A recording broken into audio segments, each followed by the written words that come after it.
This young man is sitting and complaining to his dry flower friend across from him, clearly being someone who has time traveled. Yet his living conditions are like dirt, and he doesn't even have a bit of dirty corn. Tubok is starting to doubt his time travel.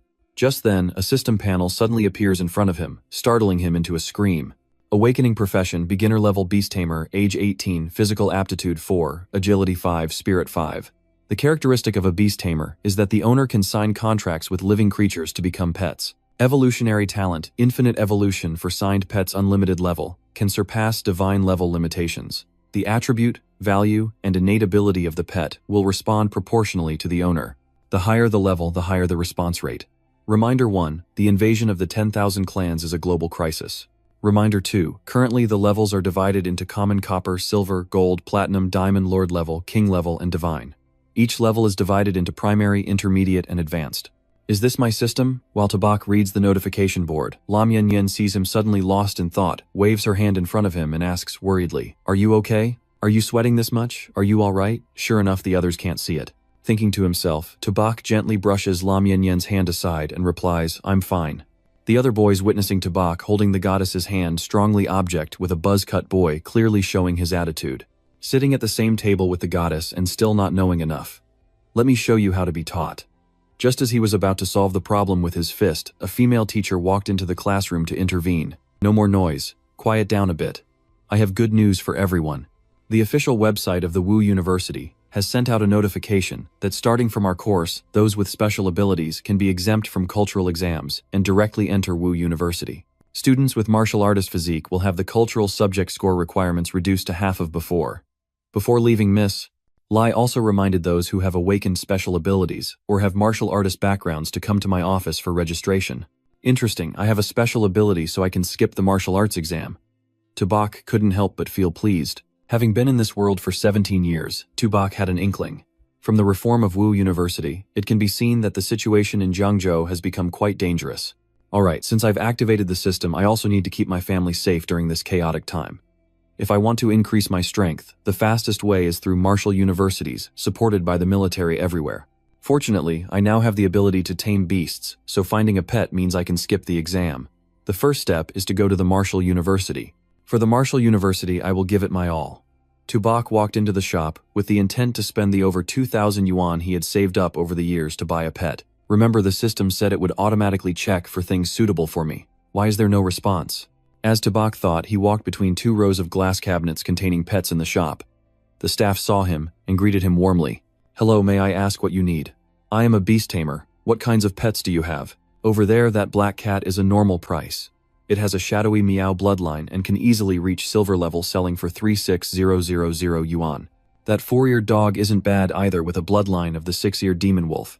It's only 33,000 yuan."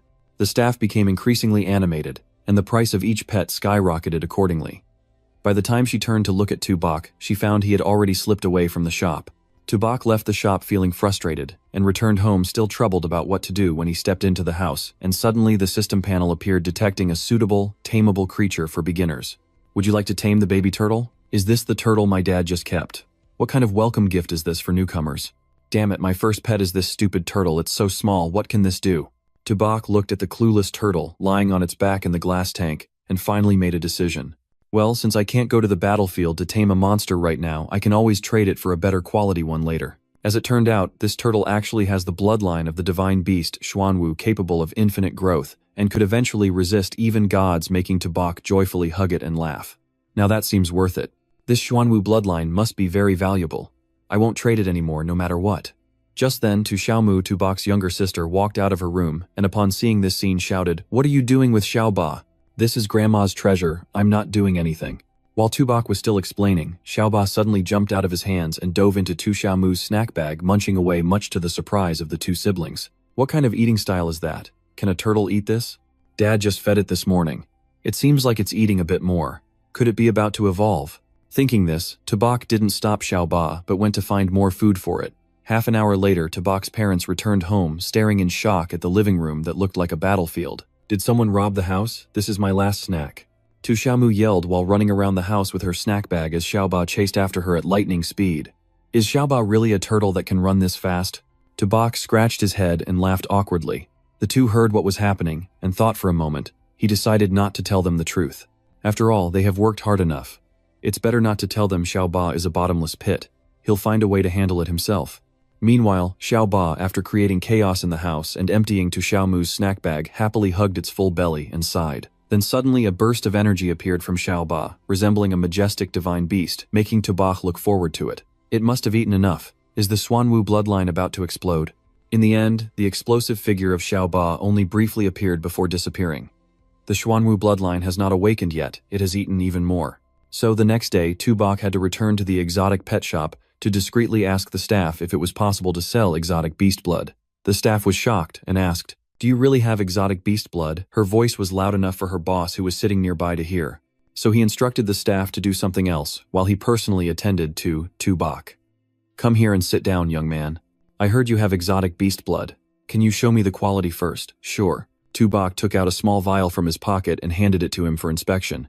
The owner of the exotic pet shop immediately recognized it as indeed exotic beast blood, and moreover it was high quality, so he inquired, "How much do you want to sell it for?" It took quite a bit of effort to extract this much from Xiao Ba, at least 100 yuan. Thinking to himself, Tu Ba slowly raised one finger. 1,000. What did the owner of the exotic pet shop guess? 1,000 yuan.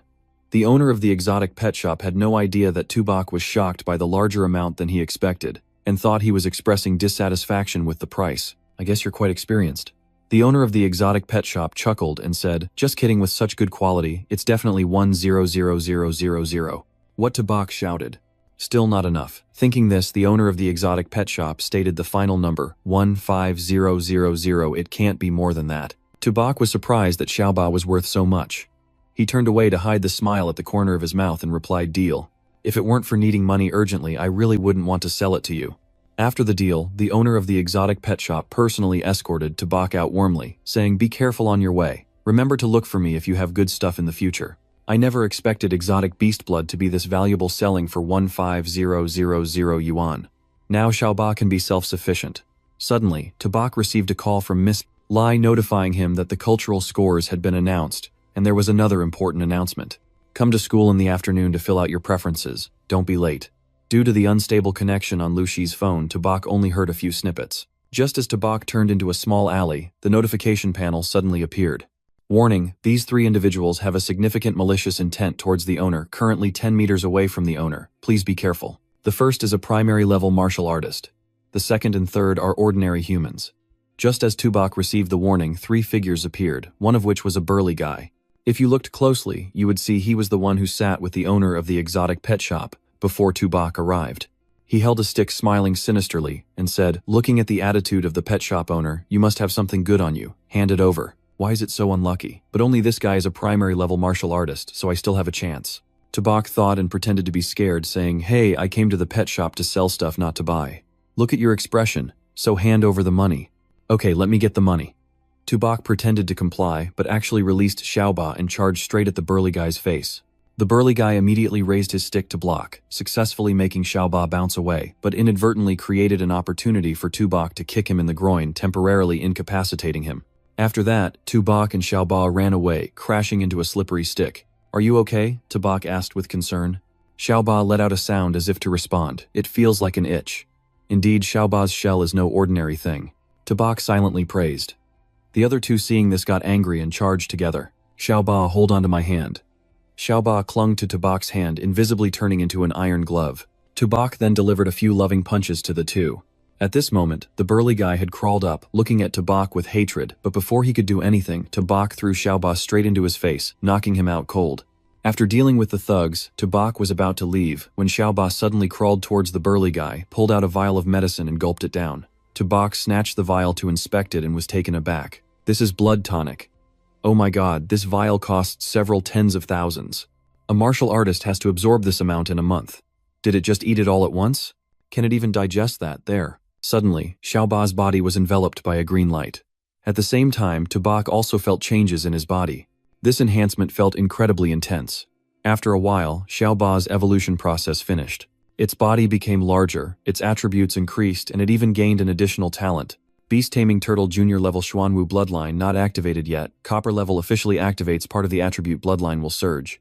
Physical 32 Defense, 38 Agility, 10 Spirit, 10 Talent, One turtle shell defense retracts its entire body into its shell to form a defensive posture, can increase defense by 300%. In turtle shell defense state, it cannot move or attack. Talent 2 turtle skin consumes a certain amount of stamina, enhancing defense from 50% to 100% physical. 32 defense 38 shape also becomes larger. Remember, it was taught in class that beast mutants of strength type, the highest normal level is only about 30. Not activated yet, so strong. I wonder what will happen when activated. Hearing this, Xiao Ba looked quite smug. Tubok saw this and bent down to stroke it. Alright, you've eaten enough. Let's leave here quickly. With that, he headed straight to school. The cultural scores have been announced, and today they will be collecting registration preferences. Another important announcement. Tomorrow, special teachers from Wu University will come to the school to conduct mutant ability tests for the candidates. Like previous years, there will still be 2 exemptions this year. While Miss Lai was speaking at the podium, Lam Yanyan quietly asked Tubok, "Have you thought it through? Will you register for the Literature Institute or Wu University?" This time, Tubok decisively replied, "Wu University, I must pass Wu University. Didn't I tell you to register with me for the Literature Institute? Wu University goes to the battlefield. Do you know how dangerous it is? Moreover, your scores, but the battlefield also needs people. That should be fine. I'm going to the front lines to protect important people. Is the important person me?" While Lam Yanyan was still pondering, a male teacher approached and asked, "Lam Yanyan, which school are you applying for? She surely hasn't awakened her mutant abilities, and since she hasn't trained her body, she will probably choose the Literature Institute." Tubok guessed silently. At this moment, Lam Yanyan appeared hesitant and replied, "I haven't thought it through yet. I need to consider it a bit more." That night, Lam Yanyan finally made her decision. She called Tubok to inform him, "I've decided to go to Wu University too, and I'll give you a surprise." "Huh, don't tease me. Are you applying for the martial stage?" "Yeah, I've made up my mind." Moreover, before Lam Yanyan could finish her sentence, Tubok interrupted. "Alright, I won't talk to you anymore. I have some important things to do." With that, Tubok hung up. In fact, he had just been through hot shit due to Xiao Bafeng Ua's mess. So now his important task is to show this little demon what a festival is. The next morning, as scheduled, the teachers from Wu University arrived at the school Tubok was attending. "Students, please warmly welcome Teacher Trong Kai from Wu University to say a few words. He is your senior, also a martial artist from our school." Following Miss Lai's introduction and the students' applause, Trong Kai stepped forward with a serious expression to deliver a speech. A year ago, the school had 126 students pass into Wu University. To date, 65 remain. 2 years ago, 98 students passed, and now only 32 remain. 3 years ago, 86 students passed, and now only 11 remain. Students, I'm not saying this to scare you, but to help you understand that getting into Wu University is not something to be proud of, but facing missions, responsibilities, dangers, and protecting family and country. Wu University is a place to train strong individuals. Do you want to become strong? Yes. Good, I look forward to your performance in the exam.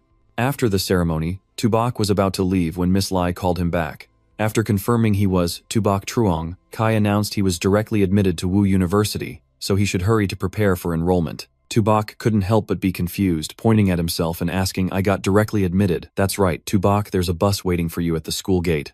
After packing his luggage, Tubok, along with other selected students, boarded the bus to Wu University.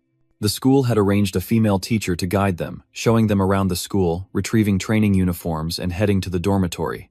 In front is the male dormitory. You can go back to the dormitory to rest a bit, change into the training uniforms that were just issued, and soon someone will announce the entrance exam time. Thus, the male students followed the arrangement to their rooms.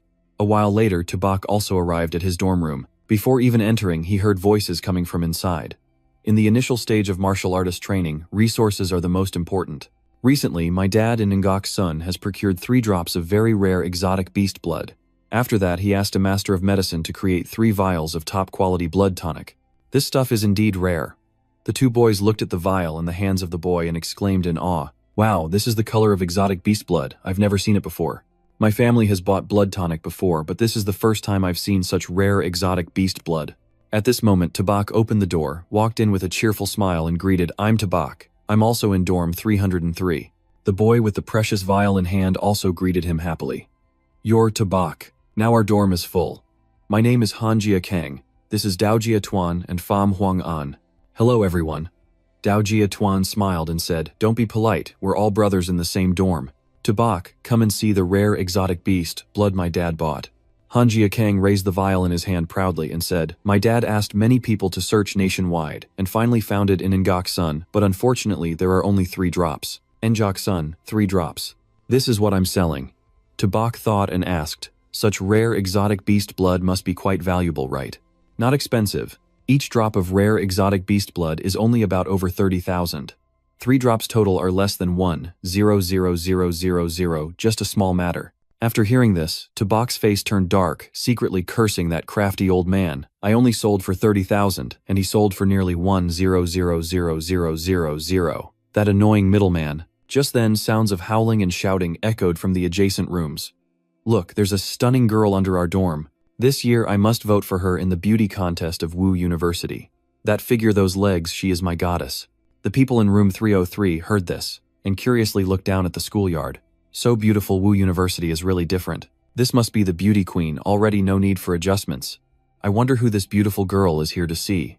Below the male dormitory, the female supervisor, with a scrutinizing expression, asked, "This is the male dormitory. Who are you looking for?" Lam Yen Yen smiled and replied, "Excuse me, I'm here to find Tubok." The supervisor immediately turned to the dorm and shouted loudly, "Tubok, who is Tubok? Come down here, a beautiful girl is looking for you." The people in room 303 were shocked, but before they could ask anything, Tubok had already rushed down to the schoolyard. After a few inquiries, Lam Yen Yen stuffed some training medicine into Tubok's hands and quickly left, not giving Tubok a chance to refuse. Because of the closeness with Lam Yen Yen, Tubok had already received a pile of antifreeze except for the 3 people in room 30. As soon as Tubok returned to his room, the others welcomed him like royalty. Then Hanjia Kang Lan La suggested, "Brother too. We're brothers in the same dorm. If we have a connection with a goddess like that, asking her to introduce a few girlfriends for us shouldn't be a problem. How about this, since today is our first time meeting in the dorm, let's arrange to find a place to have dinner together, eat, and chat." With that, Hanjia Kang, Daojia Tuan, and Pham Huang left the room. These brothers are quite interesting. Right, let's go outside for some fresh air. Tubok opened his backpack and took Xiaoba out to check the types of medicine Yen Yen had given him. Oh, it's blood tonic. Xiaoba, you're in luck again. Speaking of this, Tubok suddenly looked tiredly at Xiaoba. Xiaoba, after eating the blood tonic, do you know what to do next? That night, Hanjia Kang invited the 3 in the room to eat at a high-end restaurant, making Tubok feel a bit awkward. A high-end restaurant like this is really not easy. Is it too much? Brother, to just enjoy yourself today. I'll take care of everything else. Coming to study at Wu University, making friends with a few brothers, especially someone like brother, too, I feel very lucky. I'll toast to that. Daojia Tuan and Pham Huang An chimed in. Us too, let's drink a toast. Sit down. Since we'll be roommates in the future, let's not be so polite. I and Lam Yen Yen are high school friends. Having her introduce some friends for you to get to know should be no problem. We'll work that out later. Jia Kang, I have something that I might need your help with. Brother, to feel free to say it. Han Jia Kang cheerfully replied, "It's not a big deal. I just have some rare exotic beast blood I want to ask you to help with." The 2 others looked at the vial of exotic beast blood. Tubok took out astonished. Jia Kang, the exotic beast blood that Brother 2 has, is of a higher level than what you've ever had. Han Jia Kang was a bit displeased, but had to admit that this exotic beast blood was definitely of a level he had never seen before. Brother, to your exotic beast blood is really too rare. I'm afraid I might misjudge it. I'll call my dad now to give a price estimate. On the other end of the line, as soon as he answered, he shouted, "Xiao Kang, out of money I brought you to Wu University, so you could work hard to become strong, not to waste time on indulgence." Han Jia Kang helplessly replied, "Dad, listen to me. I don't need money. I have something important. My classmate has 7 drops of rare exotic beast blood that he wants to sell. The quality is even better than the 3 drops you bought last time. I can't estimate the price, so what higher quality than last time in 7 drops? Are you sure you're not mistaken? I'm sure it's real. If you don't believe me, come and see. Send me your address. I'll bring Master Tao right over." An hour later, after examining the 7 drops of exotic beast blood, Master Tao excitedly said, "Top quality, definitely top quality. Inside contains energy that I have never seen in my life. These are the purest blood drops of the ordinary rare beasts. These 7 blood drops, if I take action, can at least produce a cleansing marrow pill." Han Jia Kang's father felt a bit skeptical. "Master Tao, isn't that evaluation too high? Definitely not wrong. Even if using top-tier equipment to measure the value of these blood drops can only be higher than my evaluation. Oh my god, I never expected your exotic beast blood would be that amazing." Han Jia Kang looked at Tubok with admiration. Master Tao approached Tubok and said, "Young man, do you not know how valuable this exotic beast blood is?" Tubok smiled and replied, "Uncle Ha, Master Tao, my friend entrusted me. These rare exotic beast blood drops will not be sold for money, just exchanged for equivalent blood tonics." "Oh, is that so? Since you and Xiao Kang are classmates as a senior, I naturally can't let you suffer. I'll take all 7 drops of blood and then I'll arrange for someone to bring you 4 vials of blood tonic. What do you think? Sounds good. Then thank you, Uncle Han. Not stopping there, Han Jiakang's father also suggested, by the way, Tabak, do you want to join the Han family? In the future, we can provide you with training resources for free. Tabak politely declined. Thank you for the invitation, but right now I still have no intention of joining a family. Tabak, I advise you to think more about our Han family. Just as Han Jiakang's father was trying to persuade him, a voice suddenly rang out. Tubak said he doesn't want to join the Han family, so no one can force him to join any family. Lam Yen Yen angrily entered the room. Did you all hear what I said? Yen Yen, why are you here? Tubak asked in surprise. Han Jiakang was equally surprised. Isn't this goddess Yen Yen? Why is the goddess here? I just came to do a little work, and didn't expect to run into everyone. Where did this kid come from? Han Jiakang's father was about to scold when Master Tao whispered to him, Patriarch, who is this girl? She's the one. Han Jiakang's father placed his hand on his shoulder, and Tabak smiling. Just a misunderstanding, just a misunderstanding. Tabak and Xiao He are classmates and good friends. Ignoring him, Lam Yen Yen walked up to Tubak smiling and suggesting, Tubak, are you going back to school now? Let's go back together. Sure, I just finished my business. With that, Tubak followed Lam Yen Yen to leave. Before leaving, he didn't forget to say goodbye to the others in the room. Goodbye, Uncle Han Jiakang, see you back at the dorm. Han Jiakang's father spoke. All right, young friend, Tabak, take care. Han Jiakang hurriedly said, Goddess, wait a minute. I'm going back to school too. He was about to follow but was held back by his father. What do you mean going back? You're going back with me. After Tubak and Lam Yen Yen had gone far, he patted his shoulder seriously and instructed Xiao Kang build a good relationship with Tubak. You never know, our Han family might flourish with his help. Also, keep a safe distance from that girl named Lam Yen Yen. It must be a very respectful distance. Did you hear that? Han Jiakang asked suspiciously. Dad is brother too and goddess Yen Yen really that powerful? How come I didn't see it? 2 days later, at the training ground within the campus of Wu University, Trong Kai stood on the high podium seeing that the students had arrived in full, then spoke. In the next period, all of you will participate in special training for new students, and this training location is the battlefield of the 10,000 clans. The students below began to buzz. Are we really going to the battlefield of the 10,000 clans for special training? That's too dangerous. Indeed, not passing the special training is one thing, but don't lose your life. On the high podium, Truong Kai spoke again. Next, every 50 people will be divided into a class, and each class will have a bronze-level teacher as the head instructor. The head instructor will brief you on this special training today. Here I wish all of you a victorious return. After that, Truong Kai left. The students began to find their classmates to chat and get to know each other. Lam Yen Yen happily ran to Tabak and said with a smile, Tabak, we've been assigned to the same class. You arranged this on purpose, right? Just then, Lu Vu Hin walked over to the class where Tabak was standing. Students of Class 8, gather here. I am Lu Vu Hin, your special training instructor. The mission of this special training will be explained by me. The students around seeing her, their eyes lit up. So beautiful and so hot. Lu Vu Hin was too used to this and had no reaction. She spoke again, next is your first task. Write a will. You have 1 day to finish the will. At 8:00 a.m. tomorrow, gather at the teleport square, depart to the battlefield of the 10,000 clans, and don't be late. After finishing, she left leaving, the students bewildered looking at each other. Is it really life-threatening? I still want to continue the family line. I need to go back and write a will. I really have many things I want to say to my parents. Lam Yen Yen asked Tabak. Tabak, have you made any arrangements yet? Tabak replied, I haven't prepared anything. I'll head back to the dorm first. Lam Yen Yen smiled and said, all right, see you tomorrow. Behind Tabak, Han Jiakang smiled at Dao Jia Tuan and Pham Huang. And tomorrow we have to go to the battlefield, so what do we need to prepare? Well, a moment later in the dorm room, Han Jiakang suggested Brother 2, since we have to go to the battlefield tomorrow, let's go out and have some fun today. Tabak smiled and replied, I still have things to do, I can't go. You guys go have fun. The Han family kept talking. All right, Brother 2, if you need anything I can bring it back. You can call us anytime. Tabak nodded and said, yeah, okay. Just then, Han Jiakang suddenly noticed Little Bat diligently devouring food in its bowl. He sat down full of interest, tapping its turtle shell, and said, Brother, to Wang Bat you raise is also quite interesting. Its shell is very tough. Tabak smiled and said, ah, my pet's name is Little Bat, it's a glutton. Han Jiakang laughed, finding it somewhat interesting.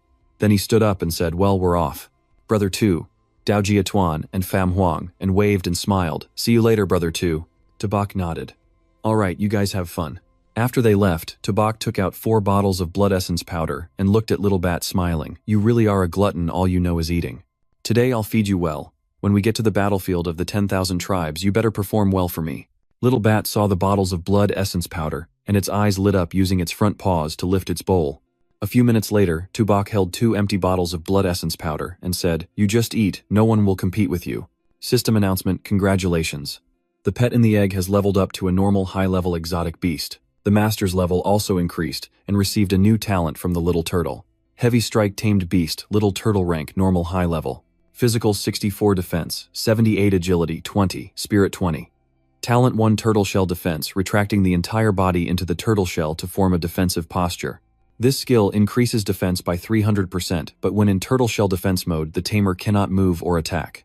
Talent 2 turtle shell defense consumes a certain amount of energy to increase defense by 50% to 100%. Talent 3 heavy strike consumes a certain amount of energy, helping to increase attack power by 100% to 200%. The greater the energy consumption, the stronger the attack. Master Tubok, 18 years old, profession tamer, high-level common rank. Physical, foundation, 28. Physical inheritance, 15 tamed beast attribute, 13 agility, 19 attribute foundation, 15 tamed beast attribute inheritance, 4 spirit 34, attribute foundation, 30 tamed beast attribute. Inheritance, 4 tamed turtle common rank. 20% attribute inheritance ratio will also increase as the level of the beast rises. The next rank bronze can inherit 30%. The talent of unlimited evolution of the tamed beast is signed in the taming contract. The attribute values and talent abilities of the tamed beast will reflect a portion of strength back to the master, helping the master enhance their capabilities. Talent 2 turtle shell defense consumes a certain amount of energy to increase defense by 50% to 100%. Talent 3 heavy strike consumes a certain amount of energy, helping to increase attack power from 100% to 200%. The greater the energy consumed, the stronger the attack. Seeing this, Tubok happily said, "Indeed, blood essence powder helps." Little Bat leveled up again. The values of its 3 attributes grew tremendously. "Not bad, Little Bat. When we get to the battlefield of the 10,000 tribes, we'll fight fiercely together." Having prepared well, Little Bat immediately stood up on its hind legs, continuously swiping with its front claws in response to Tubok. The next morning at the teleportation square, all the students had arrived. They were organized into 3 large groups by the staff here, waiting in front of the 3 teleportation gates. Then a staff member approached Zhang Kai to reporting to the trainer. The students were all dressed up, ready to storm the battlefield at any moment. "Please give the order." Zhang Kai commanded the first teleportation array opened, preparing to teleport. "Understood." After responding, the staff member ran off to prepare. At the same time, at the waiting spot for Class 8, Han Jiakang looked at the large teleportation gate in front and sighed. Such a big teleportation only found at the Martial Arts Academy. Lin Yannian, worried, placed a hand on Tubok's shoulder, saying, "Tubok, now that we're at the battlefield of the 10,000 tribes, you must be careful." Tubok smiled and said, "Don't worry, we will definitely complete the mission smoothly." "Yeah, let's go for it." Soon it was Class 8's turn. As they were about to step into the teleportation gate, Lu Vu Hin reminded, relaxing her entire body, preparing for teleportation. "Understood." The Class 8 students replied, and then entered the teleportation gate one by one. They only felt a little dizzy, and in an instant they appeared at a completely unfamiliar location. "Ah, is this inside the military base at the battlefield of the 10,000 tribes? Indeed, we really have been teleported. It's quite brutal. Haha." The group was curiously looking around and chatting when suddenly a loud shout rang out. "Silence for me." Everyone turned around in surprise to find it was a man with several scars on his face. Lu Vu Hin saw this person and immediately stood up straight, speaking seriously. The deputy camp leader of the sword hunting mocked. "These are all new recruits. They just haven't seen it before." The deputy camp leader said, "I am the deputy camp leader of military base, F-269. You can call me deputy camp leader or commanding officer. I don't care if you're students or instructors. Once you're on my turf, you must obey my orders." Did you hear that clearly? The 8th grade students stood at attention and shouted back, "Understood." Meanwhile, the Han family expressed their dissatisfaction in low voices. "Isn't he just a deputy captain? What makes him so special?" Tobar quietly remarked, noticing the scar on his face. He was definitely an experienced officer. At this moment, the deputy captain of the Lirp Dao spoke up. "Today you're in luck. My team has just finished a battle. Your first task is to clean the battlefield. In the process, you will eliminate any remaining Yumin Mu. This task is suitable for new recruits like you, who have just come to the battlefield for training. By eliminating Yumin Mu, you will earn military points. You can exchange military points in the logistics department for blood chi powder and various levels of stamina-enhancing drugs to help you increase your strength." Hearing this, Dao Jiatuan clenched his fists in excitement, realizing wealth comes with danger. Han Jiakang also spoke up, "So military points can be exchanged for drugs. No wonder so many people are risking their lives to come to the battlefield of countless races." Seeing everyone so enthusiastic, the deputy captain of Liepdao smiled and said, "You kids can't wait to get started, can you? Alright, let's move out immediately, follow me." Understood. The group shouted and immediately followed the deputy captain of Liepdao. Tobak smiled to himself, thinking he needed to earn plenty of military points to trade for some medicine. This time Teobot would have a feast. However, the 8th grade students' excitement didn't last long as they witnessed the brutal side of war firsthand. There were wounded soldiers, missing arms and legs, lying on the ground, groaning in agony. Dao Jiatuan, frightened, asked, "Did they all get injured by Yu Minmyo?" Han Jiakang trembled as he replied, "No way, right? Yu Minmyo isn't the lowest level monster, is it? How could it be this terrifying?" A female student couldn't take it anymore and screamed, "Ah, even the lowest level Yu Minmyo is this dangerous. Can I really make it home alive?" Lu Vorhin frowned and spoke up. "Quiet down. Do you think the battlefield of countless races is just a playground? Once you enroll in Vordar University, you must always be prepared to face dangers." Through this, Lam Yanyin realized that this trip carried many risks she hadn't anticipated. She became alert and turned to Tobark, saying, "Tobark, when we reach the battlefield, you must stay by my side. I don't want anything to happen to you." Tobark replied, "Okay, you be careful too." Soon the group arrived at the entrance of the camp. The guards saw the deputy captain of Liepdao and reporting deputy captain, "We are on guard duty at the north gate of the camp. Today we have eliminated 35 beasts attacking the camp. Please give instructions." The deputy captain of Liepdao replied, "Alright, open the gate and let these new recruits see what the battlefield of countless races looks like." Understood. The deputy captain opened the gate. As the gate opened, Lu Vorhin turned to the students. "The deputy captain of Liepdao will personally lead the team. This is a rare opportunity. You all must perform well." The students shouted back. Understood. The deputy captain of Liepdao smiled and said, "You kids have already sent Dai Thu at the post office, right? From this moment on, you'll always be next to death." As they stepped outside the camp, the 8th grade students truly felt what a brutal battlefield was like. Bullets flew incessantly, ferocious beasts charged recklessly, and the ground was soaked with blood and the bodies of both beasts and soldiers. At this moment, a soldier with a scar on his face noticed the group of the deputy captain of Liepdao and approached them, asking Deputy Battalion Commander, "Why are you here in person?" The deputy captain of Liepdao replied, "Cut the chit-chat. Mobilize soldiers from one squad to protect these students." The soldier with the scar on his face shouted clearly. Lu Vorhin turned back to the students, "Everyone listen up. Next we will move to military area F-269. That's a forest where the beasts have been completely eradicated. Your task is to collect the beast cores from the Yu Minmyo on the battlefield."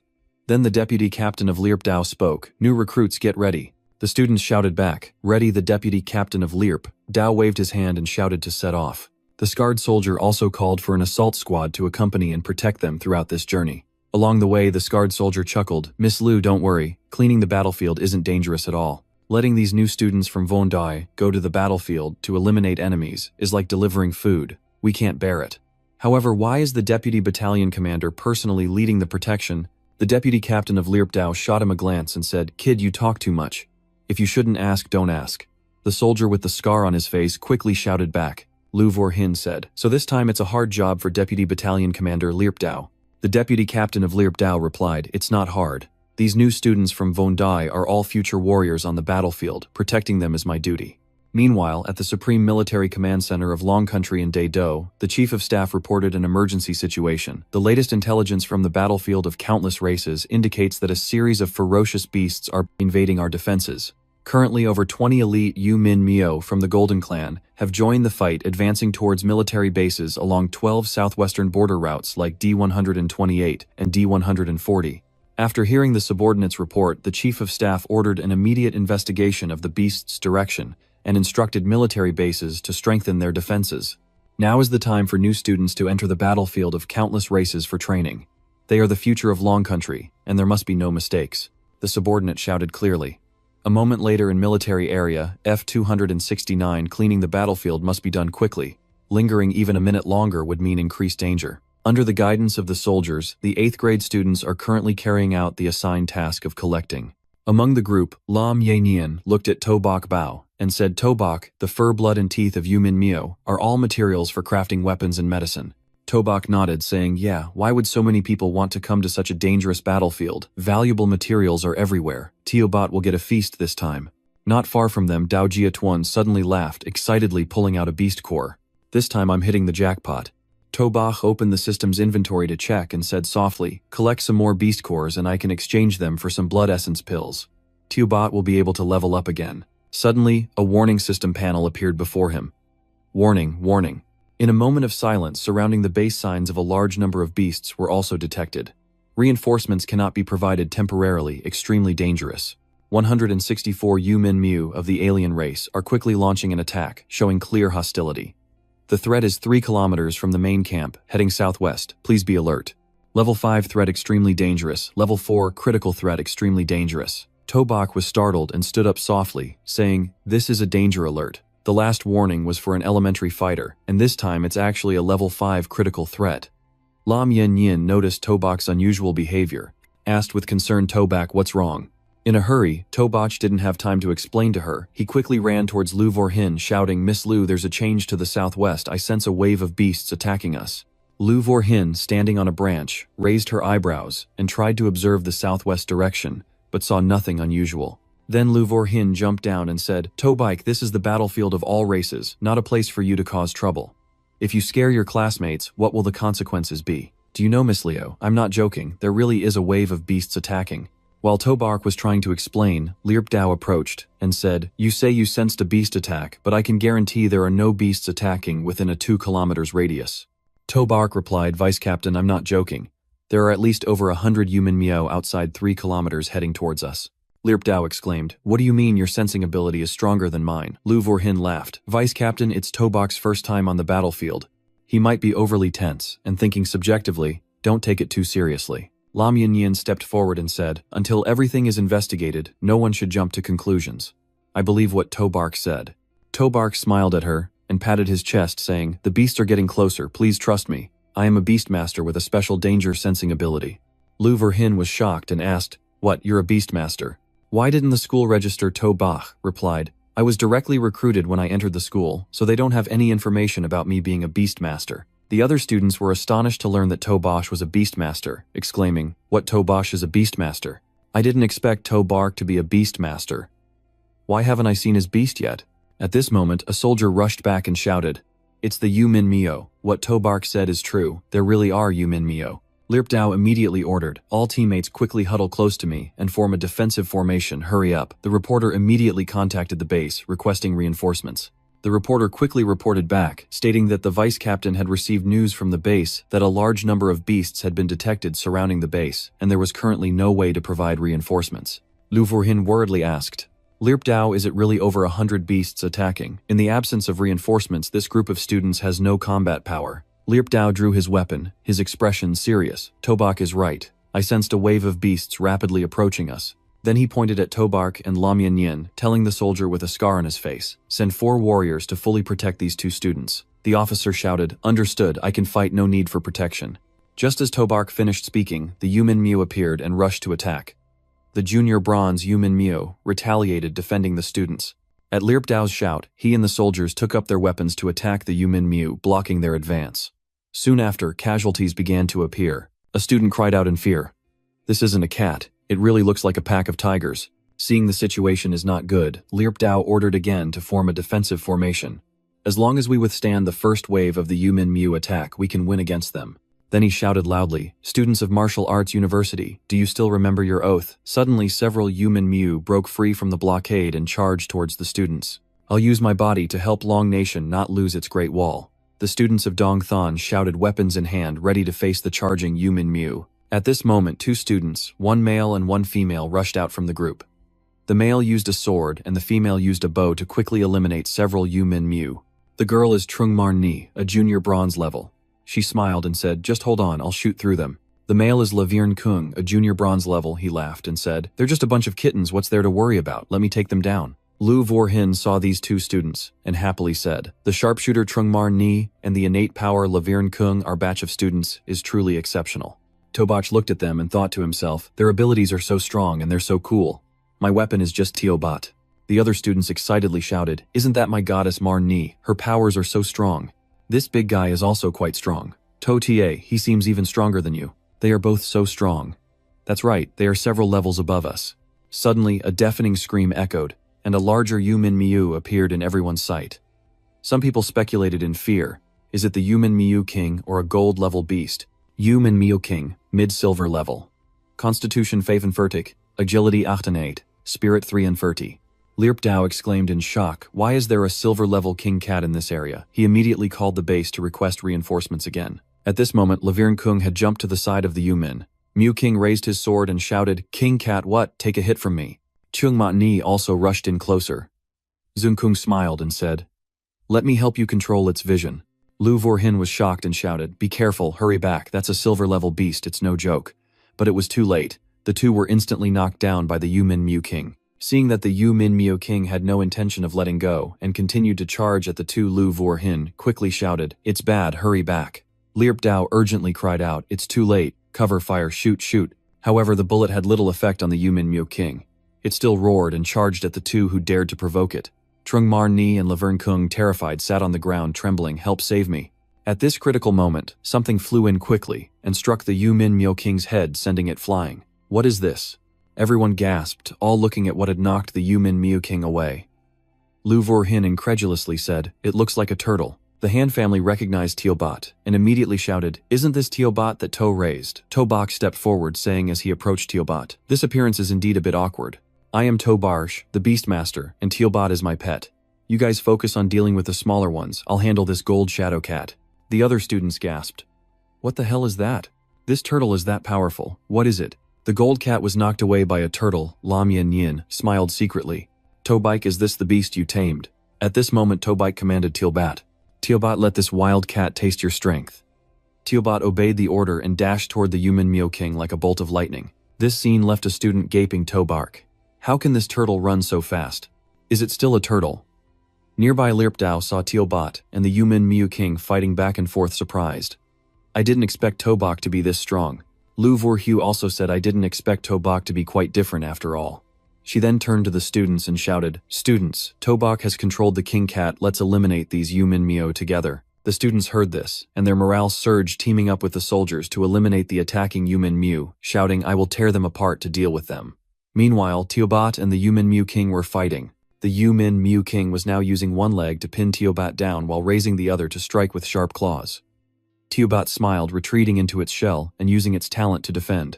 As a result, Teobot remained unharmed, while the Yumin Miu King held its paws and cried out in pain. Lirp Dao exclaimed in shock, what kind of rope can withstand the silver claws of the king cat? What is this strange defensive force? Then he reacted, knowing that now was not the time to be surprised. The opportunity was right in front of him. Lirp Dao immediately ordered the soldiers to shield him and jumped high above the Yumin Miu King, aiming for its weak point in the waist and abdomen. Silently, Lirp Dao took advantage of the Yumin Miu King being distracted by Teobot and the soldiers. He dove from above and stabbed down hard into its body. The Yumin Miu King let out a heartbreaking scream, then swatted Lirp Dao away with its tail. A bit of force, damn it. Lirp Dao muttered, trying to stabilize himself, and charged toward the Yumin Miu King again, shouting, this time either you die or I live. At the same time, Tobike smiled and ordered Teobot to return to his side. Teobot, unleash your ultimate move. Teobot immediately began spinning in place at high speed. Then, to everyone's confusion, Tobok transformed into a soccer player, raised his leg, and kicked Teobot. Immediately, Teobot flew at bullet speed, striking the Yumin Miu King's weak point. Seeing this, Lirp Dao stopped and said, hit the weak point again. Let's see if you can survive this time. The answer is no. The Yumin Miu King suddenly used its remaining strength to throw its head back and let out a long scream before collapsing to the ground lifeless. Everyone immediately jumped up and cheered. The king cat has been defeated. Lirp Dao breathed a sigh of relief, softly saying, we won. Lam Yin Yin directly rushed to hug Tobike. Tobike, you did great. You defeated the gold-level king cat. Tobok smiled and said, yeah, it's over. Others also gathered around him to praise. Brother To, you're so strong. Brother To, where did you buy this turtle? I want to raise one too. When Tobok heard someone mention Teobot, he remembered it and looked around. When he saw it pulling a large yellow beast core from the corpse of the Yumin Miu, King Tobok angrily shouted, Teobot, what are you stealing now? Hurry back. At that moment, someone noticed something unusual in the sky and shouted, what is that in the sky? Lirp Dao looked up and exclaimed in fear, this is bad, dangerous. The Yumin Miu King's call just now was summoning its kind. Someone worriedly speculated, could there be a more dangerous beast approaching? Meanwhile, at the center of the command operations at the base, Mr. Van Uyen said, based on the analysis of energy fluctuations from frontline tests, a large number of unidentified level beasts have appeared at base F-269, extremely dangerous. A moment later, the officer shouted, "What? So Lam Lao Ho's daughter is among this group of interns," Mr. Van Nguyen said. "Yes, I hope you can assist immediately and at high speed." The officer said, "Okay, I will immediately send a reconnaissance team to escort you to the battlefield." Mr. Van Nguyen said, "No need, I can't wait. I will go myself. In 20 minutes. Hopefully the reinforcements will arrive in time for the battlefield." The officer said, 20 minutes, okay, I will order it immediately. Then he took out his phone and sighed, "This is bad. If Lam Lao Ho goes crazy, even Jiang Chao won't be able to handle it." Back at base F-269, a pair of bloodthirsty eyes suddenly appeared in the sky, looking down at everyone below, accompanied by a voice, "You foolish humans, inferior beings." Lu Vorhin shouted in shock, "How is it possible? This beast actually knows how to speak human language." Lirp Dao also exclaimed, "Impossible. Beasts proficient in human language must at least be gold level. They can't appear in this area. Hurry, form a defensive formation, injured soldiers in the middle." At that moment, the eyes in the sky disappeared. Someone noticed a large black shadow suddenly appear beside the Yumin Mu King's corpse and shouted, "Look, what is that?" The shadow spoke, "You inferior creatures dare to slaughter my kind." It opened its mouth and began to devour the corpse of the Yumin Mu King, revealing its true form to everyone.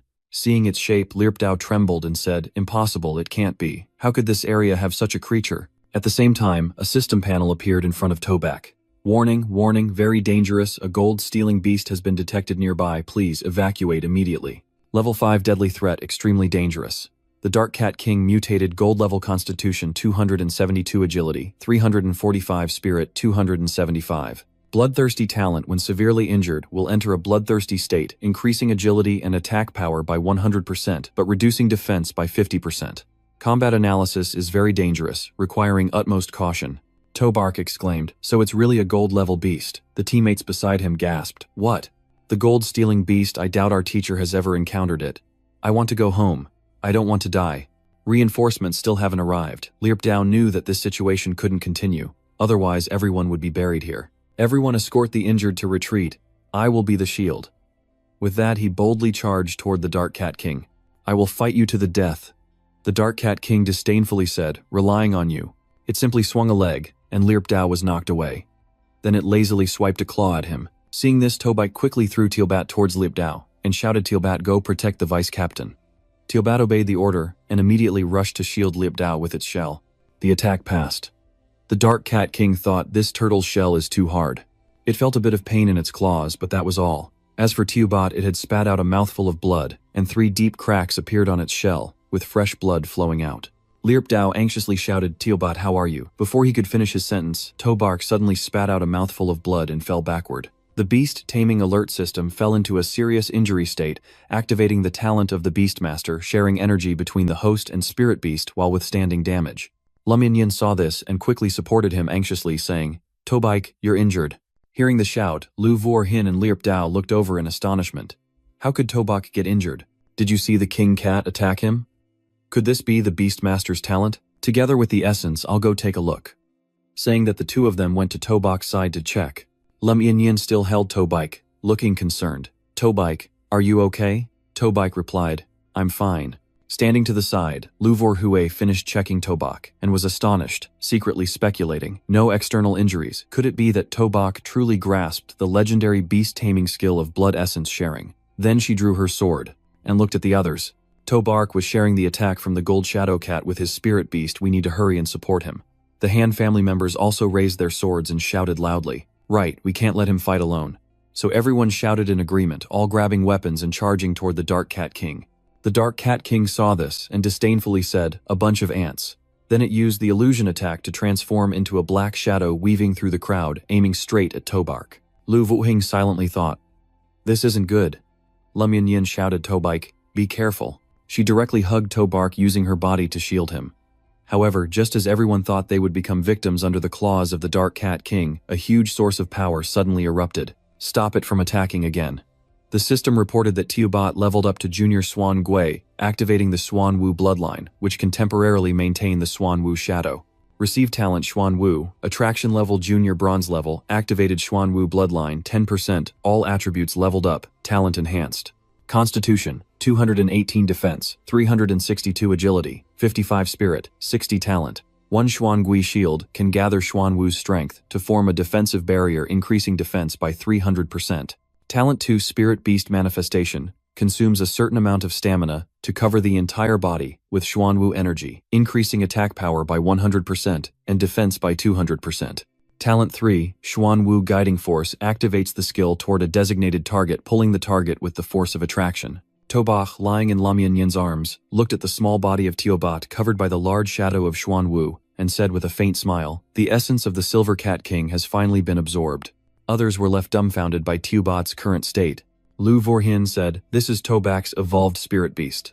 Lirpdao speculated, could this golden light be the spirit beast level of the spirit guiding beast? At this point, Tobarsh could stand up by himself. Thanks to Teobat's evolution, his injuries had also healed. Lam Yin, still beside him, worriedly asked, "Are you okay?" Tobach replied, "Yeah, I'm fine now." Then he pointed at the Dark Cat King and shouted, "Teobat, destroy it for me." Hearing the command, Teobat immediately controlled the Xuanwu shadow to knock the Dark Cat King away. Everyone was astonished, saying Tobach's tamed spirit beast is only a junior Xuan Gui, but has such terrifying power. It must have a high bloodline. Tobach's beast was able to knock the gold cat away in one hit.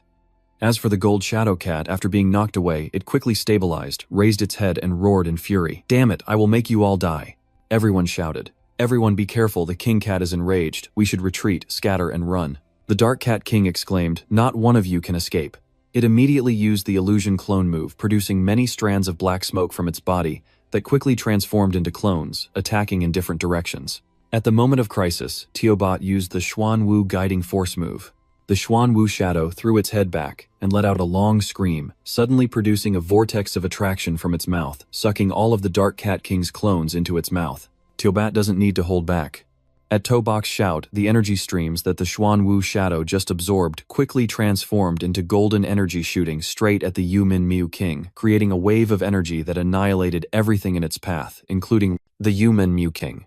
After a while, as everyone was clearing the battlefield, Van Uyen had arrived. He jumped onto a nearby branch and surveyed the scene below. "Is this the end? Such a brutal battlefield. What exactly have they gone through?" he quietly asked himself. Van Uyen jumped down beside Lam Yin, saying, "Miss, I'm so glad you're okay." Lam Yin smiled back, "Sir, I'm fine." Lu Vohing asked Van Uyen, "Why are you here?" Lirpdao also approached, standing at attention and placing his fist on his chest to report, "Sir Van Uyen, I am Vice Captain Lirpdao of Military Base F-269. In this battle, our unit cooperated with the instructors and students of Martial Arts University to face a large-scale attack from the Yumin Miu. He killed over 800 Yumin Miu, including 1 bronze level, 1 silver level, and 1 gold level, and they are currently counting casualties, initially rescuing severely injured staff." Van Uyen exclaimed. A gold level appeared. He walked over to the long, wide trench left on the ground by Teobat's attack, and continued, "This gold level beast was defeated by you, truly unimaginable." Lirpdao pointed at Tobark and said, "Report to Sir Van Uyen that Tobark and his beast have eliminated it." Van Uyen was surprised, and turned to Tobark asking, "Are you Tobark? Did you defeat this king cat?" Tobark replied, "Yes, it's me and the vice captain, along with the masters, working together to eliminate them, not just my effort." Van Uyen was very pleased with Tobark's humility. He walked over and patted Tobash on the shoulder, smiling. "Great job, Tobash, after graduating from Martial Arts University. Are you interested in coming to the Jiangchao Fortress to continue your studies? Although the beast-taming profession has declined, I will personally guide you." Tobark scratched his head and laughed. "This thanks for your kindness, but I haven't thought it through yet." Lirpdao then said, "Report to Sir Van Uyen, the battlefield has been cleared, please give instructions." Van Uyen said, "All right, everyone back to the base." Lirpdao shouted yes. Not long after everyone returned to the base, the students are currently being counted and orderly lined up at the teleportation gate preparing to return. At this moment, Lirpdao said, "You all go back and train hard. You are the strongest generation I've ever seen." The students responded, "Thank you, Vice Captain, Lirpdao." Watching the group begin to enter the teleportation gate, Lirpdao sighed, thinking these kids are very special, especially that kid Tobark. He has limitless potential. Lu Vorhin, standing beside him, nodded and smiled. Indeed, as a new student being able to achieve such strength, the strength in the future is truly unimaginable. "Sir Liu, we will meet again if given the chance. This time I owe Tobark a life." "You're exaggerating, Vice Captain Lirpdao, we'll meet again." After saying that, she walked with her class through the teleportation gate. Moments later, they appeared at the teleportation square of the Martial Arts University. Tobark exhaled and smiled, saying, "Finally back." Lam Yin walked beside him, tiredly murmuring. Yeah. Just then, a group of people holding banners and flowers approached. All the instructors and students of the Jiangchao Martial Arts University welcomed the hero back, After saying that, they handed out bouquets of flowers to each student as they exited the teleportation gate. Among them, a female student smiled and handed a bouquet to a male student from Class 8, saying, "Welcome back, hero." The male student from Class 8 scratched his head and said, "The real hero is Tobak. We're just a bunch of nobodies, just supporting characters." The two injured students behind sighed. "That's right, we're just supporting characters, but I'm just glad to survive. If it weren't for losing so many friends, I would almost doubt that what happened today was just a dream." On the other side, Trung Kai patted Tobak's shoulder, saying, "I already know the situation of you guys on the battlefield. You are the heroes of our Jiangchao Martial Arts University. Your exam results will be the highest in history." Tobar smiled. "Regarding the exam results, I just want to go back to the dorm, take a shower, and sleep well." A student walking behind heard this and laughed loudly in agreement. "Me too. That night in Tobak's dorm, did anyone feel like the bed was particularly soft tonight? I've been sealed by this bed. Does this count as a great achievement for us this time? This achievement should count for us too. How many resources can your achievement exchange for?" Speaking of achievements, our brother To wiped out a golden level. I bet he could exchange it for a ton of training resources. By the way, what kind of turtle is your little bat? I want to buy one to keep at home too, not for any other reason, just seeing little bot makes me feel at ease. This one? Early the next morning, the dorm room of Tobak and the others was knocked on. "Come in already, stop knocking." "Who is it knocking so early?" While yawning, Hanjia Kang rubbed his eyes and opened the door, shocked to see 4 beautiful girls standing there. Moreover, each girl was holding a portion of food. "Hello, junior brothers, we are from the Jiangwo Student Association. You are all heroes just returned from the battlefield. We brought breakfast for you all. It's all homemade by the seniors, so don't share it. By the way, where's Tobark?" the girls asked while handing some food boxes to Hanjia Kang. Hanjia Kang received the food boxes and smiled. "You seniors are too polite. We definitely won't let down your kindness." He also opened the door wider for the girls to enter the room. As soon as they entered the room, the girls looked around and asked Tobosh, "Who is Tobosh? Where is Tobosh? Can we take a picture with him?" Pham Hung pointed to Tobak's empty bed and said, "Brother To went out for a run. Do you know him?" The girls sighed in disappointment when they saw the empty bed. "Tobak isn't here. Why didn't you say so earlier? Indeed, everyone in the school knows Tobak now, right? It's a pity he doesn't know me." Seeing the girls about to leave Daojia, Tuan quickly asked with a smile, "Brother To is famous now, huh? Of course, turn on the TV and check it out. If Tobak isn't here, I'll take this breakfast with me." As soon as he finished speaking, the 4 girls grabbed the food boxes from Hanjia Kang's hands and left. At the same time, Tobak, while jogging, suddenly noticed a news report about himself on the large screen in the schoolyard. Here is an important news report from the Long Country Military Channel. Yesterday, several provinces were attacked by a large-scale assault from various ferocious beasts on the human military rear bases. In all the ferocious beasts attacking the military rear bases, there were fighting forces looting gold. Students from major military schools in the provinces were slaughtered by the ferocious beasts, leaving only a few survivors.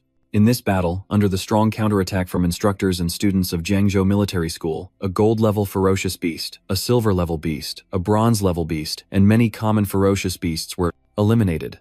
Among them, first-year student Tabak single-handedly held back the gold-looting beast. Under the siege of instructors and a bronze-level expert from the military, he achieved the feat of defeating a beast of a higher level. The entire front line failed. Only Jiangzhou Military School emerged victorious. The Long Country Army decided to award the Fighting Hero title to the participating students and instructors of Jiangzhou Military School, along with the Silver Medal of the Great Wall. Student Tabak, with 9 outstanding achievements, received a first-class personal medal and the Gold Medal of the Great Wall.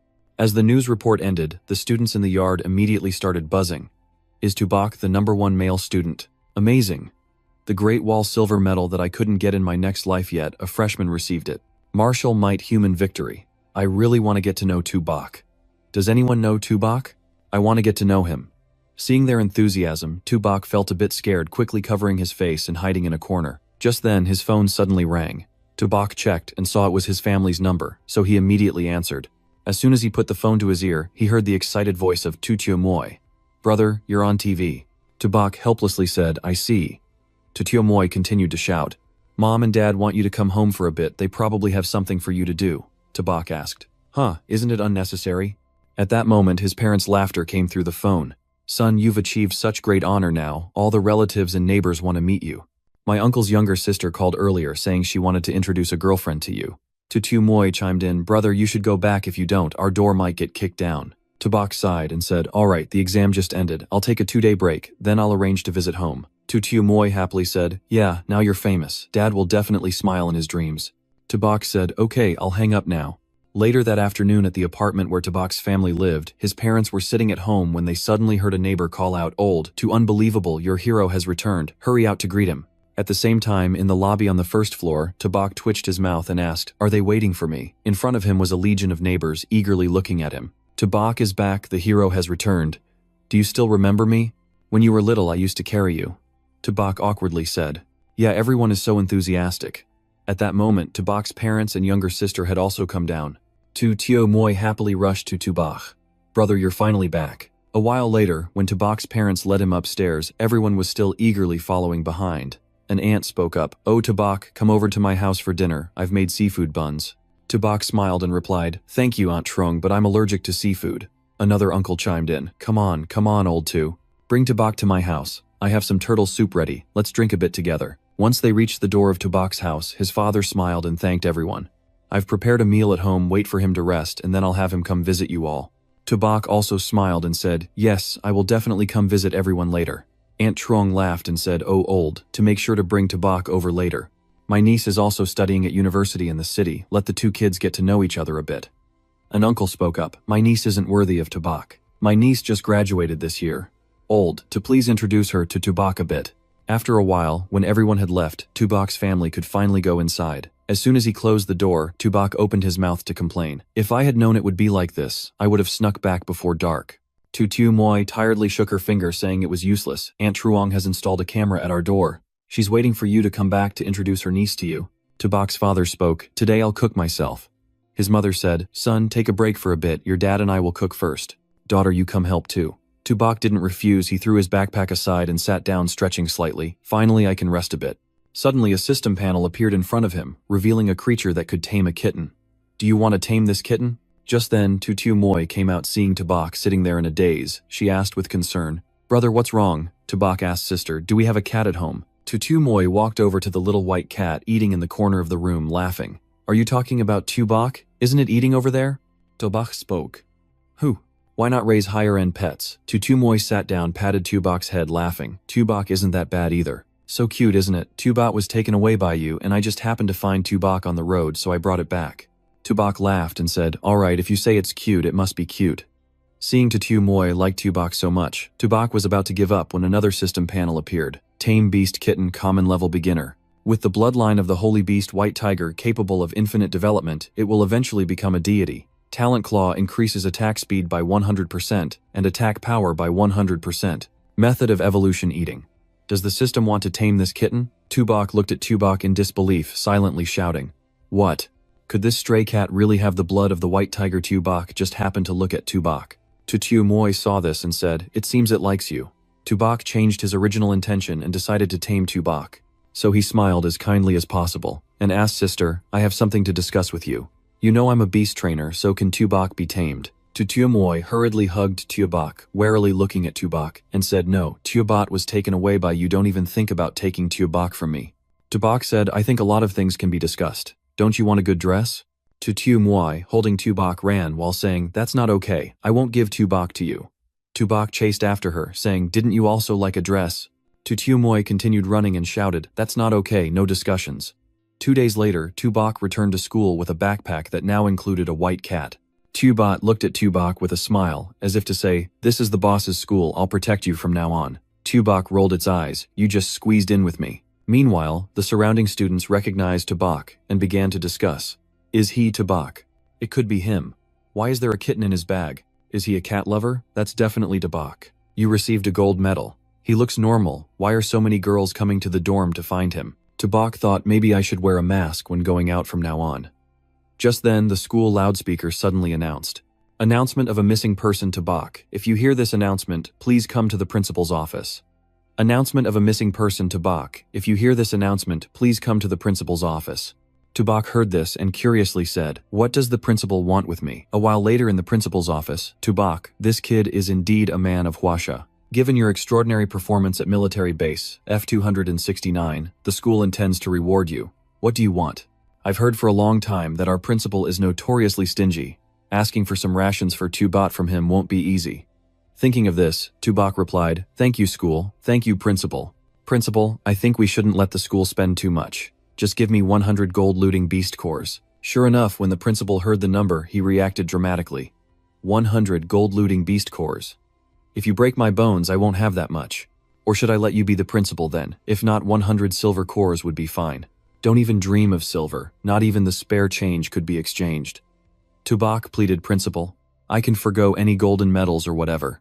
Can I exchange it for 50 silver beast cores? I've been injured for the school. Tubok, the reason humanity is that the strong protect the weak.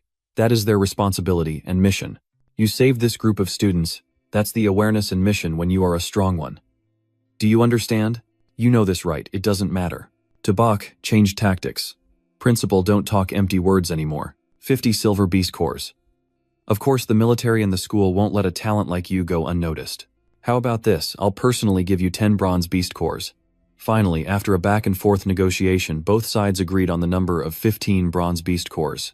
By the way, besides rewarding you, there's one more thing I need to inform you about. The school has chosen you as a representative of the first year to participate in this year's interscholastic tournament. Tubok couldn't help but feel dissatisfied after hearing this. What? Is the tournament just an excuse to have me here? The principal is being unfair like this. What kind of talk is that? As part of the Jiangzhou Martial Academy, honoring the school is the responsibility of students like you. Moreover, didn't you want resources? It's simple. The rewards for the interscholastic tournament are very rich. Tubok pouted. The interscholastic tournament with hundreds of schools, where experts gather wanting to win a high position, surely isn't easy, right? The principal waved his hand, saying, Why should the young fear like this? Alright, go prepare tomorrow morning, gather at the training room, don't be late. The next morning at the training room, this year's interscholastic tournament was hosted by the military. Although the resources that the Ministry of Education allocated to our school aren't as much as those prestigious universities like the Imperial Martial University and Manhwa Martial University, I hope everyone can still achieve good results. Now, let's begin the roll call. Then the principal called out each name. First up was Ho Thanthu, a mid-level bronze-level ability user with wood powers. Next was Hung Thien Tuong Bok, Nungbang Puang Kuka. While waiting for his name, Lavin Tuong expressed his dissatisfaction to Truong Man Ni. This is so unfair. Our Jiangzhou Martial Academy was established late, so the training resources for students are much less than those prestigious schools. Truong Man Ni agreed. Yeah, I heard our school's ranking was very low a few years ago. After a while, the roll call ended, and this year our school has 10 representatives participating in the tournament, all of whom are the best students from each year. Now I have an announcement to make. This year, the captain of our school's team participating in the tournament will be Tubok. As soon as the announcement was made, Bok Nungung Bang and Hung Thien Tuong looked at Tubok with eyes full of hostility. Tubok felt a little awkward at this moment and said, Principal, me, as captain. Isn't there some mistake? The decision to make Tubok captain is made by the school council after thorough discussion. The principal said. Bok Ngung Bang protested, Sir Senior Than. Thu is the strongest among us in terms of strength and experience. Why let a first-year student take the captain role? Hung Thien Tuong echoed. Exactly. Tubok is just a low-level, bronze-level ability user compared to Than Thu. Tubok is clearly a level lower. On what basis does he become the captain? The principal angrily shouted. You all saw the news in the past few days. Tubok has the strength to defeat a gold-looting beast. Anyone among you who wants to be captain, if you have the ability, go defeat a gold-looting beast and bring it back here. I will immediately change the captain. Bok Ngung Bang laughed, saying who knows how he defeated the gold-looting beast. Maybe it was just luck. Hung Thien Tuong joined in. Right, I don't believe it either. Right now, I want to challenge you. Tubok. I want to challenge you too. Tubok. Bok Ngung Bang said. Even Truong Man Ni turned to look at Tubok with a meaningful smile. Seniors, I really have no interest in being captain. Tubok silently cursed in his heart. This old guy is truly too cunning. Isn't he forcing me to become everyone's target? Nothing else, everyone go back and prepare. There are less than 20 days left until the tournament. I look forward to everyone's performance in this tournament. Saying this, the principal quickly left, leaving Tubok to fend for himself. Tubok also followed the principal's example, saying he had something to do, and slipped away, causing the dislike of Bok, Ngung Bang and others to increase even more. Coward, I don't believe he can defeat the gold-looting beast. Don't rush, just wait and see when the tournament starts. I will show him. Returning to the dorm, Tubok immediately fed the bronze cores to Tubot, hoping it could level up. Tubok, seeing Tubot getting delicious food, was jealous and wanted some too. Don't worry, Tubok, you will get your share. Your evolution level is too low. First use some recovery medicine. At this moment, Tubok obediently stopped competing with Tubot. In no time, Tubot had eaten all the beast cores. Tubot, you've eaten too much. Each core is worth tens of thousands, even up to millions. Do you want to eat more? How much do you need to evolve? There are only a few cores left. If you don't evolve from now on, all resources will be for Tubok to eat. Saying this, Tubok dumped all the bronze beast cores he received for Tubot to eat. Just as the beast cores settled in Tubot's stomach, it began to evolve. Congratulations, host. The Xuan Kui has leveled up to mid-level bronze. The pet's level has been raised. Xuan Qi bloodline activated 30%. All attributes enhanced. Talent improved. Physical 8,000. 568 defense, 862 agility, 95 spirit 90. First talent, a Xuankuai shield can gather Xuankuai power to form a protective barrier, increasing defense by 500%. Second talent, Spirit Beast Avatar consumes a portion of stamina to envelop the body with Xuankuai energy, increasing attack power by 200% and defense by 300%. Third talent, Xuan Vu Led Power activates skills on designated targets. The target is pulled towards Xuan Kui, and if it does not approach, its speed will be significantly reduced. Finally, leveled up. Although Tubot's number of skills did not increase, the attribute, stats and level of talent have significantly improved. Before Tubok could finish his joy, Tubok also began to level up. Congratulations, host. The kitten has leveled up to high-level Common Awakening. The talent, Yumin Kuai Bo, possessing a portion of the Holy Beast White Tiger bloodline, can grow infinitely, eventually becoming a deity. Physical 39 defense, 38 agility, 79 spirit, 25 first talent. Claw Strike consumes a portion of stamina to activate, increasing attack speed by 100% and attack power by 100%. Second talent, Blood Sucking, consumes a portion of stamina to activate, increases attack power by 100 to 500%, with a higher increase when the injury of the user is more severe. Third talent, Yumin Kuai Bo, consumes part of stamina to activate, increasing movement speed by 100% to 200%, with speed increasing according to blood loss. Thanks to the two pets leveling up, Tubok's stats also increase significantly. Good Tubok's agility is very high, almost exploding in growth. Tubot and Tubok have completed their level-ups, now just waiting to shine on the interscholastic tournament stage. The next day at the library of Jiangzhou Martial University, Tubok was surprised at how large the library of Jiangzhou Martial University was. The librarian smiled and replied, "That's only natural. Our school's library existed before the school was founded, serving as a solid foundation for Jiangzhou Martial University. I can't believe a first-year student has already accumulated 180 credits. The book about beast training you want is right over there. If you want to look up any materials, just go ahead." Tubok walked to the shelf the librarian pointed to. There were many books about beast training, but one book caught Tubok's attention. Lac Fam, it seems I've heard this name somewhere. Tubok tried reading a few pages. Heaven and Earth, Return Immortal, Soul Divine Weapons, Gathering Sacred Beast, Armament, Herbology, Original Coalescence. This skill I have mastered already. Indestructible Body. What does Sacred Beast Armament mean? At the same time, Hothan Thu and his friend entered the library to find reference materials, suddenly noticing Tubok's presence. It's him, the first-year student. His friend disdainfully said, "A beast controller. No matter how many materials he looks up, he has no future. Let's go over there." The other friend urged. So Hothan Thu and his friend pretended not to see Tubok and walked past. Tubok himself was unaware of their presence, as he was focused on reading the book titled Lac Fam. Unbelievably, Senior Lac Fam created 3 great original skills, Sacred Beast, Armament, and Immortal Soul, and single-handedly faced the invasion of the numerous tribes. It's just a pity that in the end, due to weak strength, he fell on the battlefield. Maybe I need to read this book carefully. Just then, the book suddenly glowed and floated up, and Tubok felt a surge of power merging into his body. A moment later, Tubok returned to meet the librarian to register to borrow this book. The librarian looked at the book and said in astonishment, "That's strange. This book has no classification label. It definitely isn't a library book.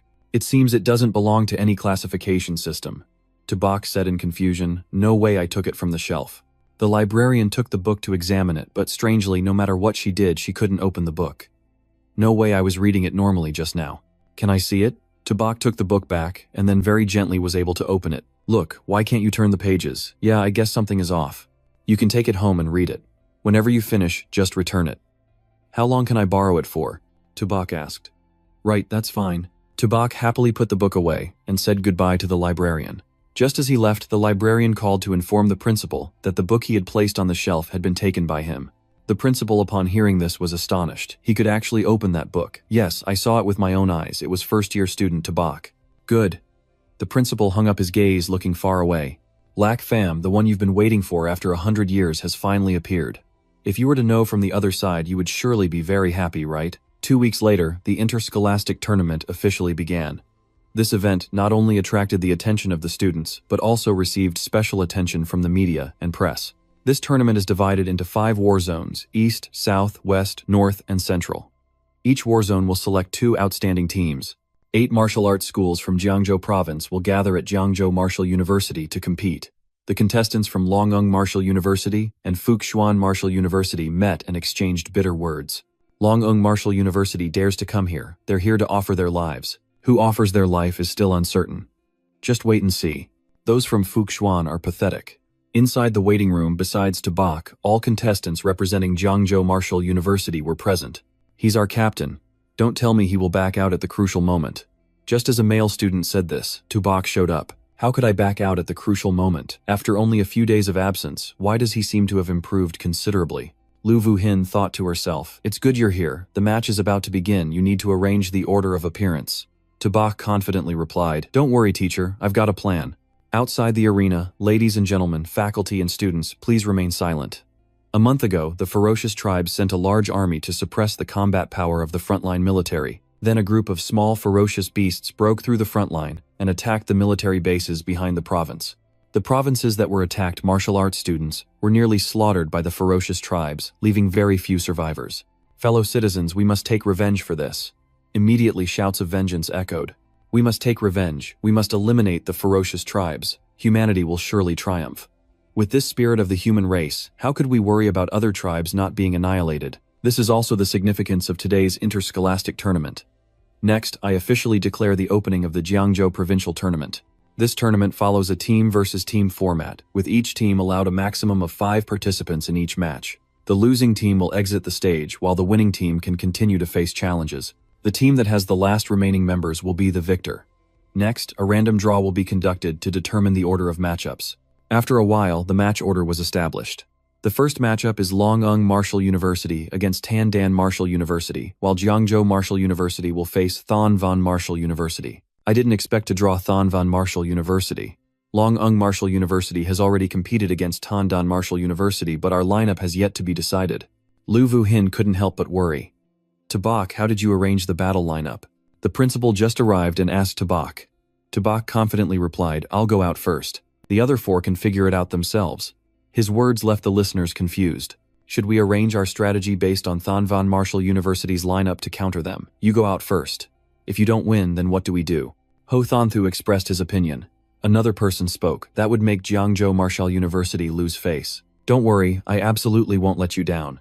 This kid, just a few days without seeing him, and his level has already increased so much. He really has considerable talent. Thinking so, the principal still approached Tabak and whispered, Kid, don't be so arrogant. Keep some face for the seniors, will you? Otherwise, you'll offend all of them, and it'll be hard for you to live at school later. Just then, an announcement rang out from outside. Tandan Martial University wins. This year, the strength of Tandan Martial University is too strong. So quickly they've dealt with Longung Martial University. Tabak, it's your turn to compete now. Lu Vuhin said, Okay. Everyone watch closely. Tabak replied, then stepped onto the competition stage. A young man in the group said, I want to see what abilities you have. Below the stage, as soon as Tabak stepped out, the students from Jiangzhou Martial University cheered loudly, including Lam Yen Yen and Jia Kang. Go Tabak, you must win the championship on stage. You're the first-year student who took down the gold-level beast, right? Today I'll show you what real power is. While he was filled with enthusiasm, Tabak calmly took out his bag and called Tubat out. Lang Fong curiously looked at it. Kid, is this your pet? He laughed derisively. You're not bringing your pet to the arena, are you? Tabak took out food from his bag and said I was a bit rushed to come out, didn't even have time for breakfast. This situation left the audience very astonished. Why did he bring a little turtle to compete? Another person spoke up. Jiangzhou Martial University really has no worthy competitors. Someone like this dares to go on stage. His teammates were also quite stunned, whispering amongst themselves. Hey, Tabak is sitting on the competition platform eating peanuts and drinking Coca-Cola. Why does this guy look down on his opponent so much? His opponent seems to be mid-level bronze. I wonder if he can handle it. Tabak nonchalantly enjoyed his Coca-Cola and then instructed Tubat. How many beast cores have you eaten? Don't embarrass me. Tubat began to activate its abilities, making the opponent feel wary. This power, could this turtle really be his pet? Tubat's body gradually grew larger. It transformed into its Xuanvu form, a massive body towering over the opponent, causing him to exclaim in fear, That's terrifying. The entire audience watching live gasped in astonishment. That turtle is huge, just one eye is the size of a basketball. Is that skin? Clearly it's armor. Look at it, it shines like metal. Oh my god, those claws and limbs, no wonder Tabak could kill the gold-looting beasts. If that turtle strikes, who could withstand it? Dongman, who was familiar, also felt unbelievable. Since when could Tubat grow this big? Yen Yen looked at Tabak with admiration. Tabak has become stronger. Tabak urged Tubat finish it quickly. While Lang Fong was still trying to get a grasp on the situation, the giant claw was already behind him. Tubat struck down his opponent in one blow. He lay on the ground in disbelief, exclaiming, "It's over so fast." Tabak, sitting in a corner, encouraged him. "Classmate, hang in there a bit longer. I want to finish my Coca-Cola before continuing." That calm attitude infuriated Lang Fong, who angrily exclaimed arrogantly. Lang Fong struggled to get back up, calming himself. "It was just a surprise attack. I must focus all my strength," he said outwardly. "What are you being so tough about?" His skin and flesh were covered by a layer of hard stone. He coldly looked at Tubak. "Then let's see who is tougher." But as soon as he finished speaking, Lang Fong was attacked. Tubat charged towards him fiercely. To the shock of the MC, Tubat threw him out of the arena. The team from Tubak was stunned by this swift victory. None of them could regain their composure. "Oh, is it over? Tubak won. That turtle is strong. Even the principal has to praise it. This young man is very promising." Other viewers were also buzzing with excitement. Is the captain of Thonvan Martial University an idiot? How could he not dodge such a big slap that was so obvious? And his speed wasn't that fast. Hearing this, another person couldn't help but speak up. That guy clearly didn't understand physics. He thinks that the turtle's speed isn't fast because of its large size. There were still comments around even mid-level bronze ability users couldn't hold it back. This turtle is truly unbeatable. Are you kidding? It can kill gold-level beasts. How could it be dealt with so easily? Tubat wasn't this strong before, was it? On the big screen, the MC declared. In the first match, Tabak from Jiangzhou Martial University wins. Now let's invite the second contestant from Thonvan Martial University, Trong Tuyen, to the stage. Trong Tuyen is a mid-level bronze ability user. She carefully thought about relying on speed to win, not allowing that turtle to get close to her. Then she swiftly moved toward Tubat. The excited voice of the MC rang out. Trong Tuyen is taking advantage of her speed, always moving outside the attack range of the big turtle. The audience cheered her on. "Yes, keep fighting like that. I told you the one who went out earlier was really stupid." In her heart, Trong Tuyen calculated, if she could find a chance for one hit, she could win. Vu Hin had to admit that Trong Tuyen was continuously dodging, looking for opportunities. With this speed, the turtle could not hit her at all. Thon Thu also felt that Tubak was underestimating the opponent too much. Below the arena, Tubak still calmly ate peanuts, indifferent to his opponent. Tubat cautiously followed every move of Trong Tuyen. She flipped over, then spoke. "Your turtle is very strong." But as soon as she finished speaking, Truong Tuyen passed by Tubat. Her target was Tubak. She planned to directly deal with the beast trainer. In the face of the opponent's attack, he remained calm. Now it was too late to turn back. Vu Hin anxiously shouted to remind him. "Oh no, Truong Tuyen is preparing to attack Tubak directly." Yen Yen was also very tense, watching the match closely. She shouted, "Be careful." Truong Tuyen had struck. "Tubak, you're done." In front of the opponent's sword, he still calmly enjoyed the rest of his Coca-Cola. At the same time, Trong Tuyen was knocked out by Tubat's tail. The audience watching the match was very satisfied. A great move, the divine turtle waves its tail, and Yen Yen sighed in relief. "That scared me, Hung." Anne also praised the beautiful hit from Tubat. The whole team of Tubak once again had their eyes opened by him. Tubak won again. Too fast. Thon Thu also rated him highly. "Tubak is really strong." Vu Hin looked at him with pride. This kid down on the stage. Tubak finally spoke. "I'm finally full." He also politely reminded his opponent, "You're standing too close to me. Tubat, be a bit gentler." "Classmate, hurry and get up." "Alright, I need to be serious now." Tubak declared, "Who's next to challenge?" The arena erupted with excited cheers from the large audience. The next person was also quickly defeated by Tubak. Another one was knocked out. Tubak looked for the next opponent until no one was left standing against him. The referee announced, "Jiangzhou Martial University, Tubak wins." Finally, he won amid the astonishment and admiration of all the viewers. Oh my god, that name Tabak from Jiangzhou Martial University spent the entire match just eating peanuts, relying on a turtle to win 7 matches. This has never been seen before. Growing up like this, I've never seen a competitor so arrogant. It was really entertaining, Hungan also cheered. Tubak is awesome, and Jia Kang admired him greatly. Tubak won against 5.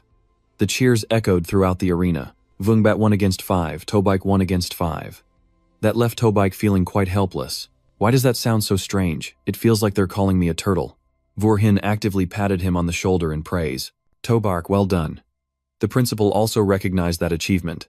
Tobark used his strength to defeat the mountain warrior, an opponent not to be underestimated. This is indeed a proud victory that helps Jiang Chao Vodar shine brightly. Despite the praise, Tobak remained humble in response. The principal reminded them not to overpraise. Alright, the match this morning has ended, everyone go rest a bit after lunch, we'll continue with the second round of the tournament. Throughout the tournament, the cafeteria will be open for free to the athletes. Everyone can freely go there to replenish their energy. Hearing that, everyone was extremely delighted. Free meals. Awesome. In the break room of Fuxuan Vondar, the principal there was discussing the next match. If in the next match we face Jiang Chao Vodar, the opponent will likely send Tobash onto the field.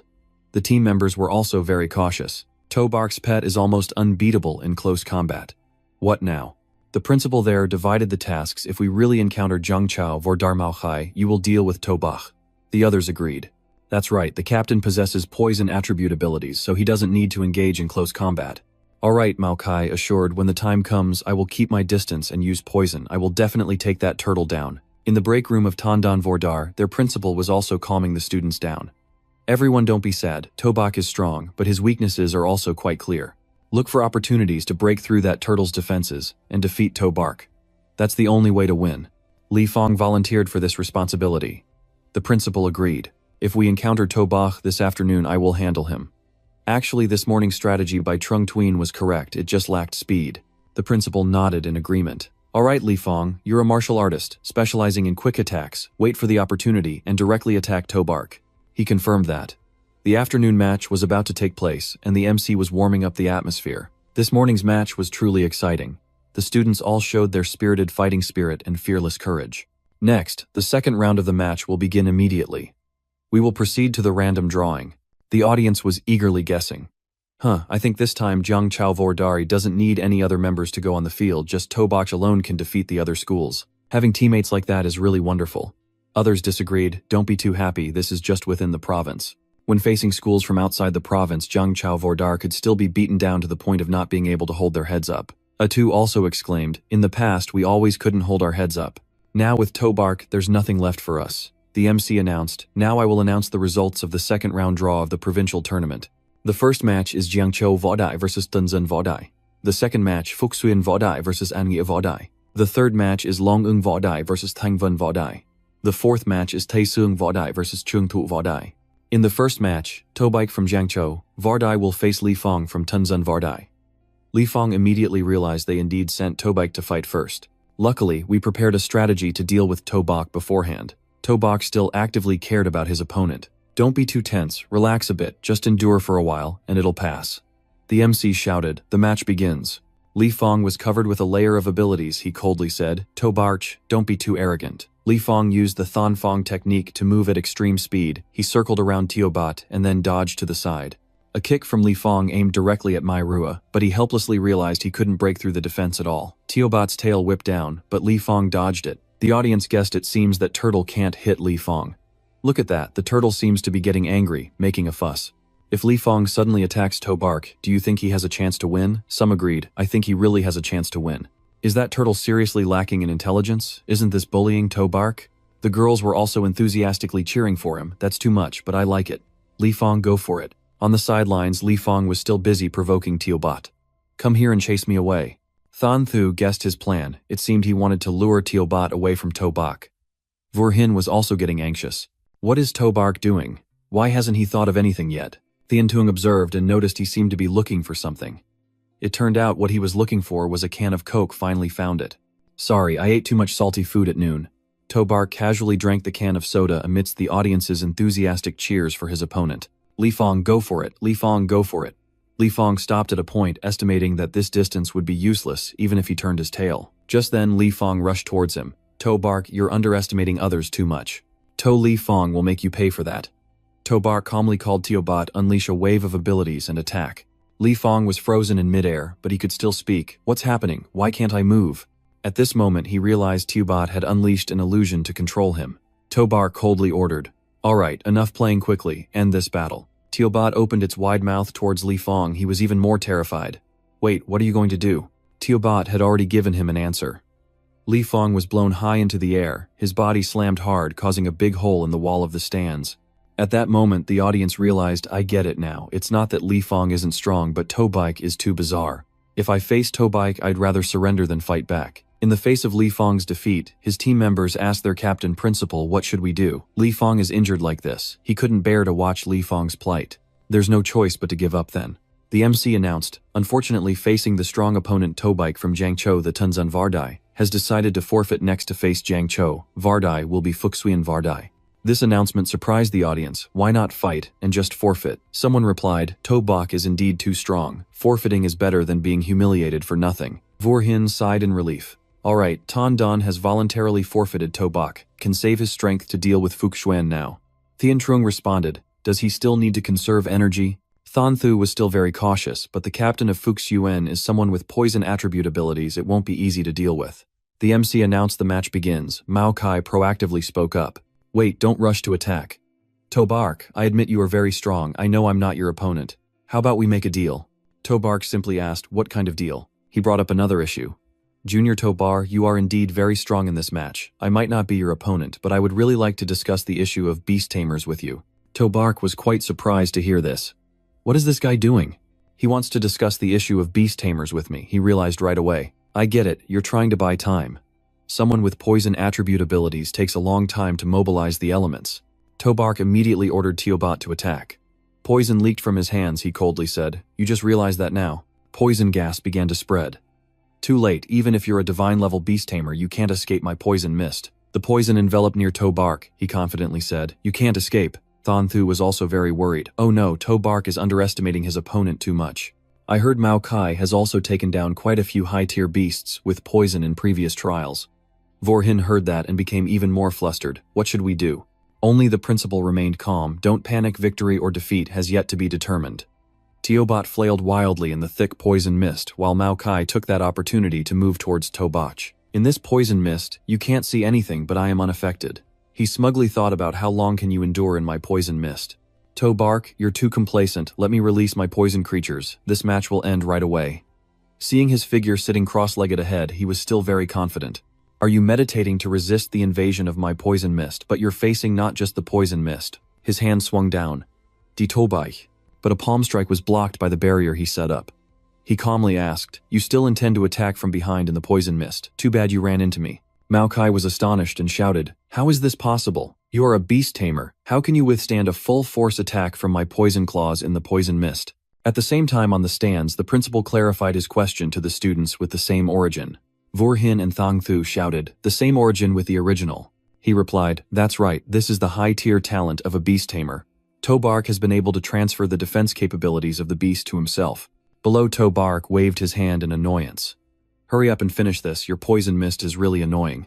Teobot also appeared. Mao Kai sighed, it's over, we're blown up.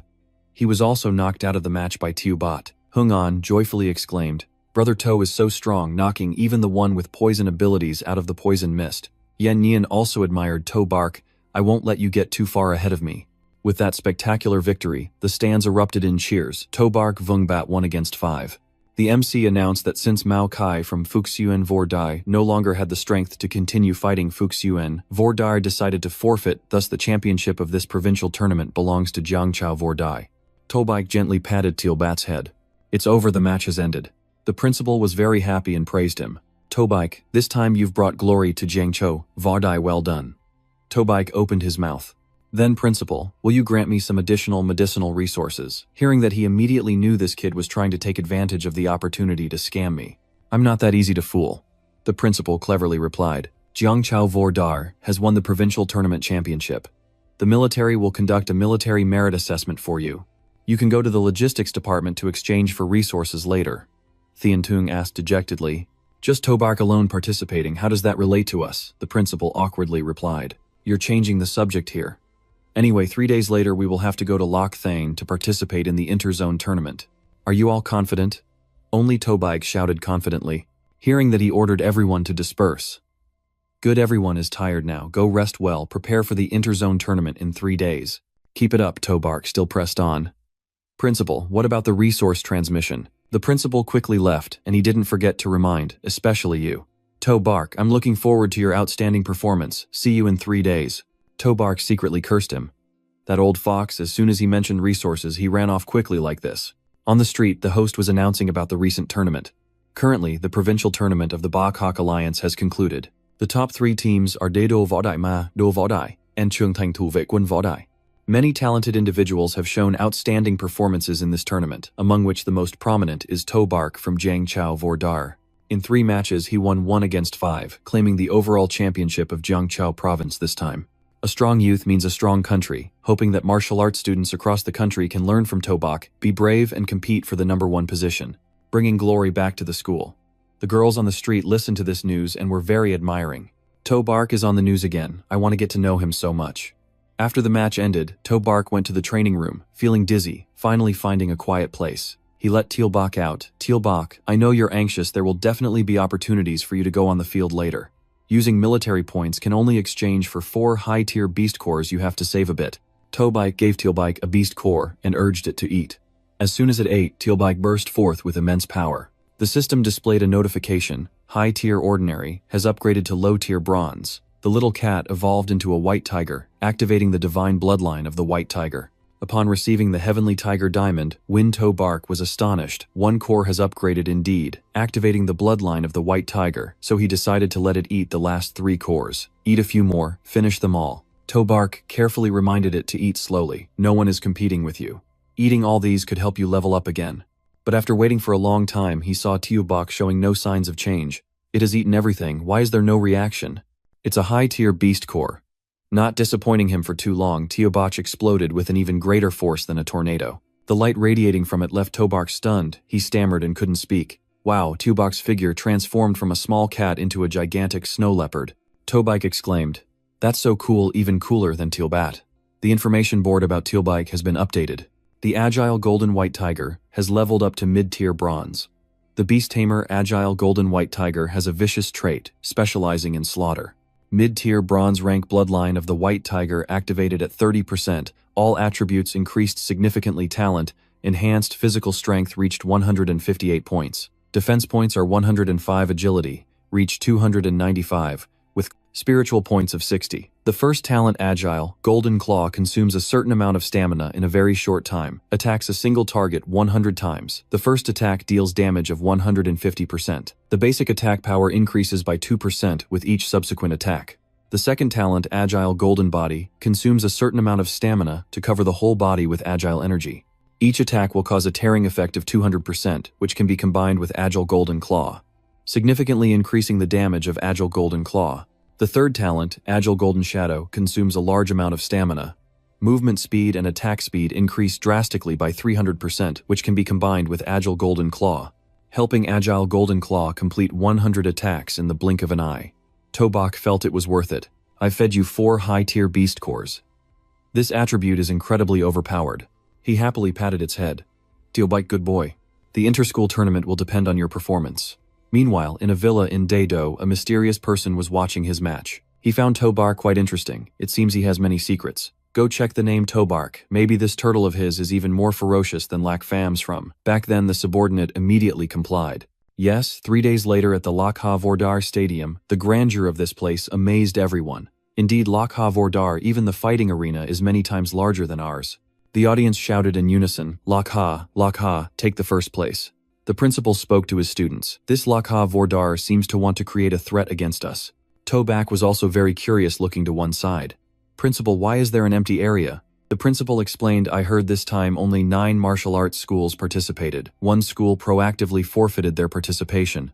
To Bark continued to question, if only 9 martial arts schools participate, then during the random draw, won't 1 school not have to compete? He replied, that's right now, it only depends on who gets lucky. The school that is left out will go directly to the next round. Hearing that, To Bark silently prayed, if I draw the no-match round, I'm doomed. I still hope to fight a few more matches to exchange military points for that greedy mouth. Thon Thu also expressed her wish, Principal, this time, no matter what, please allow me to go on the field. Thon also spoke up, that's right, Principal, we also ask to be allowed to go on the field. Seeing their spirit, he agreed immediately. All right, students, rest assured, this time everyone will have a chance to go on the field. Wait for To Bark to draw first. The host announced the drawing results. Alright, the drawing is done. Now I will announce the matches.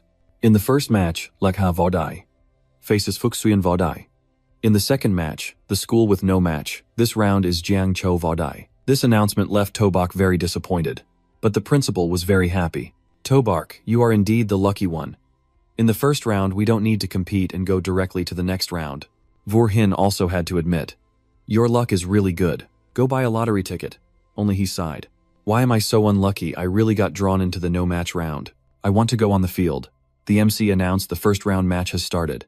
It seems the contestant from Fuxuyan Vordar is having a bit of difficulty defending. The contestant from Lakha Vordar took the opportunity to attack even more fiercely. 2 hours later, the host held up the draw results to announce. The first and 8th round matches have ended. Here are the results of the second round drawing. This result surprised her as well. The school not competing in this round is still Jiangchao Vordai, while the audience was very dissatisfied. Wow, there must be something shady going on here. The audience helplessly shouted. What kind of luck is this? Jiangchao Vordar has done nothing but sit in the audience and watch the matches. How can this happen? I ran all the way here just to see Tobark sitting on the bench, eating sunflower seeds and drinking Coke. Missing once is acceptable, but being left out twice in a row. They wondered if Lakha Vordar was afraid to face Tobark directly, so they intentionally left Jiangchao Vordar empty. Exactly competing like this is really unfair. A strong contestant like Toba keeps being left out. You're not respecting your opponent at all. Noticing the audience's dissatisfaction and suspicion, the military representative spoke up after a thorough check, finding no suspicious manipulation or cheating from Jiangchao Vordar.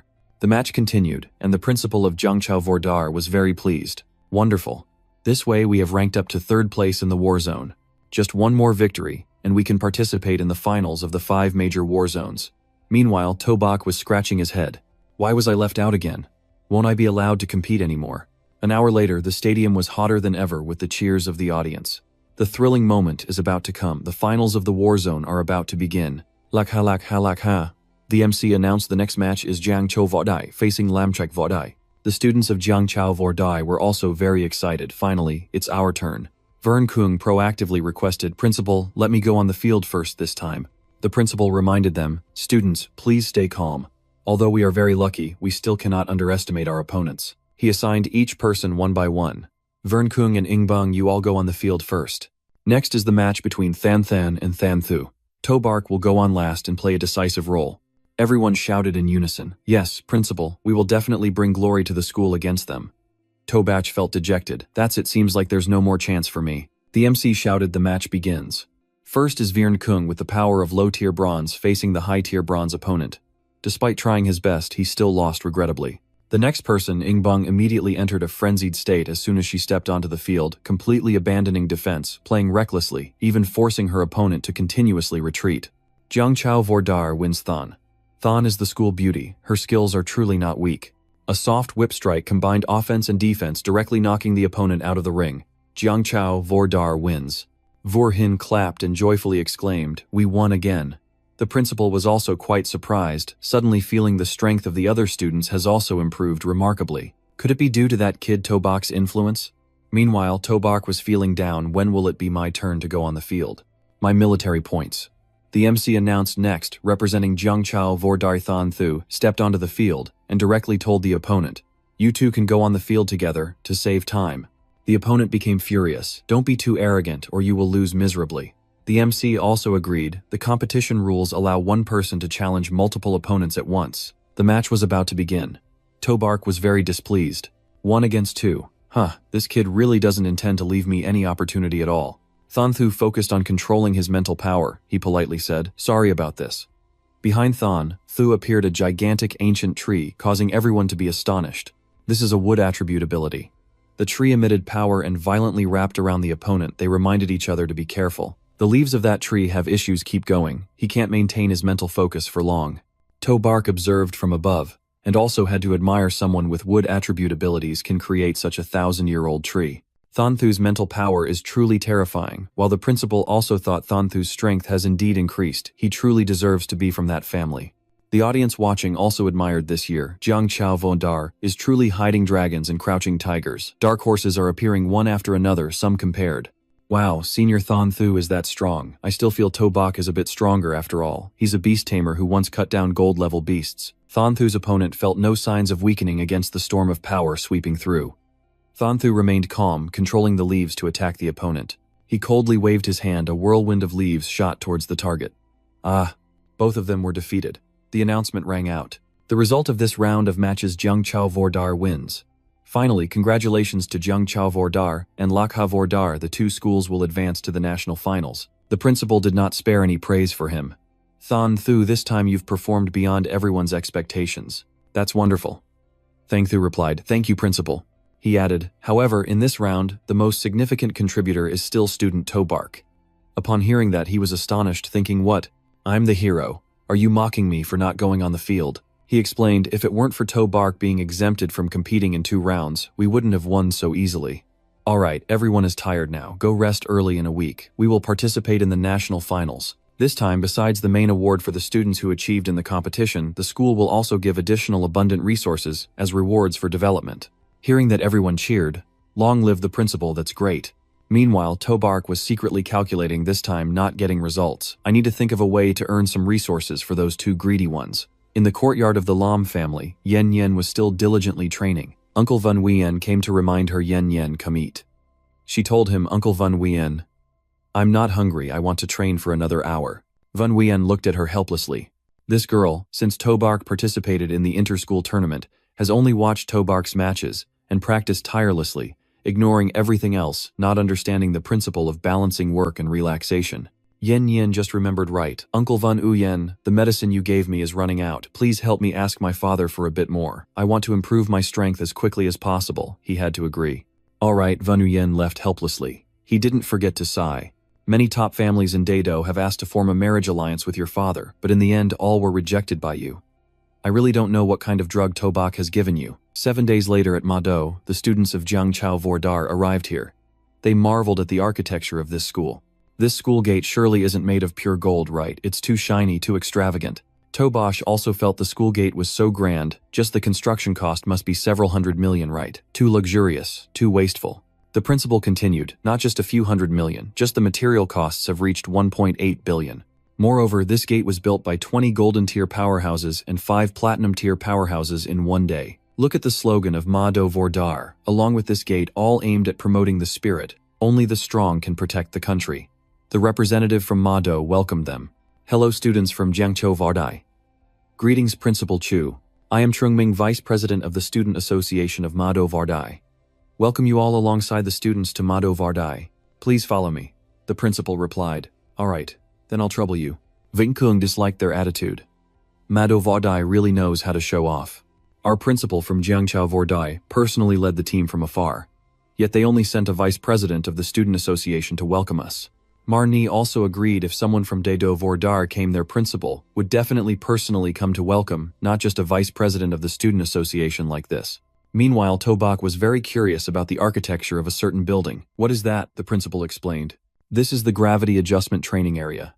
Tobark also felt regretful. If our academy had this training area, we could train hundreds of silver-tier students every year.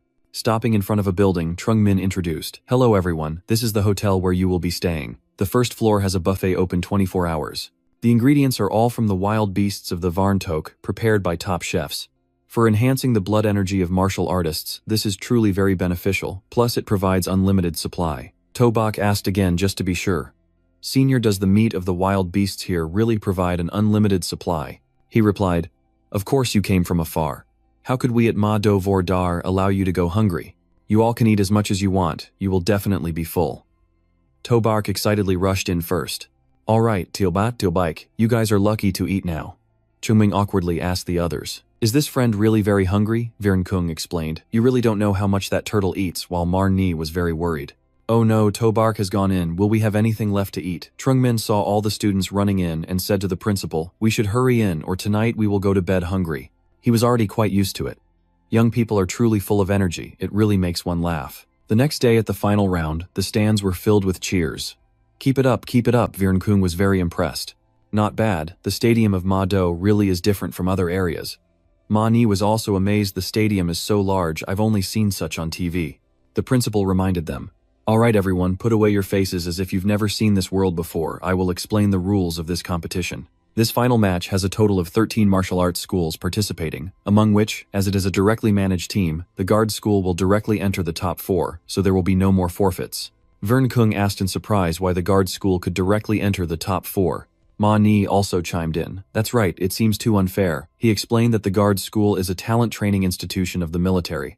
You may not know that the Guards School is the only school located at the front lines of the Varntok battlefield. Vern Kung was shocked to learn this information. What a talent training facility of the military. Yes. Tobike also understood. A school located at the front lines of the Varntok battlefield. This school is indeed very impressive. The principal added. Exactly. That's why the national finals truly harbors many masters. Everyone must not underestimate. As always, Tobach will be the first to go. Thon Thu will end the match. They then followed orders. Jiang Chao will definitely win. The MC announced for teachers and students to please be quiet. The inter-school tournament finals are about to begin. Here are the results of the first round draw of the tournament. The first match is Jiang Chao Vordar versus Huantan Vordar. The second match is Dado Vo Dai versus Huadong Vo Dai. The third match is Mado Vo Dai versus Namkim Vo Dai. The 3 matches will take place simultaneously. Principal Chu sighed in relief. Our luck isn't bad. In the first round, we still didn't encounter the 3 top martial arts schools, but Viren Kung was still very worried. The level of Huangtun Vardar isn't far behind ours. It's better to let me go on the field first. Tobike interrupted him. No, I'll go first. I want all the schools to know the attitude of our Jiangzhou martial arts. The MC shouted. The match began and the opponent greeted him proactively. You're Tobark, right? Jiangzhou martial arts. Just making it to the finals is tough enough, but this is where it ends. Tobike opened his bag and released Tiobat. Tiobat go for a quick win. Tiobat let out a roar that shook the entire arena. The audience was very surprised. Jiangzhou martial arts sent a beast trainer to the arena and brought along a turtle too. This turtle seems to have grown larger. Is there a good show to watch? The opponent looked very scared. This one is too big. This is cheating. He was instantly knocked away, still shouting, I won't accept this. Tobak was also very surprised. You're that weak. I haven't even taken lack out yet. Your opponent still hasn't recovered. Isn't the beast trainer a pretty useless profession? Beating a higher level martial artist shouldn't be this easy. The spectators found it very strange. This is the national finals, and yet Tobark brought a small chair. Someone else chimed in. You haven't seen Tobark's previous matches, have you? This defensive turtle is incredibly strong, definitely at the silver level. Indeed, if you had such a powerful pet, you could easily defeat bronze-level martial artists and act so arrogantly. The next opponent stepped onto the arena, coldly questioning Tobark Jiangzhou martial arts. Are you being too disrespectful? I will make you look good. Meanwhile, Tobak was reading a webtoon on his phone. This webtoon is really good. I have to hit like. Tiobat unleashed a barrage of attacks on the opponent, and soon the announcement rang out. Jiangzhou martial arts, Tobike wins. Vingkung watched the match and exclaimed Ando Forn could accept it, but bringing a small chair is too much. Is this really the attitude he was talking about? The principal is also quite helpless. Tubak is really too arrogant, humiliating his opponent like this. How can I eat with Principal Tran of Hoan Tan Martial Arts Academy in the future? On the contrary, Thon Thu still cautiously reminds them not to rejoice too soon.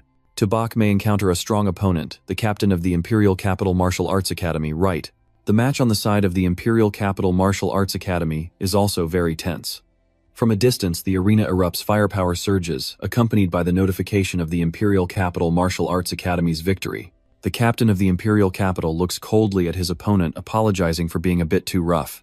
The principal recognizes him as a fire attribute martial artist from the Imperial Capital Martial Arts Academy, and moreover, he is at the peak silver level. Vin Quang gasps in fear. A silver-level fire attribute martial artist. This is the strength of the Imperial Capital Martial Arts Academy. This is truly terrifying. Thon Thu also adds, if it weren't for the defense of the Academy, I'm afraid only the Demon Capital Martial Arts Academy could compete with the Imperial Capital Martial Arts Academy. Yen Yan informs the viewers, send messages, comment, share, follow, hoping everyone will support more. The MC's voice rings out, Jiangzhou Martial Arts Academy wins. At this moment, Min Khan, a student from Lakha Martial Arts Academy, has voluntarily stepped up to challenge. Principal, let me deal with Tubak. I want Jiangzhou Martial Arts Academy to taste the flavor of 1 against 5. The principal agrees. Alright, Min Khan, rely on your speed to win. Don't confront that turtle directly. He will definitely put the principal at ease. The MC announces Jiangzhou Martial Arts Academy and Lakha Martial Arts Academies, Tubak versus Min Khan. The match begins. Min Khan enters the arena with a calm demeanor. Tubak, in the previous round you took advantage of my oversight. This time, Jiangzhou Martial Arts Academy won't be so lucky. Tubak doesn't even take his opponent seriously. Oh, another person with silver wind attribute abilities appears. Xiaoba Go Min Khan starts to unleash a chilling power. He confidently tells him, feel the power of the wind. Let me show you the strength of a silver thief. Steel and wind swirl like a tornado, but he realizes the Earth's gravitational pull cannot be locked, and before he can react, he has been eliminated. He uses a secret technique to launch a powerful attack. Goodbye, little bronze brat. Tubok, feeling a bit annoyed, finishes the soda can in his hand. How can this wind make it enjoyable to eat sunflower seeds anymore? Minkon is still confident in his ultimate skill, making you lose even more miserably. When the ground is only left with thick dust, he thinks Tubok is done for, and exclaims, unable to control himself with a slightly heavier hand, "Go home, take care of your wounds." However, Tubok appears like a god amidst the thick smoke. The Xuanwu shield has safely protected him without a scratch. He feigns not hearing and asks again, "What did you say?" Minkon is stunned to see his opponent unscathed. How is this possible? Yet someone has comprehended the technique of Lok Fam. Tubok coldly looks at him. Is it the one with the wind ability? Are you very confident in your speed? He orders Xiaoba to return and then releases Teobok onto the field. If you want to play speed, I'll play along with you. Teobok, it's your turn to shine. Minkon laughs mockingly upon seeing him release Teobok. Tubok, have you lost your mind? Did you bring your pet cat out? The entire audience is buzzing. Which school is this guy from? It seems like a student from Jiangzhou Martial Arts Academy. He's a bit interesting. Bringing his pet cat out. That little cat is so cute. I want to raise one like that too. Zhang Kai is also very surprised. What is Tubok doing? He probably wants to mock his opponent from that small Coca-Cola chair, and now brings out his pet to annoy the other party. Man Ni is also very worried. But will this work? The opponent has wind abilities after all. The principal reassures her. Don't rush, just wait and see, that cat is not an ordinary cat. Minkon, still unaware that his end is near, arrogantly says, why don't you let that turtle out? Tubok only reminds Teobok, don't hit too hard, this is just a match, not a battlefield. Teobok roars and transforms into a giant beast. Minkon thinks he must have misheard. That roar, the shadow I saw earlier, can't be my imagination, right? Teobok has pounced on the opponent. He realizes its body is changing, growing larger. In the stands, the audience is in awe. This isn't the cat from his house, is it? Clearly, this is a big tiger. This must be a white tiger. I've seen it in the wild, but it wasn't this big.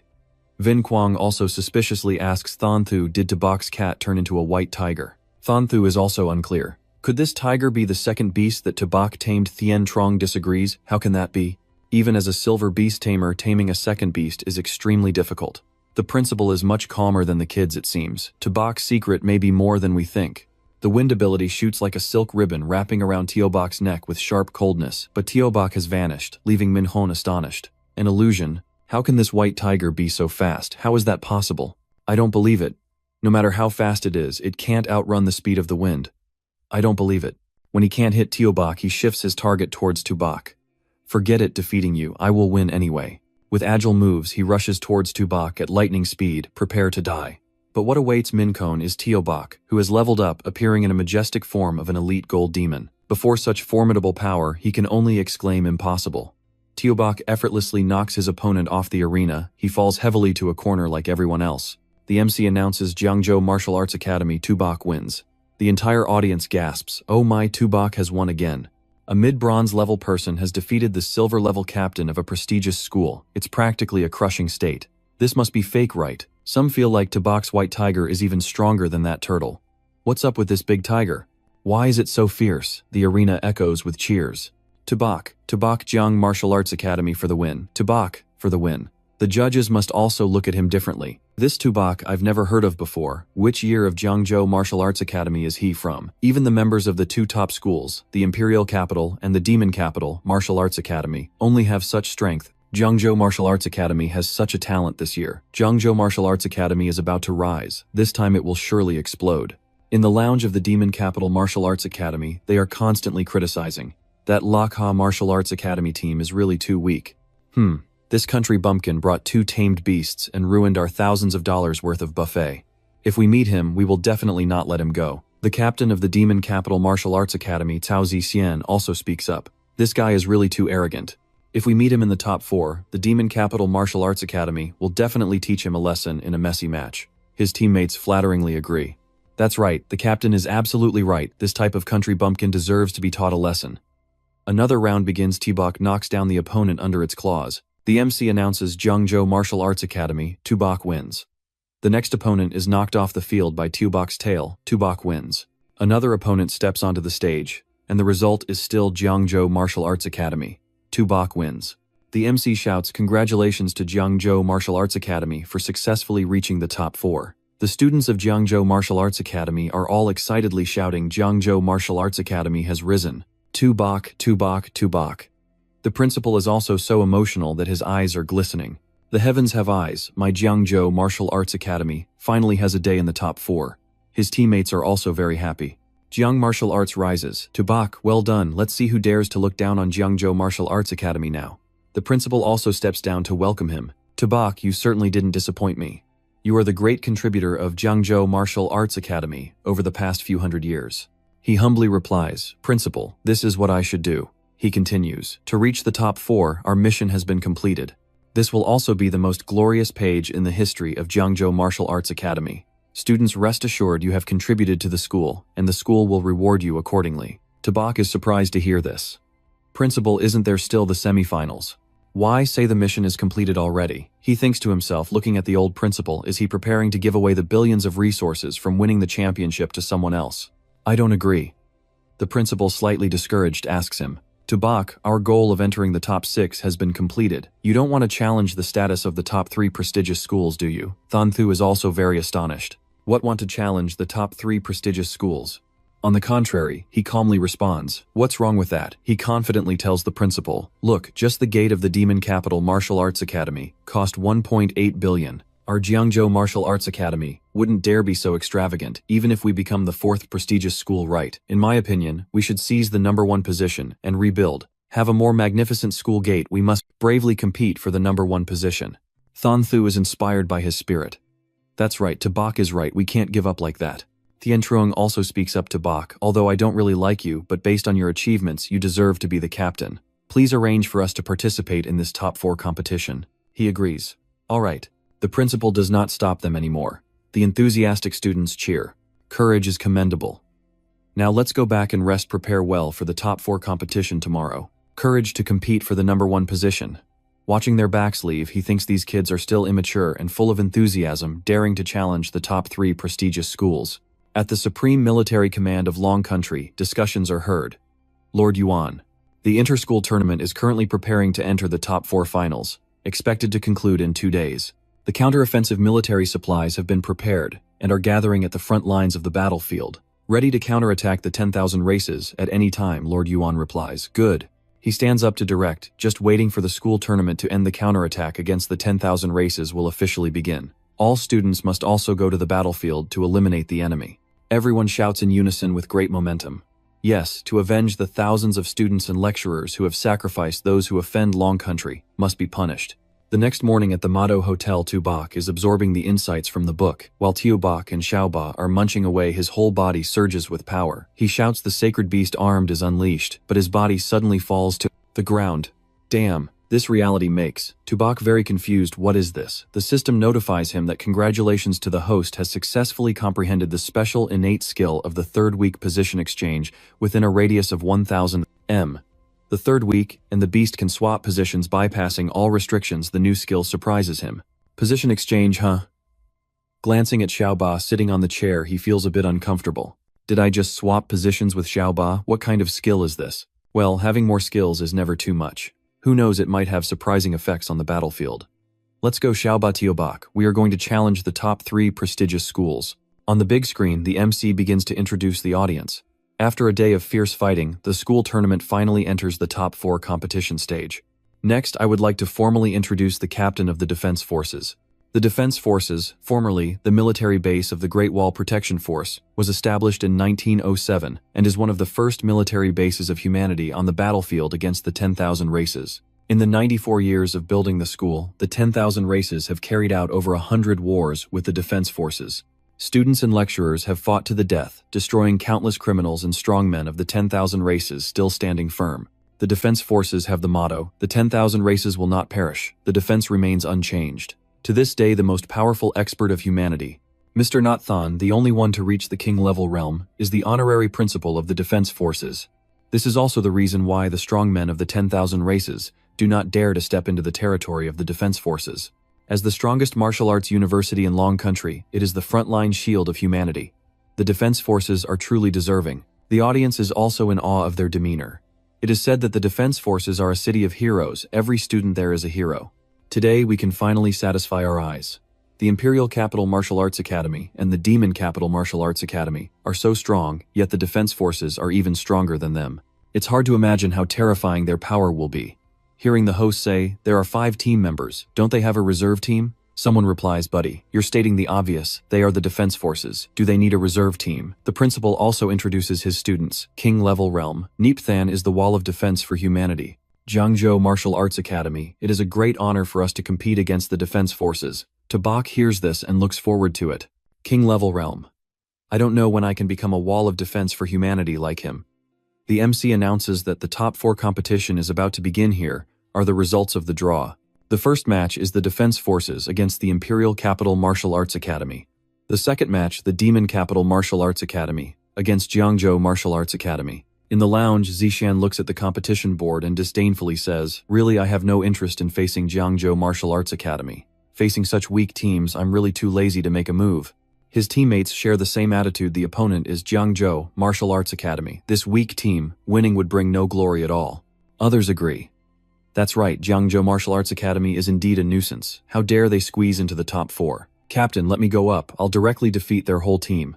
The MC introduces the first combatant of the defense forces, Captain Han Jian, a leader-level expert, grandson of General Han. The purple and gold armor he wears is crafted from level diamond cores. I wonder who Jiangzhou Martial Arts Academy will send to face him. The captain of the defense forces, Han Jian, speaks. "Wang Duong, let's not waste time. Let's have a decisive match right now." Captain of the Imperial Capital Martial Arts Academy, Wang Duong, dares to have a duel. The audience is very excited. Han Jian directly challenges Wang Duong, so the Imperial Capital Martial Arts Academy and the defense forces are already at King Fight King from the beginning. So exciting, they all shout, "King Fight King, King Fight King." His opponent also charges forward.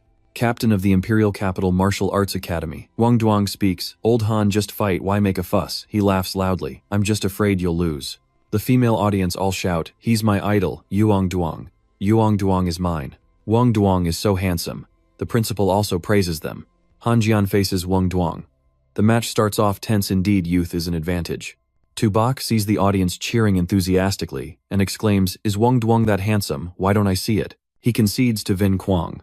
"Old La, you go up first to let them taste a bit of something special." He hears this and is not very confident. "Can I go up first?" Han Jian is now pumped up. "Let's start. I'll let you go first." Wang Duong unleashes the windstorm, responding, "Then I won't be polite anymore." Steel and wind strike directly at Han Jian's defense. The audience is also very surprised. The diamond-level armor has been advanced to this extent by Han Jian. With his agile body, he continues to strike at the opponent's armor with his spear. What if the blood chi is high? What if the armor is sharp? The principal below exclaims in admiration. Wang Duong is a martial artist with an extremely fast attack style, plus the wind howling making it completely impossible to see his figure. This is truly terrifying. Tubak also thinks to himself, "Is this the strength of the white-silver middle level? But I'm only at the bronze middle level." On the arena, Han Jian coldly points out the opponent's weakness, an opening. He swings his sword, his momentum surging. The earth-level combat skill is executed. A heavenly slash has made the ground beneath shatter, and Yuang Duong has to struggle to defend. The judges are also astonished. Is this Han General's heavenly slash? I remember 3 years ago, General Han used this slash to directly kill a diamond-level enemy. This power is terrifying, yet it can force Wang Duong to stop. Han Jian actually used an attack-type battle flag like a control flag. It's hard to believe. Others also praise him. Amazing, Han Jian actually came up with this strategy. He is indeed the #1 battle general of the army. Immediately, Wang Duong counterattacks with an earth-level combat skill, the void-breaking spear, bringing immense power toward his opponent. Han Jian coldly retorts, "Stiff against stiff, huh? Wang Duong, you've lost." A huge explosion erupts on the arena, and Wang Duong cannot avoid the hit. The audience stares in shock at the scene. This strike is too brutal. This is a killing slash, otherwise Wang Duong's team from the Imperial Capital Martial Arts Academy might have already turned into a corpse. It's just a match. Does he need to be so ruthless? It's just a duel on the stage. Can't he know when to stop? Yuang Duong struggles to hold himself up, declaring defeat. "Old Han, you are great, I concede." The MC announces the semifinals for the top 4. The defense forces win. Tubak must also acknowledge that it seems the strength of the defense forces is indeed very strong. The principal asks his student with concern. "The first round of matches has ended now. It's our turn to take the stage." "Vin Quang, are you ready?" He replies, "Ready." The principal instructs him, "Vin Quang, know your limits. We value participation, try to give everyone a chance to take the stage. If you can't hold on, concede, you must not overdo it. He assures, rest assured principal, I will definitely not disgrace Jiangzhou Martial Arts Academy. The MC announces the second round begins. His opponent is Loi Q, who arrogantly exclaims, "This is going to be interesting, kid. How do you want me to play with you?" Vin Quang brandishes his great knife and shouts, "Charge." Loi Q casually dodges back coldly, asking, "Is that all?" Now it's his turn to activate his power. Each line of ability causes Vin Quang's clothes to rip. Loi Q mocks, "Let me write a few characters on you." He swings a knife again. "I will play seriously with you." Man Ni, watching from below, is very angry. This is too much. This is clearly an insult. Thien Trong can't stand it anymore. Principal, let La Vin Quang down. Only Tubok shouts, "Wait, look, Vin Quang is protecting his dignity, protecting the dignity of Jiangzhou Martial Arts Academy." When the blade of Loi Q is at Vin Quang's neck, he threatens, "Kid, if you still don't concede, it will be worse." "Aren't you afraid?" Vin Quang trembles. "I, Jiangzhou Martial Arts Academy, absolutely do not concede." He then receives a punch from Loi Q, still not conceding. Vin Quang remained determined. "Absolutely not." This stubbornness makes Loi Q mad. How amusing, how amusing. Let's see how long you can hold out, quickly concede." Vin Quang repeats the phrase like, "A machine, absolutely not." Before losing consciousness, he still manages to declare, "Absolutely not." Before he finishes the sentence, he collapses. The audience feels it's unfair. Where's the humanity? Isn't this a bit too cruel? There's no need to torture the opponent like this, right? The MC announces the first round. Loi Kyo from the Demon Capital Martial Arts Academy wins. Tubok is also very angry.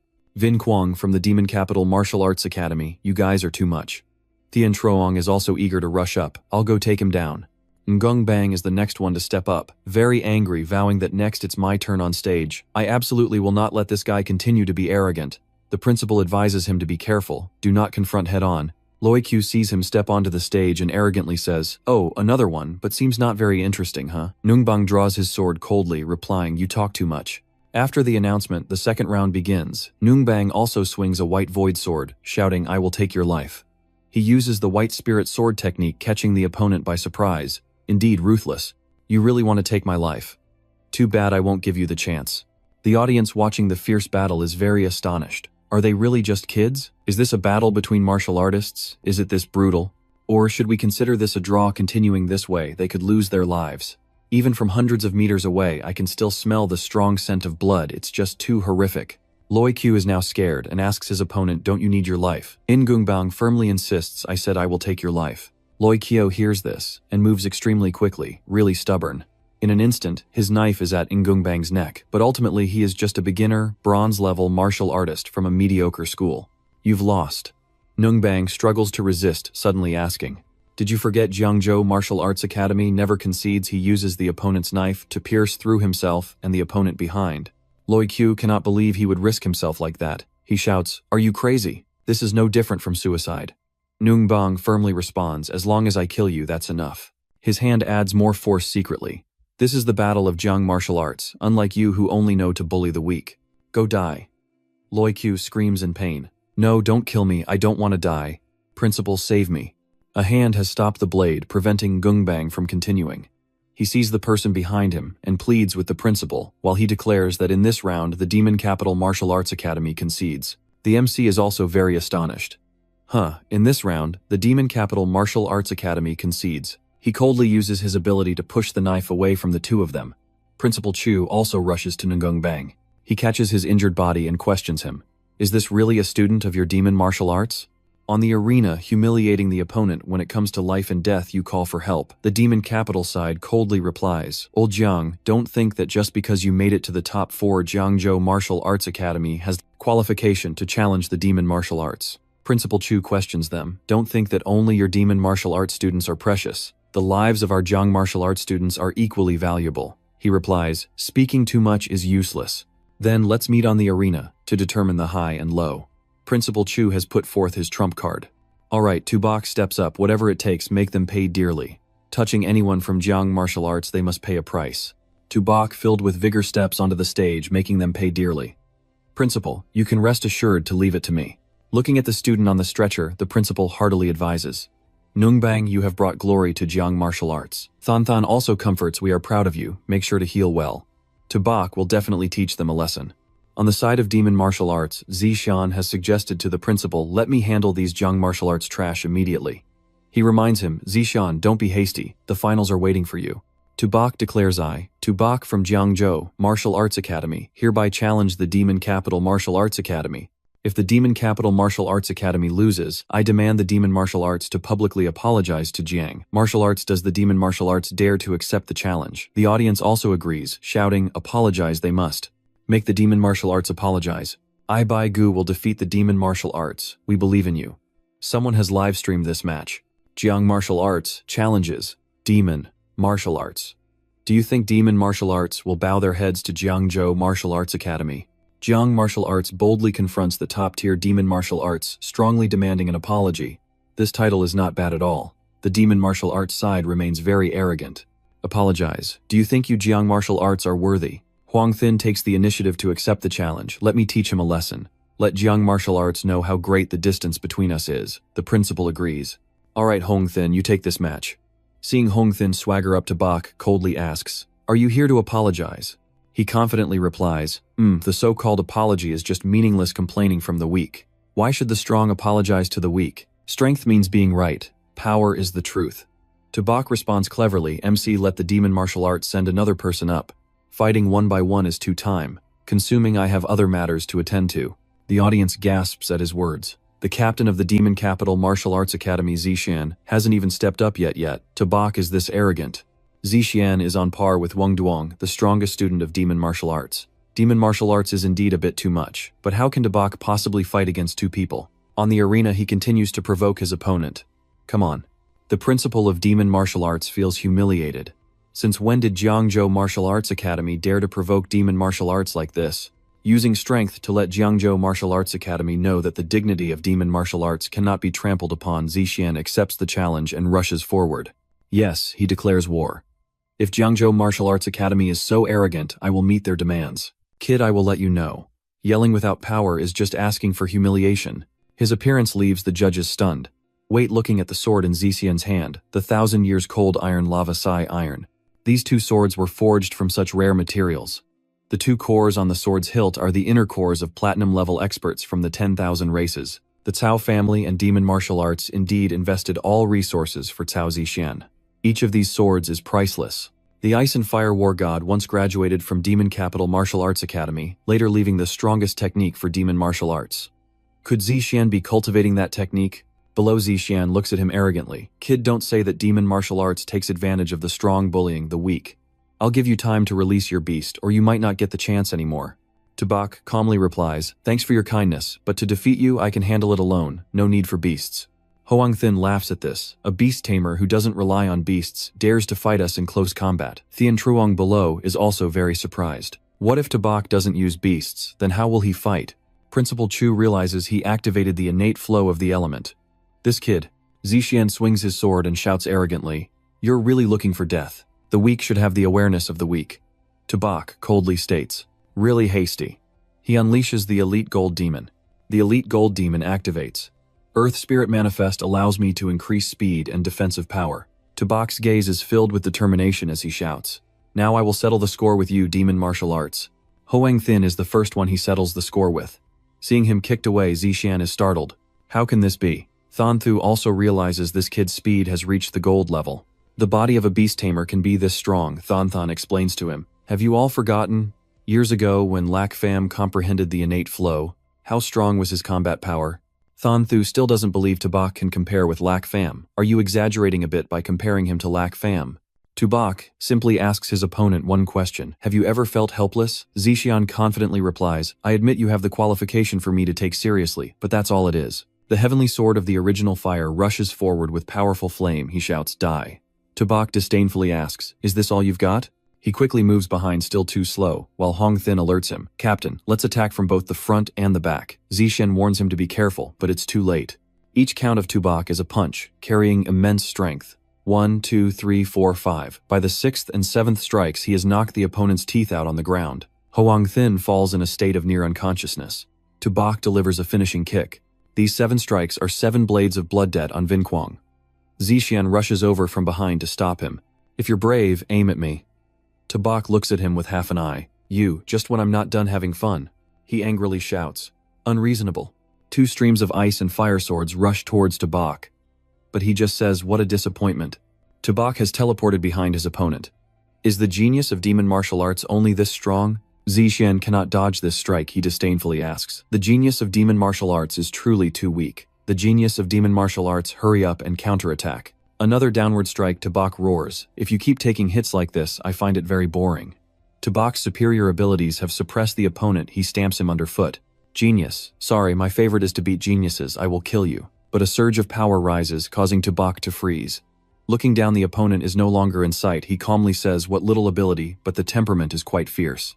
Zixian explodes with violent power, igniting his body. He swears, I will kill you. Tian Truong below is very worried. Zixian has unleashed a killing move. Is Tabak being too provocative? Will something happen? The principal is also a bit cautious. Daring to use such a powerful killing move, Zixian has indeed lost control. His dual swords descended, I must take your life.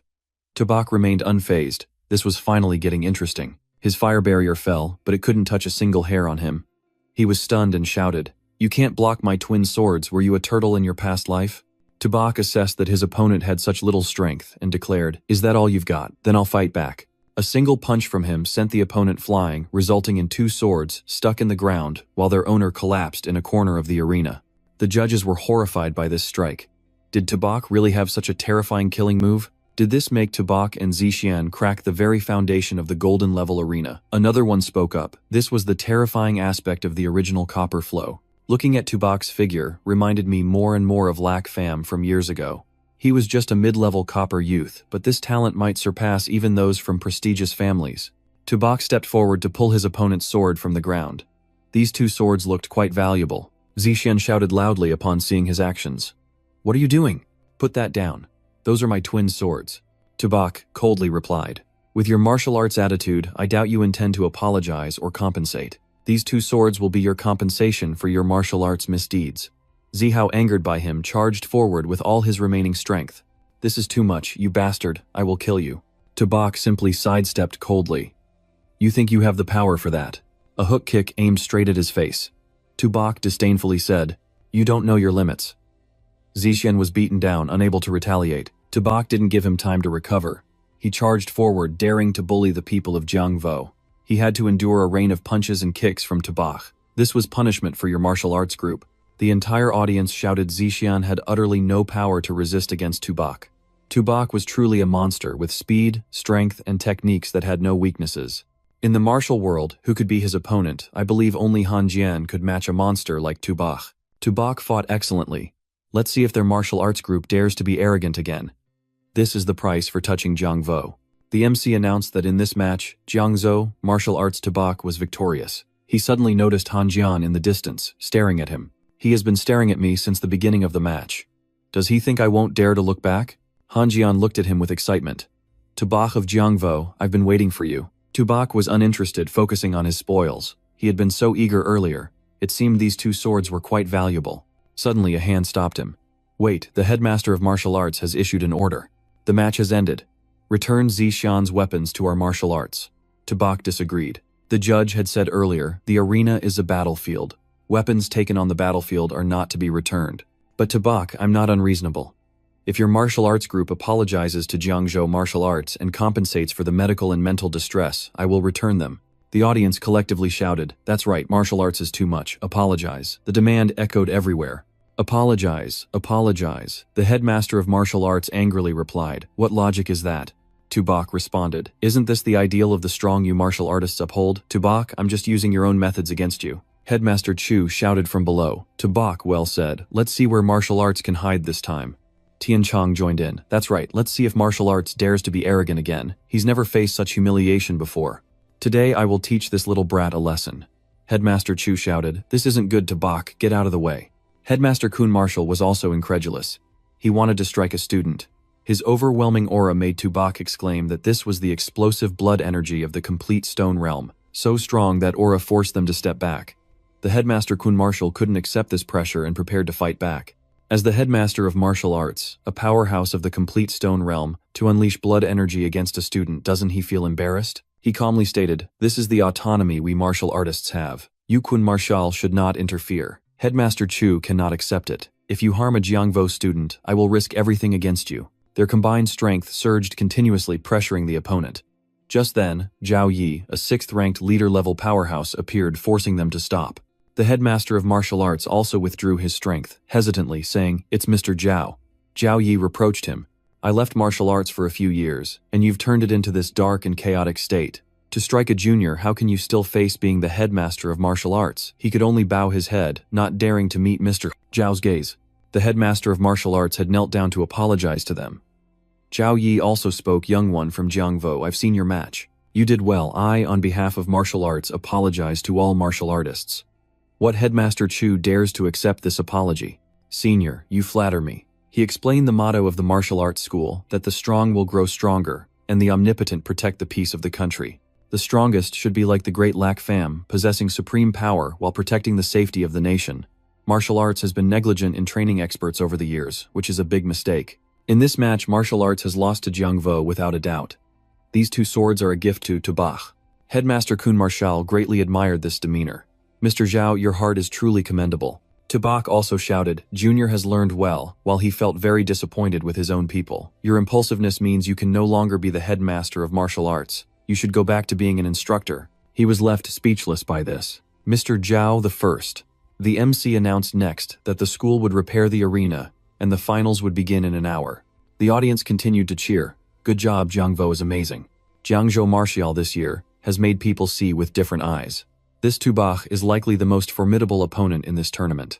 Thon Thu praised him. "Well done, you have fought to restore dignity for Jiangvo. We are all very proud of you." The compliments made Tubach feel quite shy. "Please stop praising me. Honestly, I was scared out of my wits back there." The headmaster also joined in. Even Mr. Zhao showed up. Today, Jiangvo has made a name for itself. Thon Thu felt a bit troubled. Next is the duel with the Kun Martial from the Great Wall. Han Jian's strength is profound and elusive. The headmaster also advised Tubach take a little rest. Getting to the finals is already a great surprise. "Let's assess our strength." Tubach smiled brightly and asked him, "Headmaster, I don't need to rest. Today I brought glory to Jiangvo. Shouldn't you reward me a little?" He was left speechless. "This little brat, I have 2 high-level silver core essence crystals here. Let me support you specially."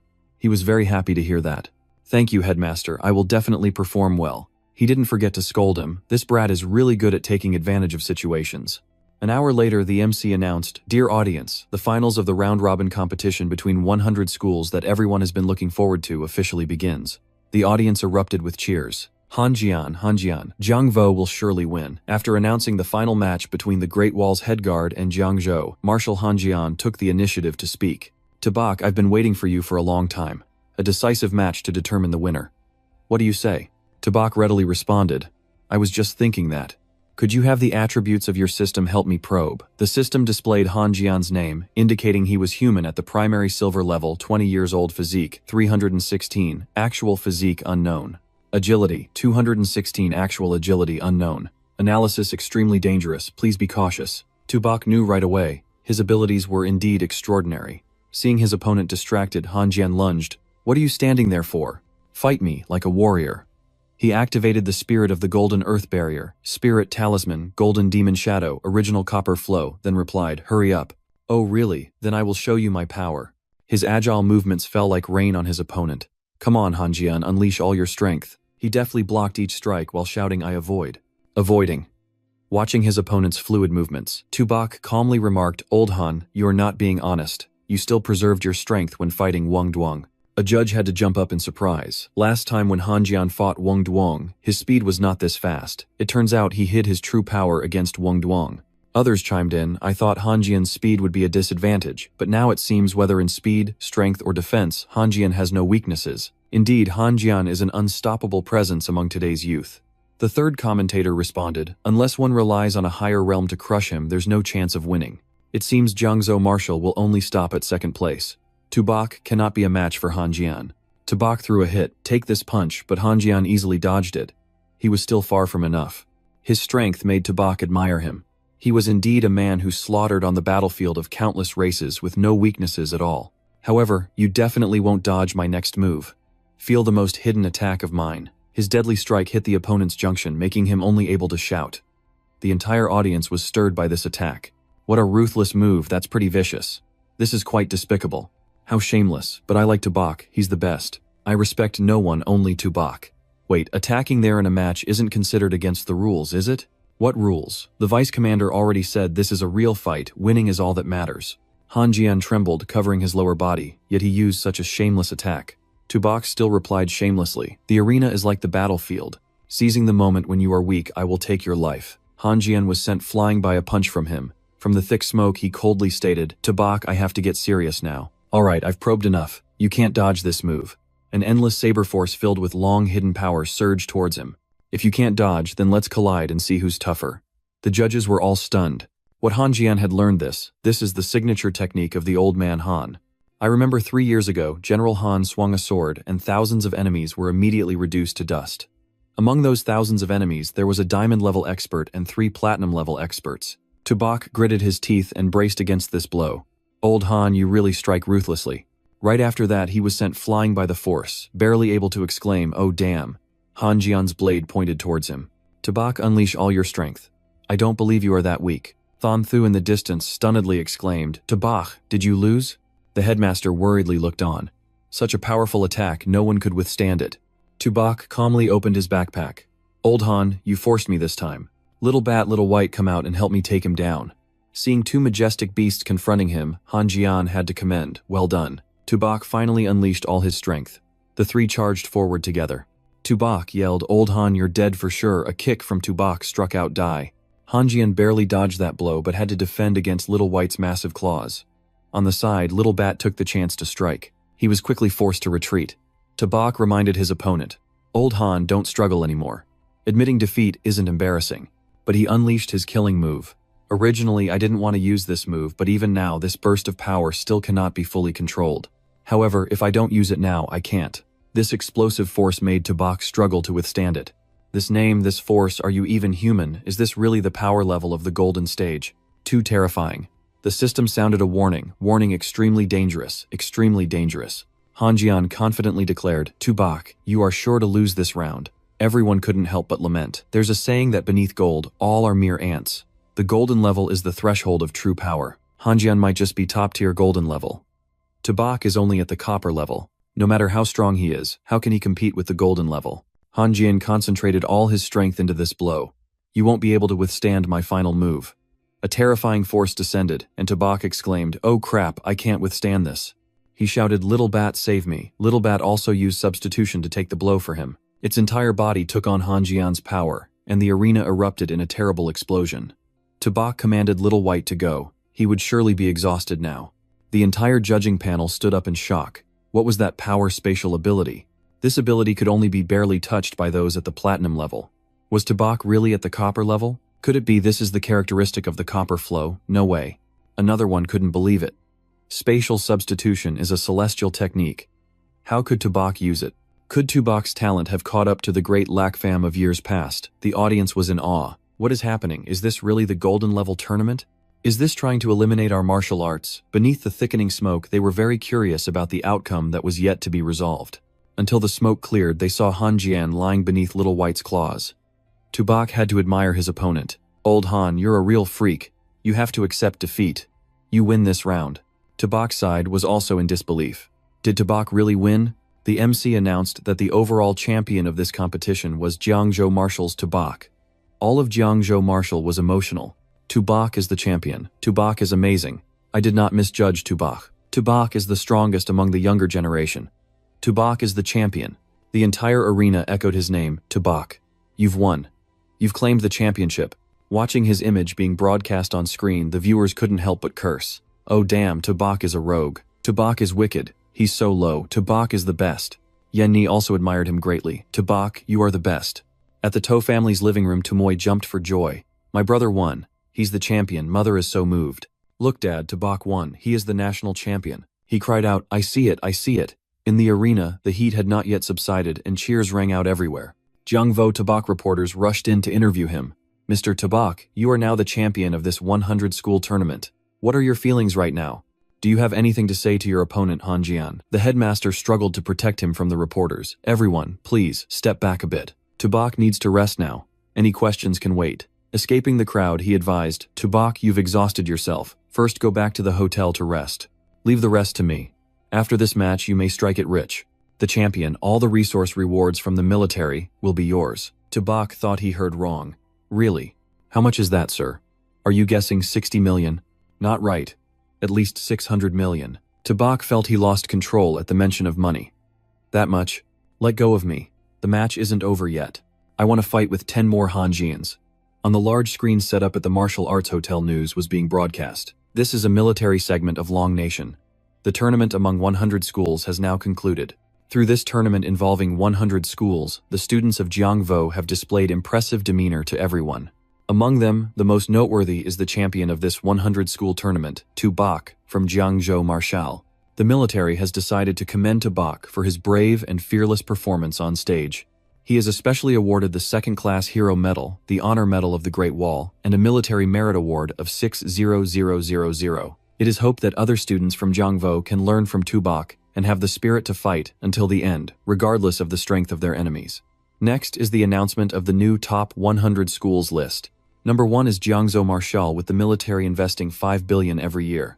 Number 2, Great Walls Guard, with the military investing 5 billion every year. Number 3, Imperial Martial University, with the military investing 5 billion every year. Number 4, Demon Martial University, with the military investing 1 billion every year. Heaven's chosen, both wise and brave, the heir of Lac Pham is extremely famous. The official news from the Longha government states that animal tamers nationwide are flocking to enroll in martial universities. It is expected that in the near future, Jiangzhou Marshal will become a training base for animal tamers nationwide.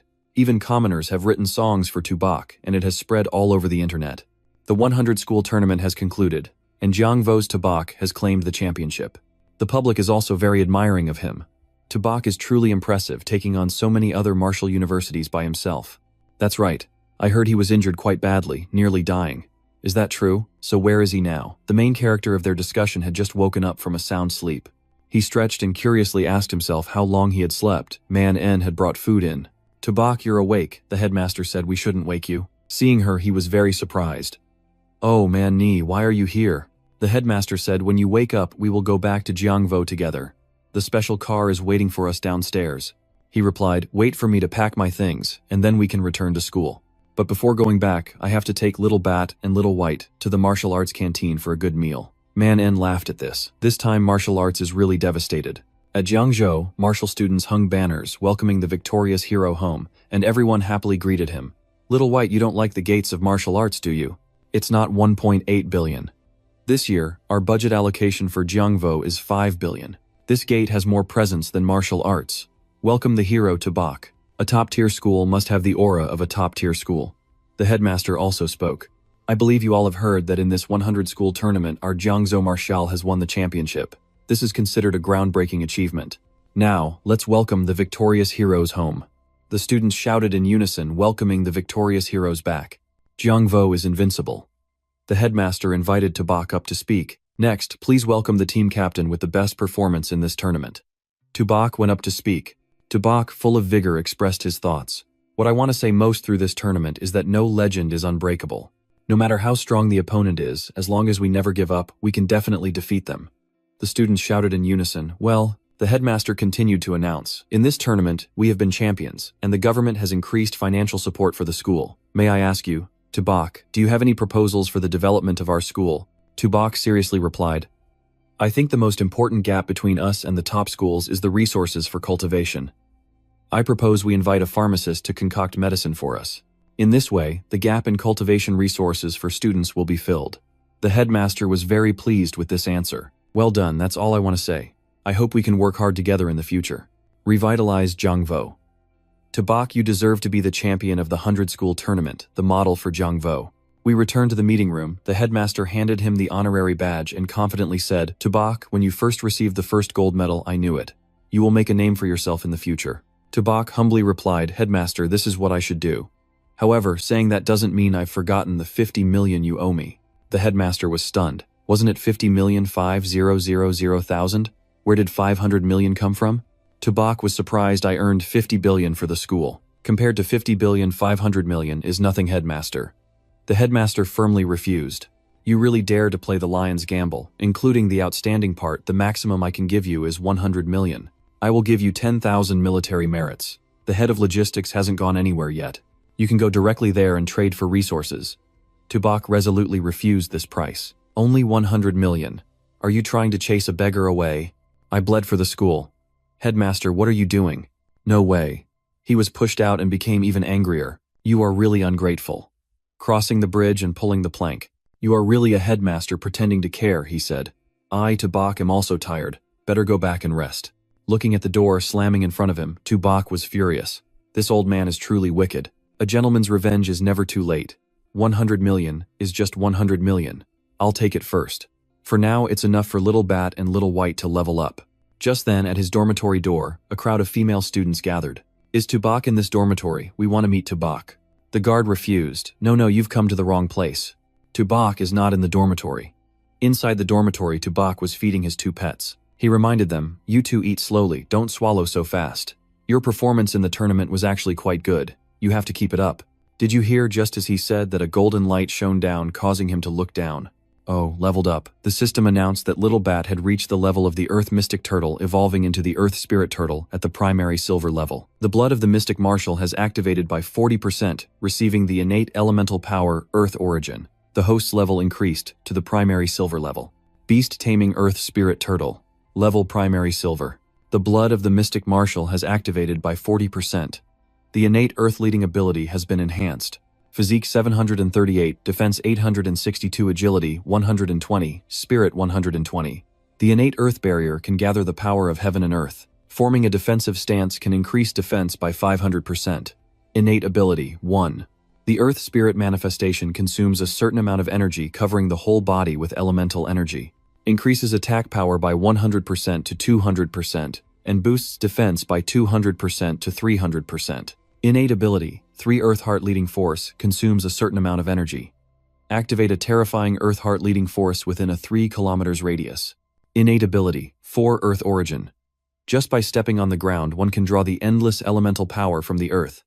Tubok had to be astonished. One single level up to the primary silver level. It seems spending this money was worth it. Keep eating, both of you. Little Bat on Little White's side also made progress. The system displayed that the Golden White Tiger leveled up to a high-level Copper Beast Tamer. The Golden White Tiger at the Copper high-level bloodline of the White Tiger activated 30% Physique, 258 Defense, 205 Agility, 395 Spirit, 80 Innate Ability, 1 Golden Claw. Innate Ability 2 Golden Spirit. Innate Ability 3 Golden Demon Shadow. Tubok joyfully laughed. Little White also leveled up. He patted the heads of his two pets. Hanjian struggled to train to reach the primary silver level at 20 years old. Now with the two of them, my level skyrockets to silver.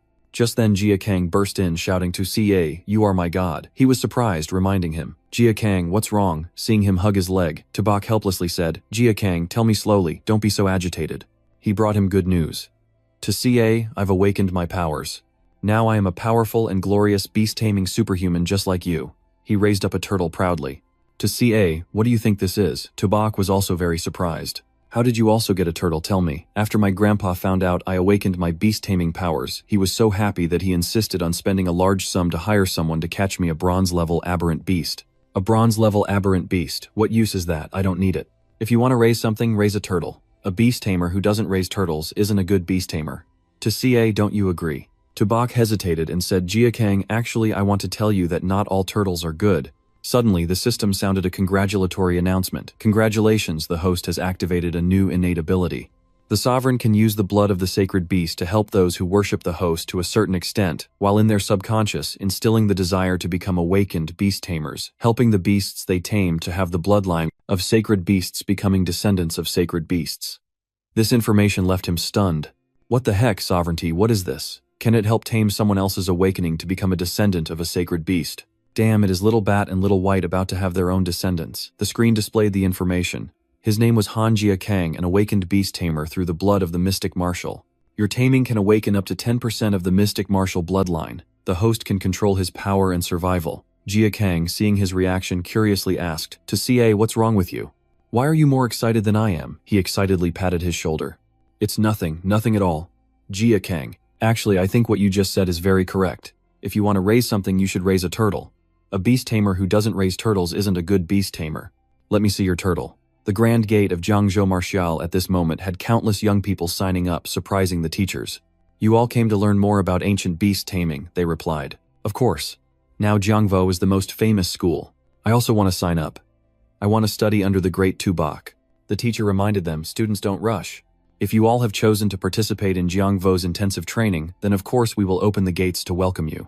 Now everyone please bring your tamed beasts out. One person let their turtle down. Come out. My tamed beast. Others also held turtles in their hands. So your tamed beast is also a turtle. It must be a turtle. At Jiangvo, who doesn't raise a turtle, the teacher found this very helpless. This isn't enrollment. It's more like a turtle festival. She asked the other person, Yu Hokwang, are you really an awakened beast tamer? He replied, of course, ma'am. This is my tamed beast. She still didn't believe it. You don't have any spirit power at all. Clearly you're a warrior with decent blood energy. And this turtle of yours, isn't it just a common turtle sold in the market? And you back there, you are an electricity attribute superhuman right, and you too. Hakwang insisted, I don't care. I'm a beast tamer. I want to enter the beast taming department. I want to be in the same class as Tabach. Others also chimed in. That's right. What's wrong with being an electricity attribute superhuman? Who says electricity attribute superhumans can't be beast tamers? My tamed beast is an electricity turtle, right? Maybe if I study in the beast taming department with Tubok, I can research a lightning turtle. The teacher, seeing them so stubborn, scolded, You are truly making a scene. Tubok passed by and was very surprised. Why are there so many turtles everywhere in the school? Amidst the cheers, I want to become a beast tamer. I also want to enter the beast taming department. A female student spotted him. Tubok, they quickly identified him. Tubok, you really appeared. They swarmed towards him like a swarm of bees. Tubok, I'm your fan. You must help me stay. If I can't become your schoolmate, I will regret it for life. Tubok, look at me. I have the potential to be a beast tamer since I was little. I've raised turtles. I'm quite good at this. I really am. Don't pull my clothes. Tubok, watching your match made me feel like I've found my life goal. Even if I'm not a beast tamer now, I believe I will definitely awaken in the future. Tubok ran away in confusion. Why is there suddenly a crowd of people rushing out like this? He had to shout for the headmaster. Help me, headmaster. In the Kwanvorn classroom, on the front line, someone reported. According to the cavalry report, the Varn tribes have detected our movements and sent 13 tribes, Yu Min Meo, Luke Nier, Yu Lang, Tuan Hung, to gather at our military base. The specific situation is still unclear. Nut Thon ordered, the actions of the Varn tribes are becoming increasingly brazen. No matter what their purpose is, we must strike first. Before that, I have issued orders to select 3 warriors from this 100-school tournament to go to Bichthui Swamp to complete a reconnaissance mission. A member was very surprised to hear this. What? Bichthui, that's a forbidden area. Moreover, to choose students from the tournament. They haven't graduated yet, isn't that too dangerous? Others couldn't help but ask. Master Neepthon, shouldn't we reconsider? He replied that as warriors of humanity, we must ultimately go to the front lines of the myriad races. I believe they can complete the mission. Moreover, with me stationed here, that king-level expert from the myriad races won't dare to act recklessly. Therefore, this reconnaissance mission is extremely important. Go carry it out, a commander shouted. Understood. At the Jiangzhou Martial Academy, Tobak rushed into the principal's office to report urgently. It's bad, our school is about to become a turtle farm. The principal exclaimed upon seeing him, Tobark, you came at the right time. Tobark, this is the master of the Tao family. Taomon came this time specifically to discuss reclaiming the Tao family's divine weapons with you. The others are guests of the Tao family. Tobark replied calmly, You want to take back the twin swords of the Zishan. The principal of the martial academy gave them to me. They lost their composure and shouted, How is that reasonable? These 2 divine weapons belong to the Tao family. If it weren't for the respect for Elder Trio, would we even need to talk to you like this? Today we came with sincerity to retrieve the divine weapons, and this is your attitude. Tobark thought to himself. Alright, daring to slam the table at Jiang Wu. The principal also slammed the table and spoke up. Gentlemen, this is Jiang Wu, not your Ma Du. Will Tobark sell or not? How will he sell? That's his freedom. Tobark, feel free to negotiate. Taumarn also spoke up. Student Tobike, state your terms. Tobak acknowledged, I've been using those 2 weapons quite comfortably lately. Another person from the Tao family advised him, Hey buddy, we all have to go to the battlefield of the myriad races in the future. Enhancing our abilities is the most valuable choice. Instead of keeping 2 useless swords, why not exchange them for more essential cultivation resources? What do you think? Tobak appeared contemplative. This friend has a point. If that's the case, let's settle on 1 billion. They were stunned. What? 1 billion. Even remaking divine weapons wouldn't cost that much. Tobak reiterated, that's incorrect. These 2 divine weapons in my hands are indeed not very useful. But in Zishan's hands, they are life-saving tools. Is Zishan's life not worth 1 billion? How long would it take to remake a divine weapon? They hesitated. This was clearly taking advantage of the situation. Why not just rob them? The principal, observing from the side, thought to himself, "Have you all witnessed this kid's merchant face yet?" Tao Man immediately agreed. 1 billion it is. Settled. Tobark happily praised him still, the generous master of the Tao family. He reminded the payment will be transferred today, and I hope that once you receive the money, you will immediately return our divine weapons.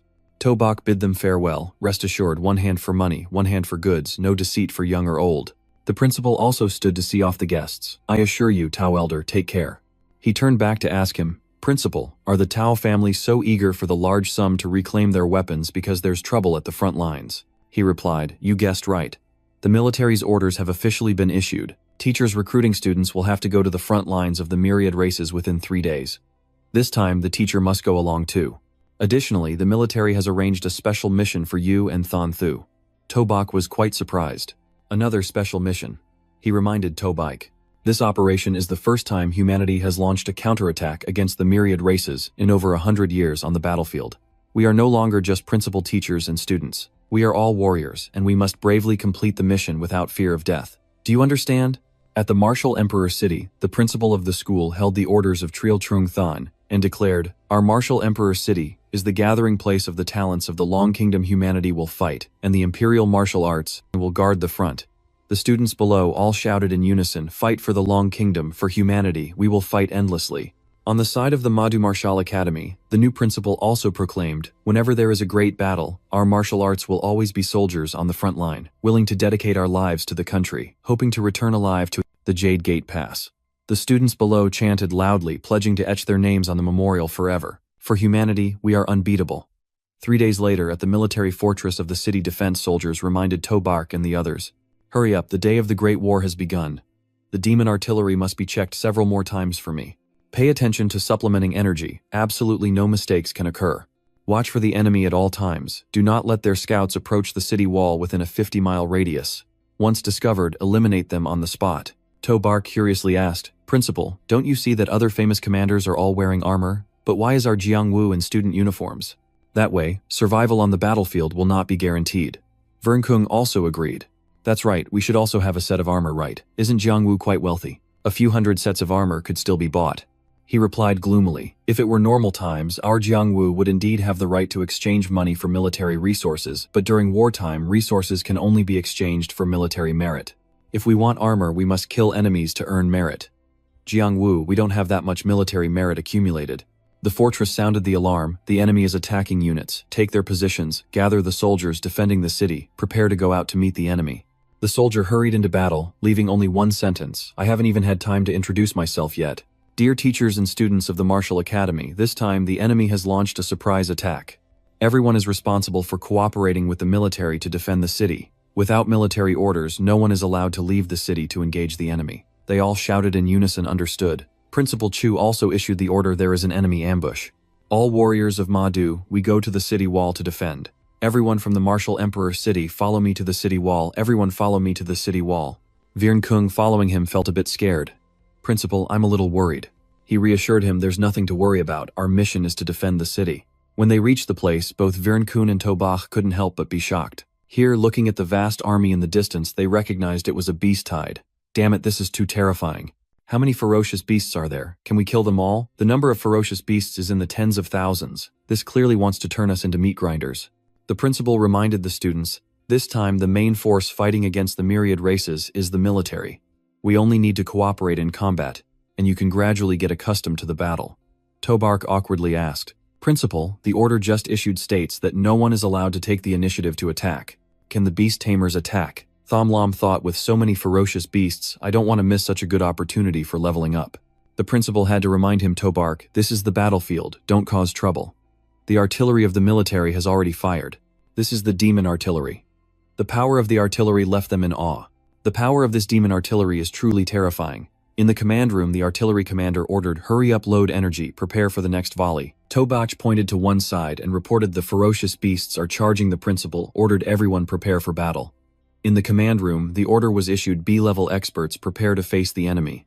Countless abilities directed downwards at the 7 ferocious beasts, the commander ordered the next squad. The golden level experts also prepared everyone pay attention to defend the city wall. The The pack of ferocious beasts madly charged to attack humanity. The B-level ability users bravely fought against the frenzied pack of ferocious beasts. With that fighting spirit, they pushed the 7 ferocious beasts back. Virnkung pleaded with Principal Chu, "Principal, let me go to battle. I want to fight alongside the city defense soldiers." Thien Trung couldn't hold back any longer. "That's right, Principal standing here watching is very uncomfortable. Let us go, please." He stopped them from making noise. "This is the battlefield. This is not a place for you to act impulsively. Your mission is to assist in defending the city. The military has issued this order just to protect you. Letting you onto the battlefield now would be a useless sacrifice. Wait until you are qualified to become a warrior. Then you will have the opportunity to kill the enemy." Just then, a force pierced through the defenses, and an ability user was also surprised. "What is this? Didn't the demon artillery stop firing?" The command room was also astonished. "Why is there a demon artillery firing like that? But isn't the power a bit off? Didn't the information soldier request them to stop firing?" "Who is firing the artillery?" A soldier reported that it's over there. Teobot was still opening its mouth, shooting out a force comparable to the demon artillery. Tobak cheered it on. Teobot continued to erupt. The principal above saw this and panikedly shouted, "Oh my God!" He helplessly looked at his student. "Tobark, this kid Thong Thu was amazed. Is it really possible to do this? Can a beast master play like this?" He replied while directing. "That's right, Teobot, aim precisely at that bronze-level beast and shoot it down for me." Teobot heard the command and fired a wave of abilities that the pack of ferocious beasts couldn't dodge. He angrily scolded it. "Teobot, are you daft? Don't you see that's a B-level beast? One shot didn't kill it, and later they won't get military merit for killing it. That's right, aim to blow that bronze-level beast to pieces for me. Come on, focus a bit, don't hit our own people." He ordered Teobot to join the fight. "Teobot, help me out, don't slack off, or I'll let Teobot eat all my beast cores." The ability users looked at Tobok's 2 beasts and the pack of ferocious beasts in surprise. Where did these 2 beasts come from? Their strength is impressive. I heard that they are the beasts of a student from Jiang University. Others exclaimed, "What? No way a student who hasn't graduated can raise such a terrifying beast." Until the dust settled, all they saw on the ground were the corpses of ferocious beasts. The commander issued the order, all B-level experts are responsible for chasing down the ferocious beasts, while the golden-level experts will take care of the remaining enemy troops on the battlefield. The principal looked at him with a different eye again. "Tobark, you kid really can come up with all sorts of tricks." Thien Trung curiously asked. "By the way, Tobro, how did your 2 beasts increase their strength so much in such a short time?" Tobark casually came up with an excuse. "This is possible thanks to the resources and support from our principal." "Principal, do you think this counts as earning military merit? Or can I get a little extra military merit support?" The principal, reminded by him, thought to himself, "This kid, why don't you just say you extorted me for hundreds of millions?" He replied, "Kid, how many ferocious beasts did you kill this time? You're sure to earn quite a bit of military merit." We all stayed on the city wall, not participating in the battle at all. The higher-ups have reported, General, the battle statistics have been completed. Our army suffered a total loss of 568 soldiers, 200 demon artillery, all in the cooling and energy loading phase can be reused after 540. In this battle, our side has eliminated more than 125,000 ferocious beasts of the enemy. General Huarn Son was quite surprised. It only took half an hour. "This is a great victory. Send the order down, the main force can rest. There will be another big battle tomorrow." The soldier continued to speak. "Oh right, General, I also want to report one more thing. The commander of the 35th Division reports that the student from Jiangwu Tobak, although did not leave the city to fight, he used his beasts, like demon artillery, to kill quite a few enemies in this battle. The commander wanted to request a reward for Tobak's military merit." Huarn Son ordered using self-raised beasts, turning them into demon artillery, based on the number of enemies killed, reward military merit. At that moment, in the base square, voices of dissatisfaction rose everywhere. "This is unfair. We basically weren't allowed to engage, so how can we receive military merit? If you had the ability like Tobark, you could too." They reminded each other, "Look over there." On the information display board, the martial ranking showed the first place, Jiangchao Martial Academy, Tobark, military merit, 43500 points, the achievements of others. No, he read this and cursed. "Damn it, To. Bark is also a student like us, isn't he not allowed to leave the city? Why does he have so much military merit? This must be shady." Tu Heen snorted coldly upon seeing his name. "Again, Tobak, why is it always him?" The 2 people beside him continued. "Damn it, over 40000. Military merit is over 400 million. Even a golden level expert might only have that much. What did Tobak za?" Tu Heen angrily swore. "Tobak, I will definitely surpass you." Tobark met Tu Heen in the base square. and innocently patted him on the shoulder, greeting him as if nothing had happened. "Isn't this the old Tao? Long time no see, right? Oh, by the way, have you gotten used to the twin swords? Speaking of which, I could achieve so much military merit this time, all thanks to Master Tao's strong support." Seeing Tu Hien looking annoyed, he soothed him. "If you need anything today, just say it. We are good brothers, don't always wear that gloomy face." But Tu Hien's face still twisted like a jujube who would be friends with you. "Tao, Tu Hien would never be friends with someone like you." Tobark continued to lean closer to ask, "Don't be like that old Tao. Are you having trouble using the weapons?" Tobark kept chatting. "I've been reading a lot of books about forging lately, so I have some experience in maintaining divine weapons. How about I help you maintain them a bit? It's cheap too." Tu Hien ignored him, snorted coldly, and walked away. Seeing this, he pulled him back. "Wait a minute. Old Tao, the second day at the military fortress of the city defense has arrived. All the soldiers have lined up to meet Lord Triongir." The commander reported loudly, "The defenders of the city have been assembled." Triongir briefed the situation yesterday. Over 10,000 ferocious beasts attacked, but that was just a probing attack. "Today we will face an even larger number of ferocious beasts, but we will never just sit and wait for death. Today is the day for all humanity to counterattack together." He emphasized, "Today I want everyone to firmly hold the sword in hand and defend this land." All the defenders held their weapons, firmly shouting in unison, "Counterattack, counterattack, hold the sword, firmly defend this land." After an order from Triongir, all the defenders rushed out into the battlefield. Many other legions surged out from the city gates, everyone ready for battle. Morale soaring outside. The group of demon soldiers were also all rushing forward. Having not been called to the battlefield for 2 days, Tobark was frustrated and wondered, "Principal, aren't we going to battle this time? Are we really just guarding the city gates?" Vinkung also echoed, "That's right, Principal, we can't just hide like turtles." But the principal rebutted, "What's there to panic about? Military orders are like a mountain. There will definitely be opportunities for you to fight." The commander held the radio in hand and planned the strategy. The Legion of ability users began to bombard the free elements. The Legion received orders to be the vanguard, using their powers to push back the monsters. Many ferocious beasts at the front fell dead, and resentment grew accordingly. Vern Kung couldn't help but be amazed. This is really too terrifying. Tobak kept his eyes glued to the battle and praised, "No wonder they say the battlefield of the myriad races is hell on earth. No creature can survive such a terrifying attack." The commander continued to issue orders, "Be careful, Tuan Hung, the enemy is charging, the heavy armored legion is to launch." After the command, a legion clad in iron armor, holding sharp shields, took their positions. The captain instructed the heavy armored legion, "Everyone needs to hold back the first wave of the diamond bears, ensure to complete the mission," then loudly ordered, "Heavy armored legion, charge with me." Both sides clashed. Before the sharp and sturdy shields of the heavy armored legion, the pack of diamond bears was halted. The captain continued to direct, "Heavy armored legion, hold these beasts back for me." At a tall tower in the beast army, a diamond bear roared angrily, "How can humanity stop the diamond bear tribe? Crush them." Tobarsh was surprised. Why does the leader of the myriad races also look human?" Principal Chu explained. "The platinum level experts of the myriad races have the ability to transform. Once they reach diamond level, they are no different from humans. Even if you live with them, you won't find anything unusual, as long as they don't reveal any flaws." This made Tobak once again amazed. "I didn't expect the myriad races to have such abilities." Vern Kung was losing patience and continuously asked Principal, "When will the higher-ups issue missions for us?" Principal Chu reassured, "The battlefield is becoming more and more intense, so I believe our missions will arrive soon." Just then, a soldier came out to mobilize all reserve team members. Must cooperate with the main team to rescue the injured and clear the battlefield. All members of the Martial Academy were divided into small teams to carry out the tasks, and now the list of team allocations will be announced.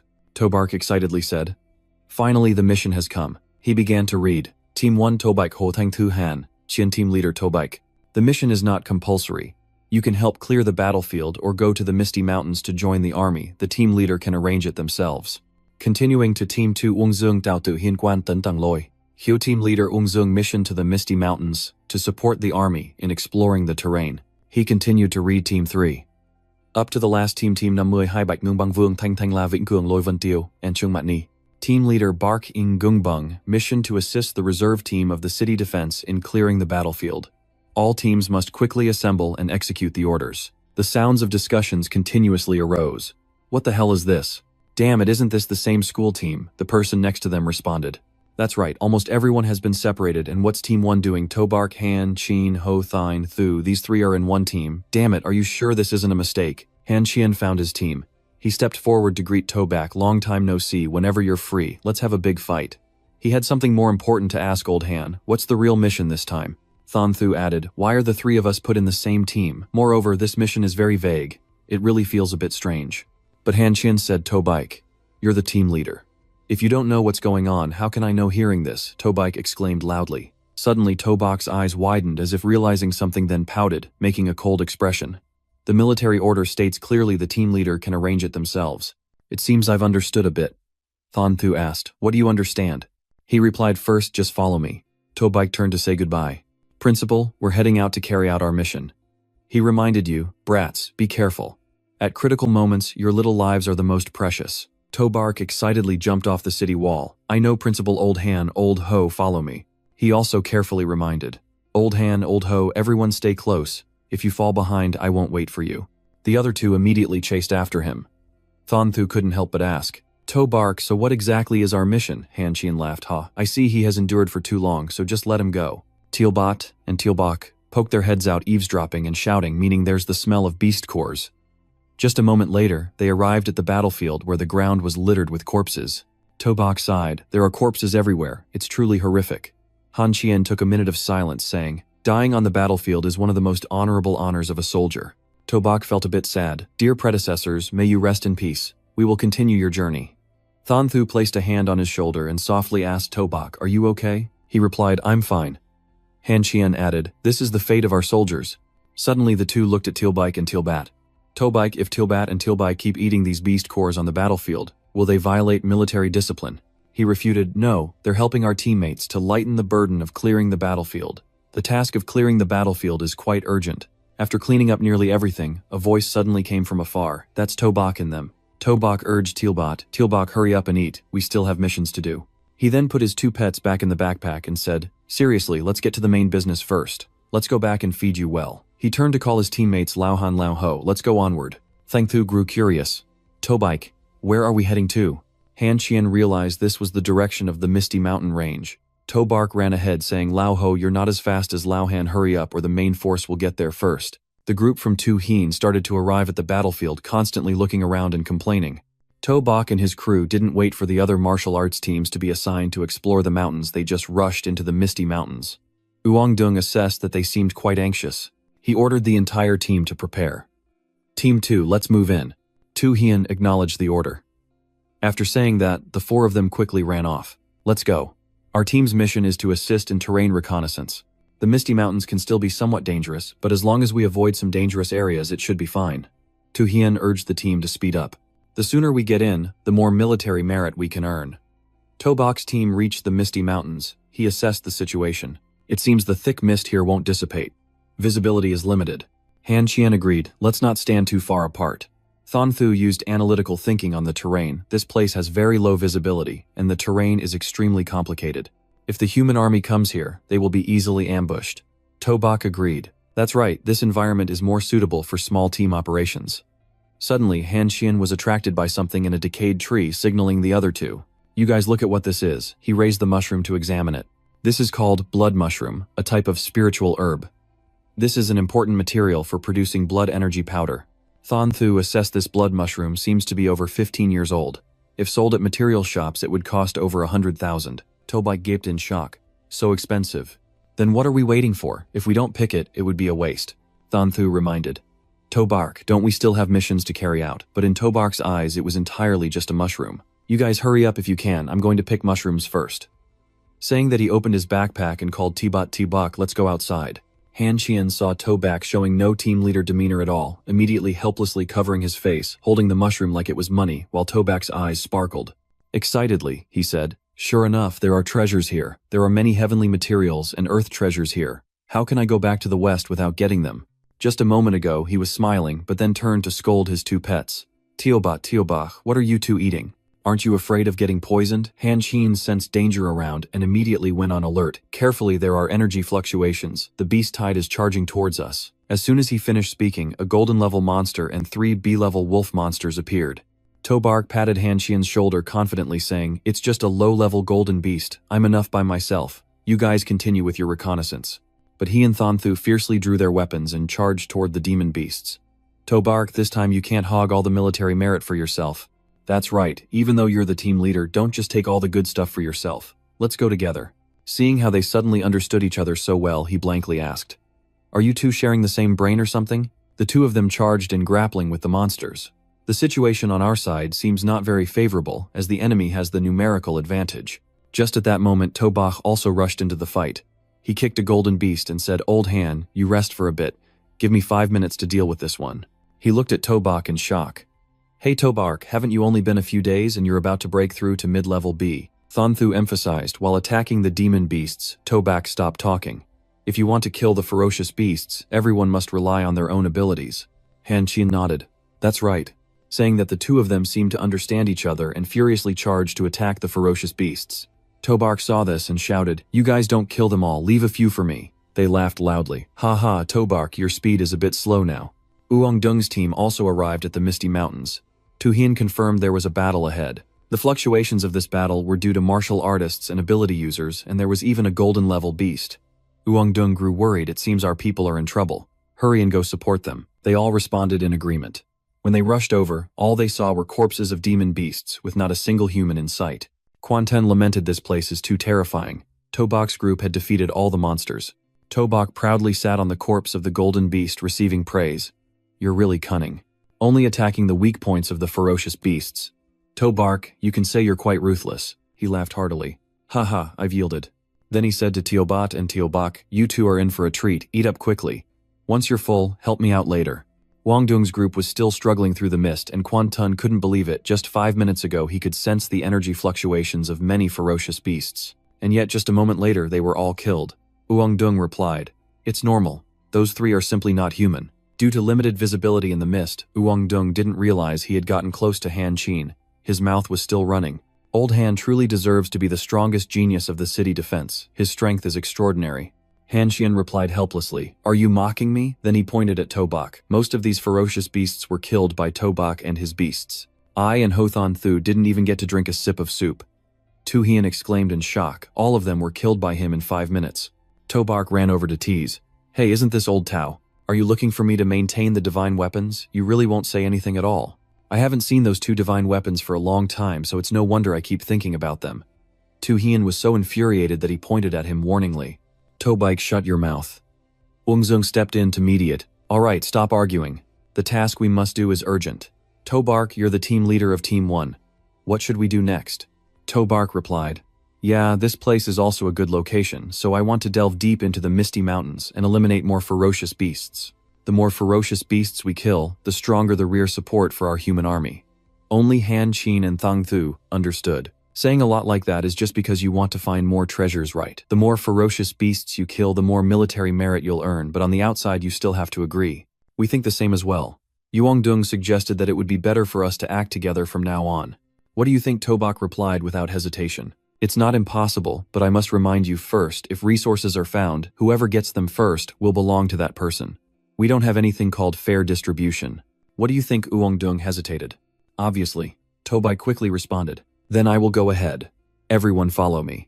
Han Qian and Than Thu followed closely behind. Tobach, slow down. "Old To, don't mess up." Quan Ten, hearing this, was confused. "What are they talking about? Why can't I understand anything?" Yuong Dung replied, "You'll understand soon. Don't just stand there. We should hurry and follow." The group was running behind when suddenly they halted. Seeing that Tobach's group had stopped moving, they asked each other, "Why are they stopped? Did they see something ahead?" Uong Dung stared wide-eyed. How did so many golden-level beasts appear in the blink of an eye? Tu Hien was sweating profusely. 2 low-level golden beasts and 1 mid-level golden beast, and even a high-level golden beast. In the forest, there was a group of monkey cubs, each reaching golden level, especially the white-furred gorilla, a high-level golden beast. A strange figure with sharp fangs appeared cursing. "You bunch of trash. How could you let these B-level humans into this place?" The gorilla bowed obediently to show its apologies. Tobach's group was in an uproar. Humanoid ferocious beasts. A platinum-level expert, Than Thu, was astonished. "What?" Platinum-level Han Qian refuted. "No, looking at that appearance, it's from the Ditarng Huen Za tribe, one of the 3 great royal tribes, the strongest vassal race of the 9 underworlds Tianmeng. Within the myriad races, they have noble bloodlines and can transform at a low level. Their combat power surpasses the Dong family. The most troublesome thing here is it. The beast transformed into Tianmeng, commanded, 'Kill them all. Don't let a single one escape.' As soon as the words ended, countless ferocious beasts appeared everywhere, throwing fierce glances at them. The whole group didn't understand why there were so many ferocious beasts here. Han Qian urgently ordered Uongdong, "You are the fastest, hurry and call for reinforcements." He agreed, then activated his Earth-level battle skill. Fengling reminded them, "Tobike Han, Qin, you guys hang in there." As Wangzong dashed away, 3 low-level golden monkeys chased after him. In a blink they blocked Wangdong's path, and he exclaimed, "What, its speed is faster than mine? Then it can only be a desperate fight." Tobak and his crew were also fighting against many different beasts. Han Qian worriedly asked Tobike, "Can you handle the Huinsha alone?" Tu Hian drew his sword, vowing to kill all you beasts. Tianmong saw Tobark standing still and curiously asked, "Why aren't you making a move?" He mocked, "Seems like this is a tough opponent, huh?" Then he took out his 2 pets. Teobak, go work now." As soon as they came out, they immediately grew larger, a form that made the beasts somewhat intimidated. They moved. Huinva, Big Lui Huinva, Zhenluk Kang Kim Bak Chao and Kang Kim Chi Nhan stepped up to fight. Tianmong grinned wickedly, "You want to fight me? Fine, let's stretch our muscles a bit." He then unleashed several hidden snakes as combatants. So it's all divided. Tobak's opponent is Tianmong and his sinister snakes. Han Qin and Thanthu are up against a white-furred gorilla. Thanthu is impressed. The strength of this golden low level is indeed not ordinary. Han Qin is worried. With Uongdong luring 3 beasts alone, he might be in danger. He shouted loudly, "Lao To, speed up. Lao Wung might be in danger." Tobike turned around to respond. It quickly fell into the sights of Barg Za. Tobark tore the snake in half with his bare hands like tearing paper and commanded, Teobike, wrap it up quickly for me." Waiting for Teobat to gather strength, Teobike decided to charge ahead for support. Tianmong coldly said, "Shameless humans, you dare to speak so arrogantly."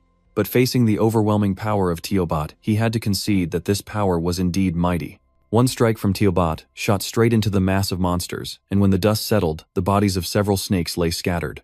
Tobark was also shocked. If it was just a regular golden level, it would basically die after taking this hit. However, he noticed Tianmong had transformed into a black snake. He angrily said, "You're quite strong to force out my true form." Tobak innocently remarked, "This head is really big, even bigger than Teobat's head." In an instant, Tianmong shifted towards Tobark, making him activate his skills to teach him a lesson. "Seems you have a bit of smarts, even know how to attack me. But with your speed, you can't catch up to me." He leaped onto Teobat and commanded, "Teobat, let's go." Teobat used its Huinvor skill to charge, looking like a mobile tank ready to flatten the target. The speed was so fast that Tianmong hadn't even lifted a foot to run. Then Teobat delivered a blow that made him spit blood. Seeing that Tianmong still had the strength to resist, Tobar urged Teobark, "Why aren't you making a move, waiting for the new year? Go for a quick win." Teobark obeyed and lunged to bite Tianmong's tail. Han Qin praised Tobark's 2 pets are indeed extraordinary, yet they tormented the leader of the black snake so badly. Thanthu was anxious. "The fight has been going on for so long, I worry about whether Wangdong can hold on." Tobark kicked Tianmong's head. "Stop playing, we still have other missions." He commanded Teobark, "Dodge." From above, Teobat prepared to use a skill to crush him. Another Huinvu Zhenluk strike made Tianmong spit blood again. When Tobark used his foot to shake Tianmong and saw he was no longer moving, he sighed in relief. It's finally over. He commanded his 2 pets, "Let's go, we need to save." Before he could finish his sentence, Tianmong suddenly expanded, seemingly activating self-destruct mode.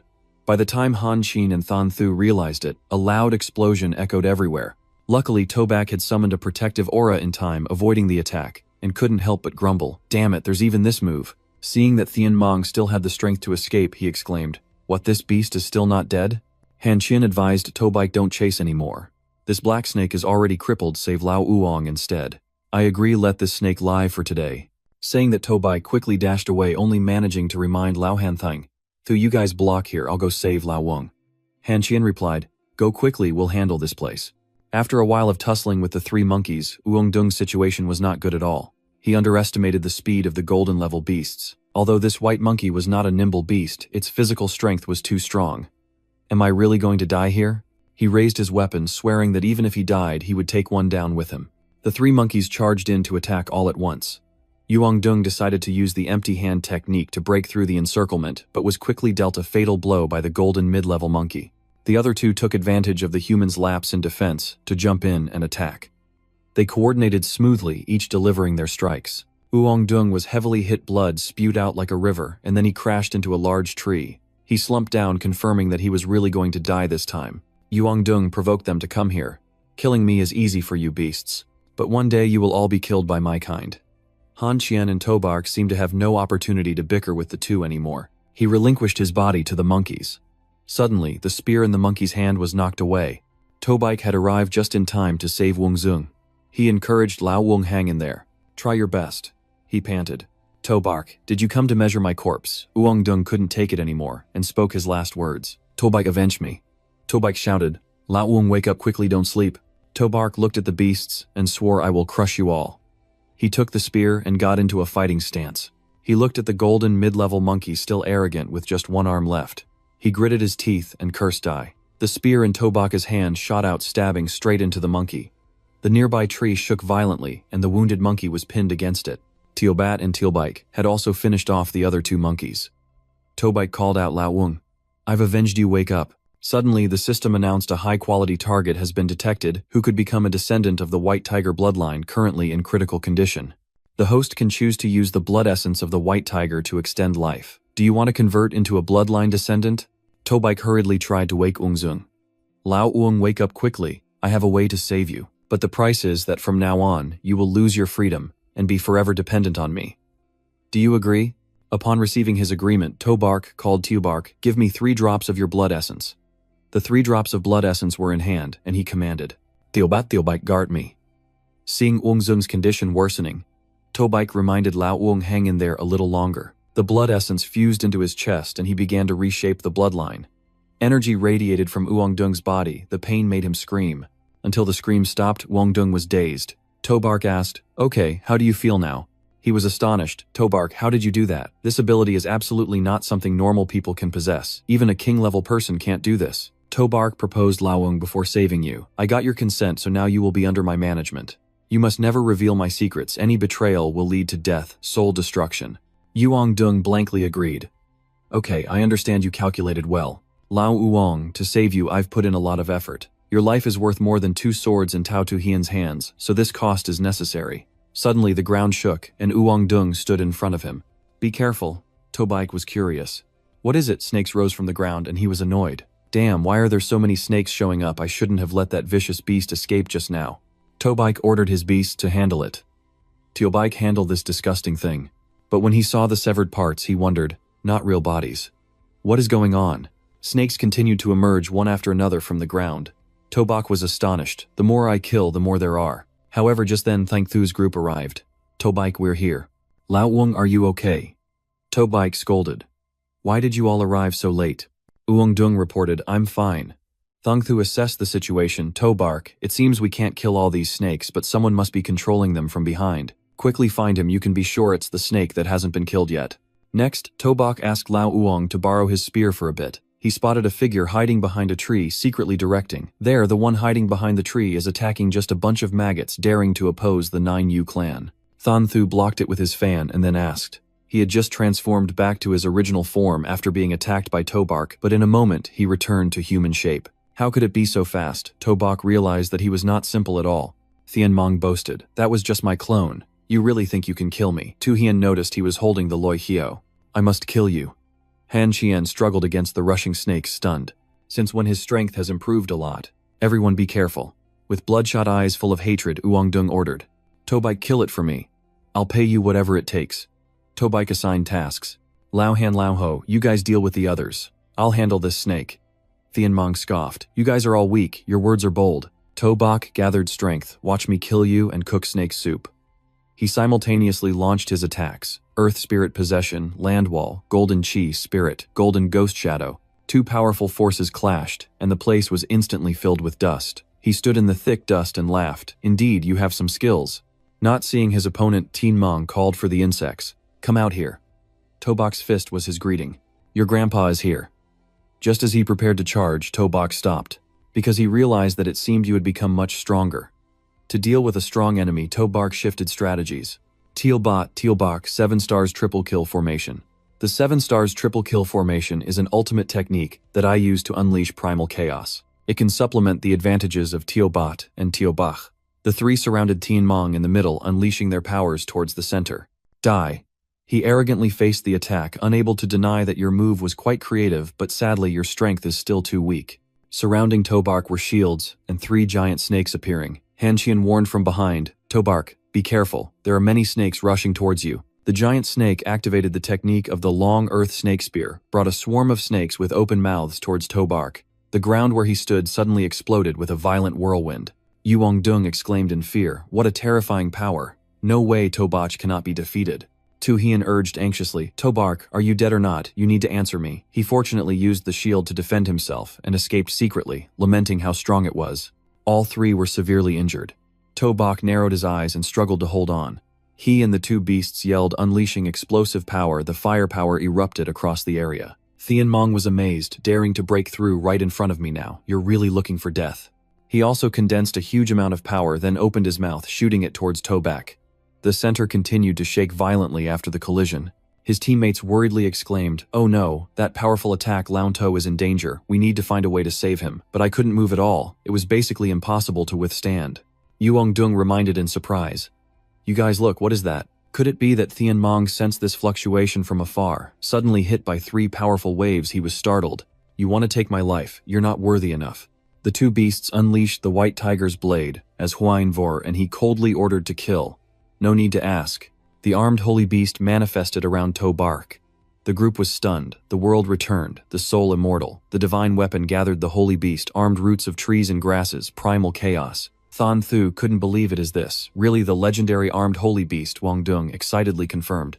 Yes, this is the supreme fighting force of Lac Pham. After traveling thousands of miles fighting 1 against 2 in front of countless strong opponents, he ruthlessly killed 2 king-level armed holy beasts. Tianmong thought, with this celestial phenomenon, this must be the legendary armed holy beast. Is it the ultimate technique from 100 years ago? This is impossible. The system announced, "Congratulations to the host for awakening the armed holy beast." The host, Tobark, as a mid-level beastmaster, is currently in a state of armed holy beast physical age, 181942, continuously increasing. Basic physical attributes: 430, inheriting the Great Earth Spirit, 3000. 435 points, Golden Tiger, 2077 points. Agility 5000. 906, still increasing basic agility. 420, inheriting the Great Earth Spirit, 1000. 800 points. Golden Tiger, 3000. 686 points. Spirit 4000. Still increasing basic spirit 800, inheriting the Great Earth Spirit 1000. 600 points. Golden Tiger 1000. 600 points. Talent armed. Holy Beast and Holy Beast. Armor state bloodline. Strength of the Great Earth Spirit and Golden Tiger temporarily increased by 80%. The attribute values of the 2 holy beasts skyrocketed, and the power of all talents tripled. The announcement stated the armed holy beast has awakened 80% of the previous holy beast bloodline. This strength is too great, far beyond what the host can bear at this moment. It will accelerate the consumption of the host's chi and spirit. The announcement stated that the current strength of the host is insufficient to fully utilize this power. When the host's chi and mental energy are consumed to a certain extent, they will exit the state of armed holy beast, and the body will enter a weakened stage. The estimated remaining time for the host is 3 minutes. Please end the battle within this time limit. Tobark asked his opponent, "Are you ready to die?" Tianmong desperately unleashed his attacking ability, unable to reverse the situation. He was desperate. How could this be? "No, Lord 9, you, avenge me." Tianmong logged off after the devastating attack, and the ground cracked into 2 paths. At the Great Wall's guard fortress, Newt Thon sighed. After watching that scene, "This kid is growing up quickly, huh?" He looked down on the guy, the Lord of 9U, yet dared to lay hands on a child. "Do you really think I'm dead?" A strike from Niep Thon slashed through the air, and the 2 powers collided. Dear Min, Lord of 9U coldly spoke. "Niep Thon, don't be arrogant. You don't have much time left. Once you die, the human race will have no king-level protectors, and will surely be exterminated." He calmly responded, "Then I'll wait for that day." On Tobark's side, he was still in the process of upgrading. When Tobark landed, his teammates hurriedly ran over to ask Launto, "Are you okay?" "Tobark, you really surprised us again." Thong Thu calculated this time. "It's quite a rich harvest. 1 earthworm black snake, 1 golden high-level, 1 golden mid-level, 2 golden low-level, and over 80 silver-level beasts. We actually wiped them all out." Yuong-dung happily chimed in. "Right, it's so grand. I can boast for a year after this." Han Qian added, "But this time was too dangerous. If Tobark hadn't erupted into an armed beast, our entire army could have been wiped out." Tu Hian was still saddened, just regretting Loi Qiu. Tobark reminded, "The smell of blood here can lead other beasts from elsewhere. We shouldn't stay long." Just then, a dark figure appeared. "You guys better not think of escaping." Everyone realized, be careful this time, the enemy is a lord level. The opponent unleashed a powerful force that transformed into a snake charging forward. Die. Tobark closed his eyes to endure the overwhelming power, but nothing happened. He dared to open his eyes and saw Thon's son, the Lord level, had blocked for him. Dong Thon spoke, "Thank you, Lord Thon's son, for your timely rescue. You look down on that action. Long Ao, you are a Lord-level powerhouse, yet you dare to attack a group of children. Isn't that a bit excessive?" "The Lord-level Long Ao," replied Thon's son, "even if you come, it won't help. That one who awakened the armed holy beast, I must take him today. My clan will not allow a second Lac Pham to appear." Ong Kin clearly stated his stance. "Don't get too cocky. Long Ao summoned his powers, and then I want to see if you can protect him." Another Lord-level area surrounded by snakes. They were shocked. "What? Why are there so many snakes? These snakes are at least golden low-level, and there are also silver-level ones." Back at the school, Yin Yin said goodbye to him to go rest for the holiday. "Labor Day is approaching. I hope you can relieve your fatigue and relax your mind. Have a nice rest. I'll remember you when I get home." Tobark replied, "All right, the others are leaving too. We're going out to have fun. I can't help it. You still have deadlines to meet." Tobark thought to himself in frustration. Everyone is going out to have fun. Why do I have to sit here drawing? Damn it, I also want to rest. At that moment during the battle with Long Ao, he angrily asked Thon Son, "What are you looking at?" Long Ao condensed his power and called Thon Son, "Take this." He calmly stood firm against the descending power. The students were terrified as the snakes rushed through here preparing to fight. Thon Son said calmly, "It's about time to stretch our muscles right." Nguyet Ha Ngodong unleashed a torrent of fire. Tobark was impressed, truly powerful. Han Xin admired. "This is the technique of teacher, Thon Son." Long Ao was surprised. "You managed to grasp the power of the laws." He thought to himself, "This kind of weak law power is damaging the life force in my body. I can't defend against it." Long Ao summoned a spatial rift. "Thon Son, today I am no match for you, but you can protect this brat temporarily, but you won't be able to protect him for life. My clan will definitely kill this one. As long as he appears outside the city, we will send powerful ones to kill him." Before the residual aura of Long Ao approached, he ordered to disperse it. Han Qian had to exclaim, "So strong is this, the duel between the powerhouses. Each technique, each move seemed to possess the power of heaven and earth, an enormous might." Tobark continued, "When will I have such strength?" Thon Son turned back to remind, "You guys remember, no matter how strong you are, there will always be opponents you can't fight against, so you need to keep surpassing yourself." All in unison, "We remember, Senior." He set up a great formation. "All right, everyone, let's head back." The formation immediately pulled the group away. They were speechless. Damn, that was too fast. A single person's power can move the teleportation formation. Indeed a master. I need to achieve that kind of power. Nyuthang appeared and praised him. "Student Tobark, you did well. Congratulations on awakening the armed holy beast." He was curious. Before he could ask, the old man disappeared after his words. "Thangsun, take Tobark to the conference room." He replied, "All right, disappeared again, huh?" He wondered. Senior Thon Son, the one just now was the one you asked back. Didn't you recognize him? He is our human race's hero, at king level. Lord Nyiptang Tobark Dahua. What? He is Lord Nyiptang Tangsun invited. Let's go, we'll talk as we walk. Lord Nutthane and Lord Lac Pham are characters of the same era. When the spiritual energy revived, the martial arts awakened. Lord Nutthane was only 20 years old at that time. Having witnessed the defeat of the human race on the battlefield against the myriad clans, he boldly proposed the idea of using martial arts to protect the nation, but was mocked by everyone. The people at that time believed that only technology could save the human race, while relying on martial arts to fight against the myriad clans was a foolish idea. The only one who listened to Lord Nyipthan's reasoning at that time was Lac Pham, and the two became very close friends. Nurturing ambition for the rise of martial arts for the prosperity of the human race, sacrificing his life, truly admirable. Tobark's appearance attracted the attention of others. "Everyone look, this is the descendant of Lac Pham, who has awakened the armed holy beast." Tobark, if Lord Lac Pham hadn't died back then, our human race wouldn't have had to fight against the myriad clans for so long. Yes, with Tobark here, our humanity can finally witness victory in this war. Our generation must endure some suffering, but if Tobark can rise, then the next generation can enjoy blessings. Thon Son asked, "Do you feel an enormous pressure now? You're not yet at the point of shouldering the responsibility for the world. Focus on increasing your strength." Tobark obediently replied, "I understand, Senior Thangsun." The door to the room slowly opened. In front of the conference room, Thon Son reported, "I have brought Tobark here." He was shocked to see so many elders. "I'm a bit nervous now." Tobark noticed Lum Chun Nam. Lum Lao Ho, the strongest in the Diamond Realm, seems to be In Yin's father. "Why is Lam Trun Nam here?" Nut Thon began. "Alright, if everyone is here, let's get to the topic. The myriad clans are in turmoil because Tobark awakened the armed holy beast. They even sent Lord-level powerhouses to assassinate him. Let's discuss how we should deal with this." One by one, everyone contributed their opinions. After 100 years, Lord Lakfam's army of armed holy beasts finally reappeared in the world. As long as Tobark can grow, he can lead the human race to glory. Now we must protect him at all costs. Indeed. I propose to arrange for Tobark to have the best mentor to help him break through his limits and provide resources to help him reach the Lord level or even the King level. Now Tobark's life is worth much more than ours, the old ones. We must protect Tobark, absolutely not allowing the myriad clans a chance to assassinate him. Tobark was secretly delighted. They were all good people. Nutthon further asked, is there any other thoughts? Trun Nam had a different opinion. I feel that Tobark needs to continue accumulating experience on the battlefield against the myriad clans. The strong are those who constantly break through, breaking their limits in life and death battles. One must sharpen their spirit and energy to become invincible. Moreover, a powerhouse cannot be made from a greenhouse. Some opposed, although that was the case, but now the myriad clans are extremely fearful of the armed holy beasts.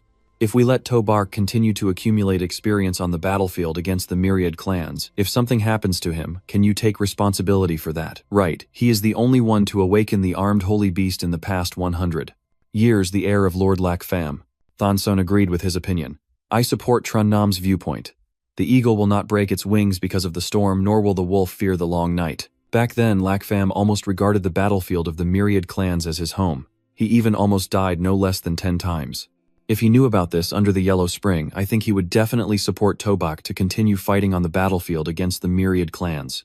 He forced a smile, thinking if I were given unlimited resources, I would never want to go to the battlefield to fight. I truly cherish this life. Neepthon concluded the matter.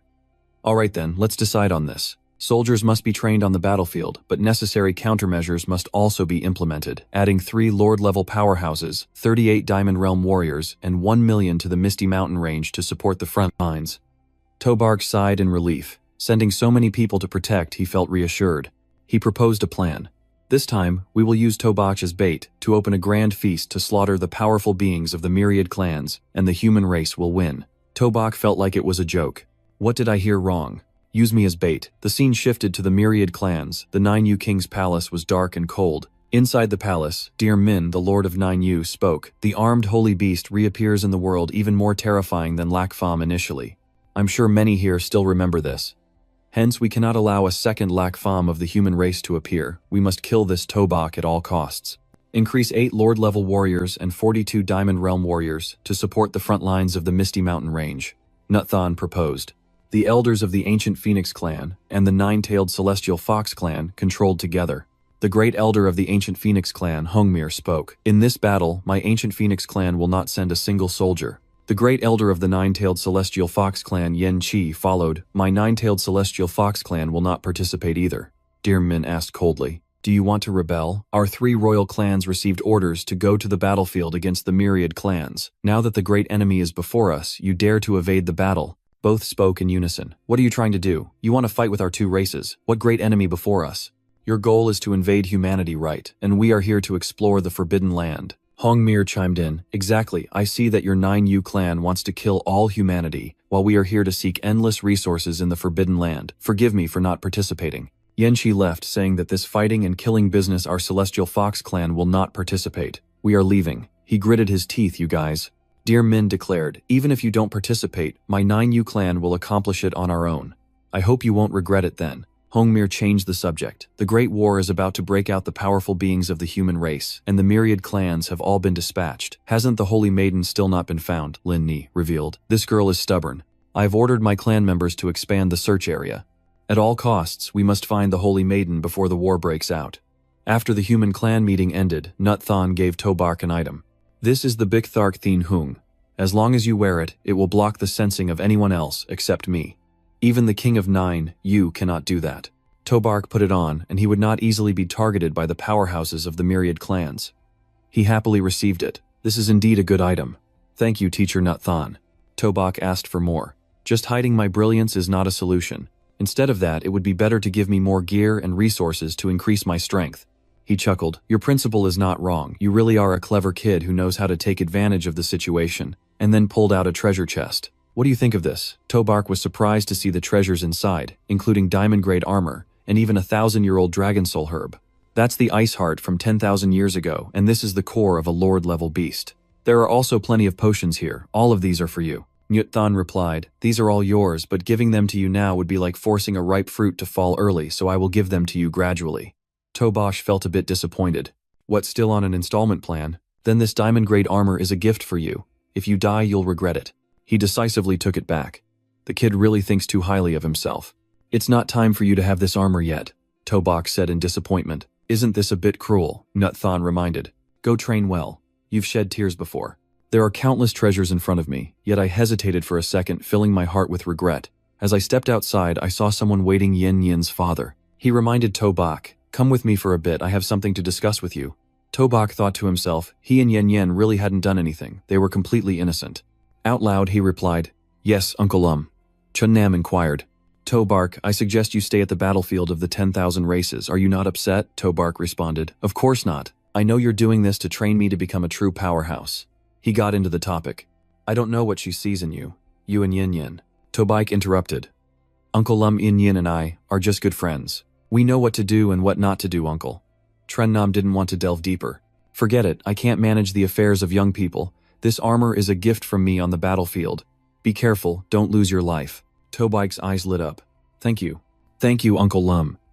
He replied, "All right, go train." Tobaik exclaimed joyfully. "Yes, sir. Uncle Lum, I truly appreciate you. I will train hard to meet your expectations." Tren Nam felt helpless. All right, go on." The next day, the bodies of the fallen students were carefully placed in coffins.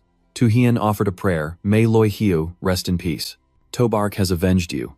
Hanqian was surprised to see old To. "Where did you dig up this equipment?" Tobark replied, "Don't mind me." Nyut Than announced that the warriors of the human race and the armies of the 10,000 races have advanced towards our human stronghold. The numbers are in the hundreds of thousands. Even though the enemy is numerous and we are few, our human race will definitely win. The rallying cries echoed. Definitely win. Han Qian understood well in the royal-level combat forces. Nyut Than was certainly stronger than Ku Yu Vung, so to restrain Nyut Than the 10,000 races must deploy many lord-level powerhouses to ally with Ku Yu Vung. Tobark was worried.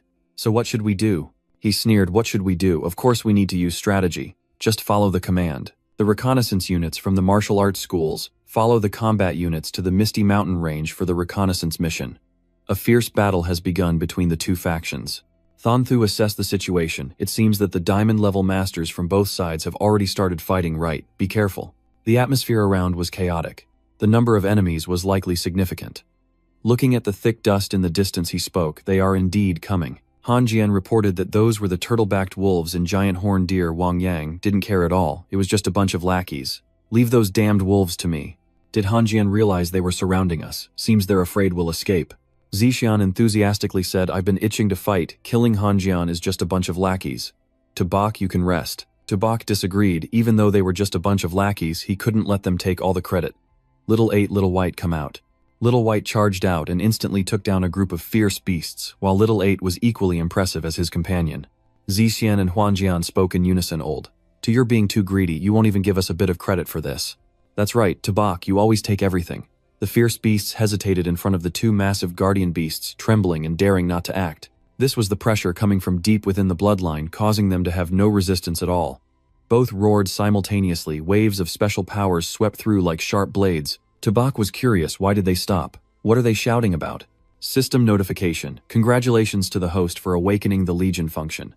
The host can recruit alien races and turn them into their own Legion to fight for themselves. Conditions for recruitment: voluntary submission to the host's command. Once the Legion is recruited by the host can control life and death through mental power to command them. The turtle-backed wolves want to surrender, and the giant horned deer want to surrender. "Do you want to recruit them?" "Do you?" Tabak was shocked. "What in the world? What is happening? The Legion function hasn't even gathered the 10,000 tribes yet." Han Jian was shocked to see the beasts bowing their heads. "Old To, what's going on? Did you charm them?" Tabak confirmed. "It seems that's exactly what happened." Could it be that they were convinced by my charm? He stepped in front of them and directed, "If you've submitted to me, you must obey my orders. The turtle-backed wolves will ensure safety behind, and the giant horned deer will guard both sides. Go." Han Jian felt relieved. With them guarding the rear and sides, we can speed up the reconnaissance. Tabak echoed, "Let's hurry up." Zixian was curious. "Old To, what trick did you use to lure those turtle wolves?" Suddenly, a flash of light darted by. Tabak wondered. Little 8 saw it activate its defense mode, standing in front of him, confused. "What are you doing? Did you find something valuable?" Little 8 was unexpectedly charged by a giant centipede and hurled into the air. Tabak was astonished. That centipede is huge. Han Jian urgently reminded. Everyone be careful, that's a sawtooth centipede. Zixian recognized it. This is a sawtooth centipede, also known as the Hell Demon. You really don't know about it. Thon Thu revealed some typical characteristics. Its body is like a centipede, can burrow invisibly, and its legs are like saws. Nothing escapes its destruction. The other two added, wherever a sawtooth centipede passes, even grass can't grow. It is a true disaster. Once it wraps around a target, its sharp legs will chop the target into countless pieces. Tabak, with a puzzled expression, said, is it really that exaggerated? The scene before him didn't quite match, as the centipedes were crawling over Little 8, fawning over him. System reminder, the sawtooth centipede tribe asks to surrender. Do you accept? He gaped in astonishment. Really? Deep within the Misty Mountains, fierce beasts reported that the humans had entered the Misty Mountain range. They would probably arrive tomorrow. The distant commotion startled them. Be careful, the whole army is on alert. The monkey was caught off guard by the sawtoothed centipede's attack. What the hell is this? Seeing the crowd approaching, they were terrified. Sawtoothed centipede, a woman ordered. Why is there a sawtoothed centipede here? Hurry, call for the 9 Underworld King. The remaining fierce beasts were wrapped by the sawtoothed centipedes. She immediately activated the area of cleansing. Pressing her hand to the ground, a great formation was established. Along with the shout, countless snakes rose from the ground. However, all were consumed by the sawtoothed centipedes. She couldn't believe it could be like this. Thanza decided to unleash a killing move. Damn it. She transformed into her original serpent form but was still tightly bitten by the centipedes. Damn it. The outer layer was bitten through by the centipedes. Thanja suppressed the pain, her scale armor was easily destroyed. In the end, she still could not escape death. Those who arrived found the corpses and assessed the situation. Killing even the earth serpent and still being able to wipe out everything. What kind of fierce beast is it? Could it really be the sawtoothed centipede? Someone was shocked. What? The sawtoothed centipede, also known as the Hell Demon, appears on the battlefield. That's terrifying. The captain urgently ordered report to the higher-ups, immediately send the word to the entire army. The Misty Mountains have sawtoothed centipedes. If encountered, retreat immediately, absolutely do not engage. Team Tabak was surveying the terrain. Han Jian reported, Old 2. According to the map, the entire Misty Mountain range is just over 300 kilometers, but we've been running for half a day and still haven't reached the Big Thwai swamp. Tabak replied, What's wrong? Are you doubting the route I mapped out? Thon Thu helplessly sighed. That's right, as expected, we must have lost our way. You can't accept this reality, how can that be? It must be the map's issue. Han Jian denied that this map was incorrect. It's a military map. He still didn't want to admit the problem was on his side. Could it be my fault? Either way, I am a bit directionally challenged. Han Jian was angry. Damn it, you can't say you're directionally challenged and not mention it sooner. Thon Thu dejectedly asked, What do we do now? Who will lead us to the Big Thwai swamp? The other two chorused, Actually, I'm directionally challenged too. Tabak angrily scolded. You two are directionally challenged and you dare say that to me. Han Jian felt utterly hopeless. This is it. All three of us are directionally challenged. Where else can we go? He decided, in that case, we can only use the ultimate move. Little 8 was taken out by Tubak, then he coaxed it. They say old horses know the road. A turtle should be able to too. Little 8, eat this, then lead us to the Bitch Thwai swamp. After Little 8 ate, he urged, You're really a glutton. Let's go. The other two breathed a sigh of relief. Thankfully, with Little 8, they wouldn't know what to do otherwise.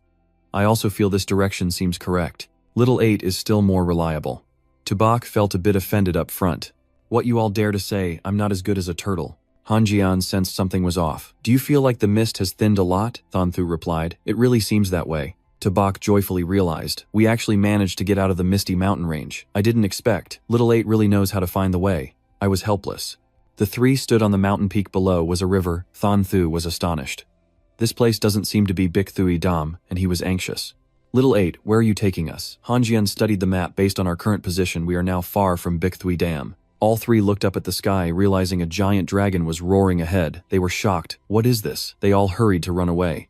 Tabak angrily shouted. Little 8, you idiot, are you leading us here? Have the three of us escaped the strange land outside the map? Yet, someone was chasing from behind. Save us. 3 creatures are after us. Wait for the Holy Maiden. Thon Thu was worried. It sounds like someone is behind. He didn't care about those things anymore. Forget them, let's run. He was surprised when he glanced back. The creature had disappeared. Tabak cursed. What the hell is this? Why is it so terrifying? Can someone tell me where this place really is? Han Jian was suspicious. Didn't the map say the danger level outside Big Thui Dam isn't high? He spoke irritably. I told you this map is unreliable. This definitely isn't the place marked on the map. Thon Thu added, there's no such dangerous place on the map. Han Jian speculated, could it be that Little 8 also led us the wrong way? A person approached from the opposite side, cursing, you three inferior human beings in such a dangerous moment you dare not support, just know, to run away to save yourselves. He was stunned. Why is there a little girl running here? Han Jian echoed, that's right, I was just running headlong and didn't notice. The notification displayed, congratulations to the host for discovering the phoenix with the bloodline of Zhu Ke. The phoenix is notoriously proud and difficult to tame. Please find a way to tame her. Tu Bak was surprised. What? The bloodline of Zhu Ke. The next information displayed was of the ancient phoenix race, a holy maiden with fire attributes that has yet to awaken of high silver grade. Possessing the bloodline of Zhu Ke temporarily does not meet the conditions for taming. Physical strength, 1,000. 538, defense 862, agility, 1,000. 420 mental strength, 2,000. 650, and the innate fire of the phoenix can transform the elemental fire of heaven and earth through spiritual power, increasing fire elemental damage threefold as an innate ability.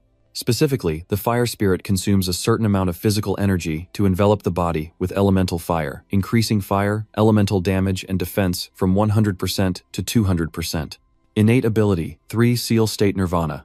When life and recovery abilities increase significantly, as long as it does not suffer destructive damage, it can transform into its original life through elemental fire. Note that the innate ability skills are sealed, and can only be unsealed when tamed by a host or cultivated a pure Zhu Ke bloodline. You doubtfully looked at the girl. The Zhu Ke I have always been searching for is just a little kid, the girl named Tio Hong retorted. Who are you calling a kid? Be careful, or this holy maiden will roast you for dinner. To Bak felt a bit awkward originally taming Tio Bak. And Tio Bak didn't take much effort, but how should he tame her this time? He put on a scary face. Should he beat her up first to make her obedient? The girl angrily said, what are you doing? Don't come over here. Daring to disrespect this holy maiden, today I will show you. Han Qian sensed the power and advised, this girl seems tough to provoke. To Bak knew it seems the fire spirit is indeed quite strong. He then effortlessly grabbed Tio Hung by the neck, but if a child won't listen, they must be punished. The girl couldn't believe this lowly creature dared to touch her. The fire spirit flared up around her. Tio Hong was extremely frustrated. You lowly race, you're dead today. This holy maiden will not let you go. To Bak showed no mercy, dispersing the fire, spirit pressing her head down to the ground, shouting, kneel down you hot-tempered kid. You think you can shout like that? Lying still, and still wanting to spit fire. What holy maiden, I don't care. Spitting fire in the woods is very dangerous. Didn't the adults in your house teach you that? I'll ask you a question, submit. As long as you say I submit, I'll let you go today. The two teammates were stunned, teaching a little girl. Old Toe doing this to her wasn't very good at all. This is a beast of the 10,000 races. Teal Hong cried a third of pain, and 7 parts humiliation. You lowly race, just wait. Once I grow up, I will definitely settle the score with you. I will also give you a good beating. To Bak raised his hand, still daring to talk back. This girl has such a tough temper, isn't she begging for mercy? If she begs for mercy, I will let her go. The girl firmly refused to submit. I won't. Until night fell, the two started a fire, calling Old To, why don't you cook some chicken legs to replenish some stamina, and then we can continue fighting. To Bak temporarily relented. Let's just fight for today. Let's go eat first. Xiao Hong challenged. This isn't over between us. If you have the guts, wait until the great elders of my clan arrive to see how she beats you. You drag the girl to that place, and if she comes even, she will be beaten by me. Come over here and eat first. Xiao Hong shouted, let me go. Han Jian handed the items to Old Tu. The girl stammered. This is just roasted chicken, but why does it smell so good? Thon Thu introduced. This is the fire-roasted chicken of the bronze level. To Bak realized, no wonder it smelled so good. It turns out it wasn't ordinary chicken.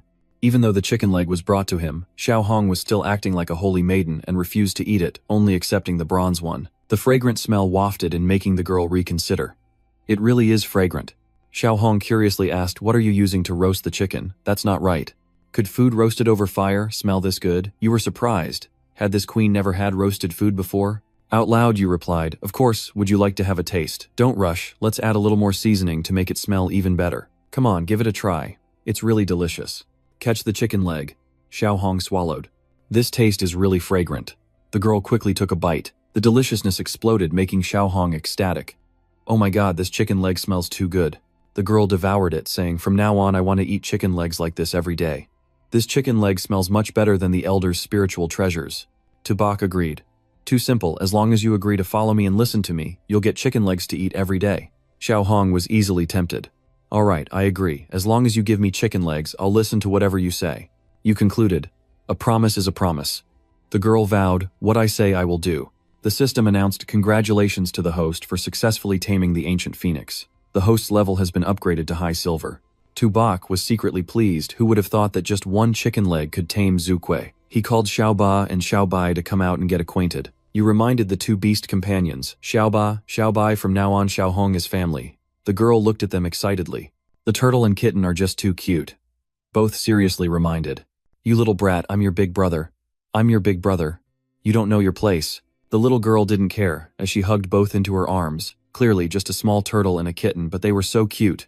Tabak helplessly reminded Xiaohong, don't be ignorant. They are your brothers. Hanjian observed from across and wondered, Old Who do you think Old Two will really treat that girl like a beast companion?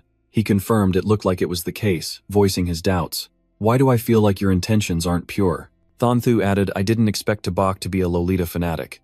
Hanjian added, moreover, how did this guy get promoted without anyone knowing? There must be something shady going on. He cleared his throat and approached calling. Old to have you advance to high silver, Tabak admitted. That's right. Wasn't that very easy?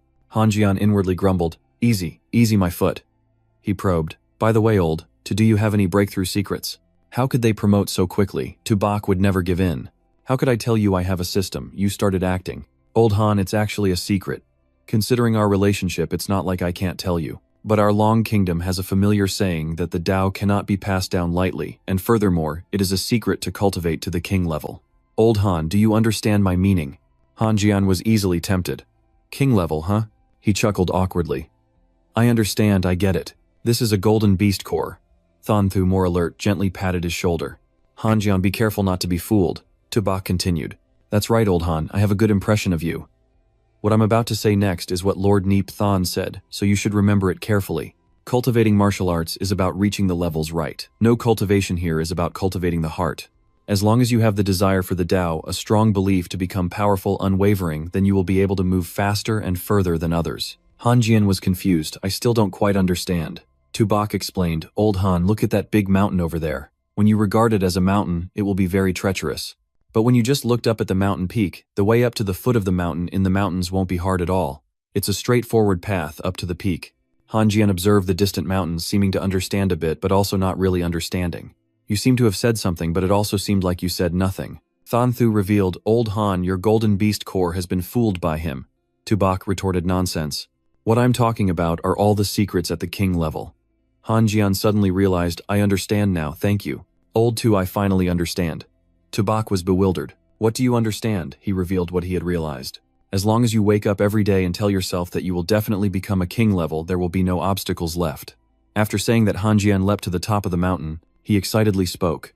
Today I finally understood the simplest principle of the Great Path. I will use all my time to improve myself. Thanthu sighed. It's done, I've gone crazy. You shamelessly praised. Who would have thought Old Han's comprehension would really be this high? You turned back and reminded Xiaohong, stop playing around. Help Xiaoba and Xiaobai awaken their second elemental origin a bit. The girl didn't understand how to awaken them. I don't know, Tubak confidently guided. You didn't know before, but now you will.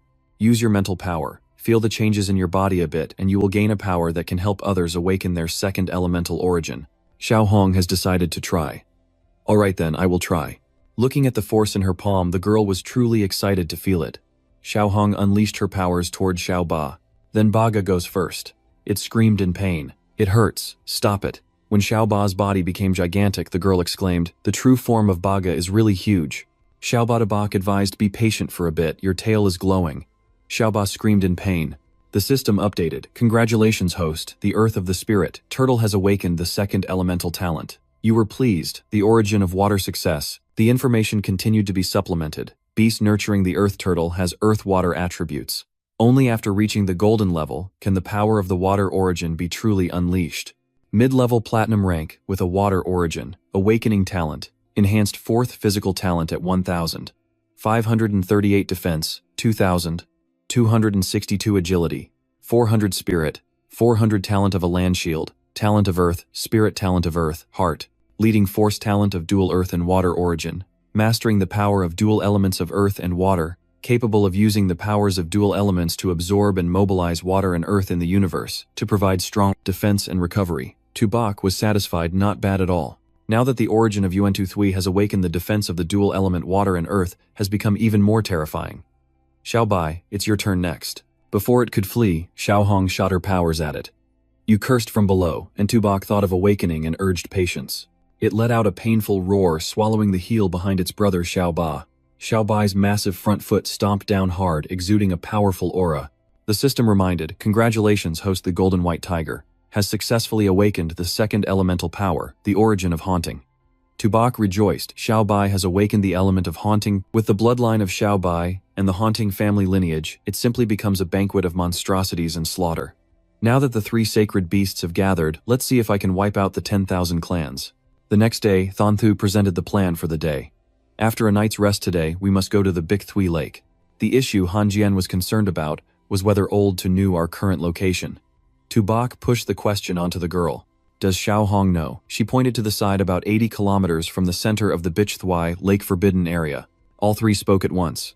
Then let's quickly set off in that direction. All right. Who would have thought we really are far from Big Thui Lake? There's no time to delay. Let's set off quickly.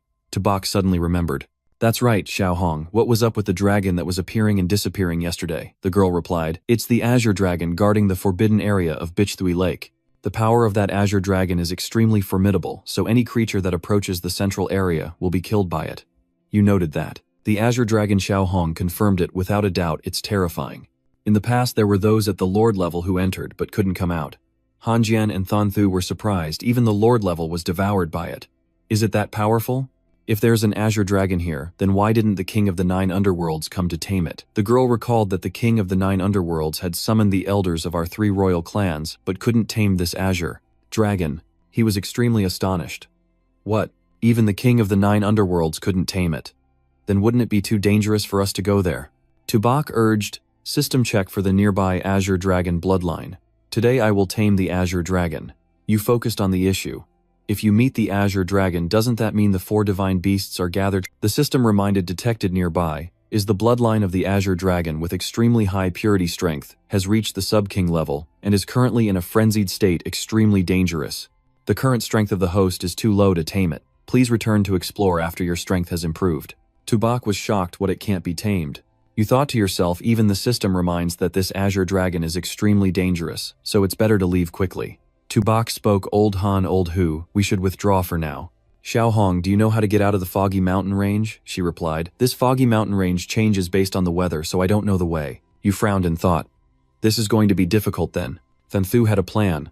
If the foggy mountain range is to the west of the Big Thui Lake, then as long as we continue east, we might circle back to the foggy mountain range, right? Han Jian pointed out the key. The reasoning is simple, but the important part is we can't know which way is east. Tubok suggested we go towards the Sunday. He dismissed the sun on the battlefield of the 10,000 clans as the most unreliable thing. Moreover, the fog in the mountain range was dense enough that it was impossible to see clearly. Xiao Hong suddenly remembered. Master, I know a small tribe nearby. How about we ask them for directions? You felt relieved. Xiao Hong, why didn't you say this sooner? Thanthu continued. It seems the little phoenix is still more trustworthy. Let's hurry. The girl introduced. That small tribe is the Spirit Serpent tribe. This is the closest tribe within 1,000 miles of Big Thui Lake. The whole group agreed. All right, Xiao Hong, lead the way. Let's find the Spirit Serpent tribe. Let's go. The girl walked while adding more information. The Spirit Serpent tribe initially had a platinum-level expert stationed, but this platinum-level expert led the entire elite of the clan. In the expedition, there are only a few weak and sickly ones guarding the tribe left, and the strongest is only a high-level golden elder. That place is the tribe of the Spirit Serpent tribe. Tubok was shocked. It indeed looked very much like a snake den. Ahead was a building constructed on a bare, rocky mountain range. Han Jian spoke. Although the Spirit Serpent tribe is a small tribe judging by the amount of aura and their snake dens, the entire tribe probably has more than 10,000 ferocious beasts. Thanthu wondered how many ferocious beasts were guarding the place now. He suggested let's split up and infiltrate from 4 directions, luring them out of the snake den. As long as they disperse their forces, we can eliminate them separately. He rejected this method as too dangerous. First, we should catch a golden-level beast and force it to show us the way. Tubok is the most insightful one. You two only know how to fight. Don't forget that Xiao Hong is the holy maiden of the royal clan. Han Jian curiously asked old, so do you have a plan? Tubok replied, of course, I have my own tricks. First, they will disguise themselves as messengers of the ancient royal clan, so why aren't you rushing out to welcome them? The holy maiden of the ancient Phoenix clan has arrived. Why aren't you all rushing out to welcome her? The three snakes at the door discussed this as definitely the bloodline essence of the royal Phoenix clan. Why would a great being of such noble status come here to visit us? Look over there are also 3 Hades Earth Store lords. The first snake bowed to the second elder of the Spirit Serpent tribe, paying respects to the great Phoenix, and to the 3 great beings of the Earth Store Hades, and the 4 great beings visiting. I have sinned, I have sinned. Tubok followed up with a question. The second elder of the Spirit Serpent tribe, right? This lord is preparing to go to the front lines for support. If you have any spiritual treasures or medicines, please offer them to me to recover stamina. The 2 behind whispered, aren't we just asking for directions? Right, what do we need spiritual treasures for? You cleared your throat, and reminded the 2 of you keep quiet. The second elder agreed. If the 4 great beings come from afar, then our Spirit Serpent tribe will certainly host you well. Please wait a moment. It offered a small token of sincerity. This spirit fruit is insignificant. Han Jian and Thon Thu knew about it. This is the Bach Lin fruit, a 4th grade spiritual medicine containing an extremely rich spiritual energy. Indeed, just eating one can recover even a golden level expert's entire blood essence in a short time. Tubok suppressed his joy and calmly said, your treasures aren't bad. It's getting late. We'll rest here. Then let's stay in the East Room, and please send me a copy of the nearby terrain map. The second elder felt confused. It's only noon now, and you want to sleep under this glaring sun. Great One, the East Room is the residence of the clan leader. Without the clan leader's permission, no one can enter at will. I will immediately send someone to build a larger house. For the Great One, is that okay? You scolded him. Even if your clan leader were here, they wouldn't dare refuse this lord's request. Are you saying that the holy maiden of the ancient Phoenix clan is not as good as your little tribe's chief? How could the second elder bear such a crime? I dare not. I dare not. Xiao Hong concentrated the firepower in her hand, and as she was hit by the flames, they panicked. This is the fiery aura of the ancient Phoenix clan. Tubok coldly said, second elder, don't worry. We are just staying for one night. He will have to accept it. Before heading to the eastern house, you didn't forget to remember to bring the map over for me later. Got it. The second elder exclaimed. Understood, Great One. Entering inside, all 3 assessed the place. This must certainly hide many treasures of the Spirit Serpent tribe. Don't rush. Let him bring the map over first. I'm dying of thirst. Let's drink some water first. The second elder quickly brought the items in. Great One, here's the map you needed.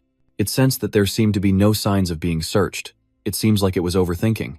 The great being of the Earth Store Hades has such a high status. Surely he wouldn't care about the little treasures of the Spirit Serpent tribe.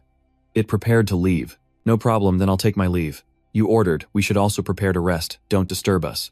That door closed, returning the group to their private space. Tubok directed Old Han, Old Hu, you search the first floor. Bring out all the treasures for me. Xiao Hong will search the second floor. Remember, under the bed on the wardrobe, all the boxes must be thoroughly searched for me. All 3 excitedly replied, got it. Thon Thu was shocked to see the first dish. Wow, this is the 5th level crystal nectar. You urged Old Han, could you please be more gentle? With such a big commotion, it would be troublesome if someone outside hears. Xiao Hong made a discovery.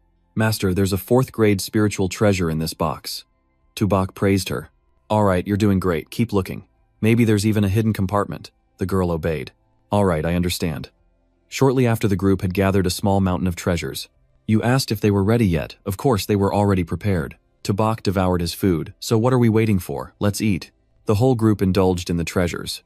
Han Jian reported the situation. Old Ho, I feel that my high silver realm has loosened. Thon Thu sat down on one side. I think you must be full and going crazy. Tobar continued. We've eaten now. Let's study the map. Han Qian focused on the map. Right, we need to think of a way to get out of here. You laid out a plan. Later we will go out and gather all the members of the Linsha tribe. Teal Hong, you will take care of the Linsha tribe and leave the golden level ones for Old Han and Old Ho to deal with. We will act when it gets dark. He was eager to try. Old To, just wait. I feel the power exploding now. Thon Thu bluntly said, I think your stomach is the one that's exploding. Outside, the Lingza tribe was very quiet. Tobark's shout shattered the calm of the night. The second elder immediately summoned all the beasts of the Linjia clan. The whole group of snakes slithered over, and the second elder anxiously asked Lord D. Tang Huyan Mang, you're thinking quietly, and before getting close, 3 golden level guys have already surrounded you. A cold voice rang out, nothing. He then turned and ripped off his outer cloak, activating his clawed golden armor, and loudly declared, I'll borrow your snakehead for a bit. The second elder caught off guard. Cursed you despicable humans. Lin Jia, clan heed my command, kill them. Today I will crush you into pieces. Han Qian and Thong Thu eagerly rushed in, taking down Xiao Ba without breaking a sweat and clearing the snakes at their feet. Xiao Bak used his sharp teeth to sever his opponent. Xiao Hong gathered flames around her body, murmuring, burn, roast them. Roasting snake meat. where she ran through the snakes engulfed in flames, could only plead for mercy.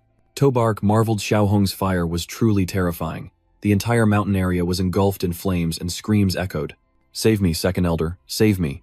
He was no longer fighting for credit. "Lao Han left that for you," he confidently replied. "Look at me." The nearly dead snake lying on the ground whispered. "Who are you?" Han Qian responded. "Someone who wants your life."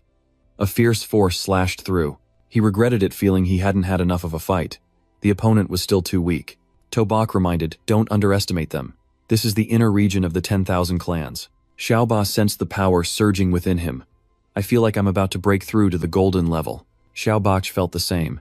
Thanthu rushed over and asked, "Do we need to regroup with the main army next?" He replied with an, I have a plan."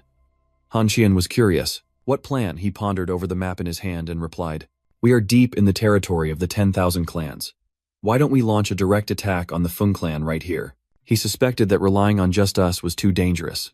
Tobark boldly answered, "I'm not afraid of anything. Prosperity comes from danger. The more dangerous the situation, the greater the reward." "All right, I'm the team leader. Follow my lead. We'll rest here for the night, and tomorrow we'll advance to Feng Vun Sun Mach." Thanthu was surprised. "Isn't that the territory of the Feng Bao clan?" Han Qian noted that since Lao To became the team leader, he was getting more and more ambitious.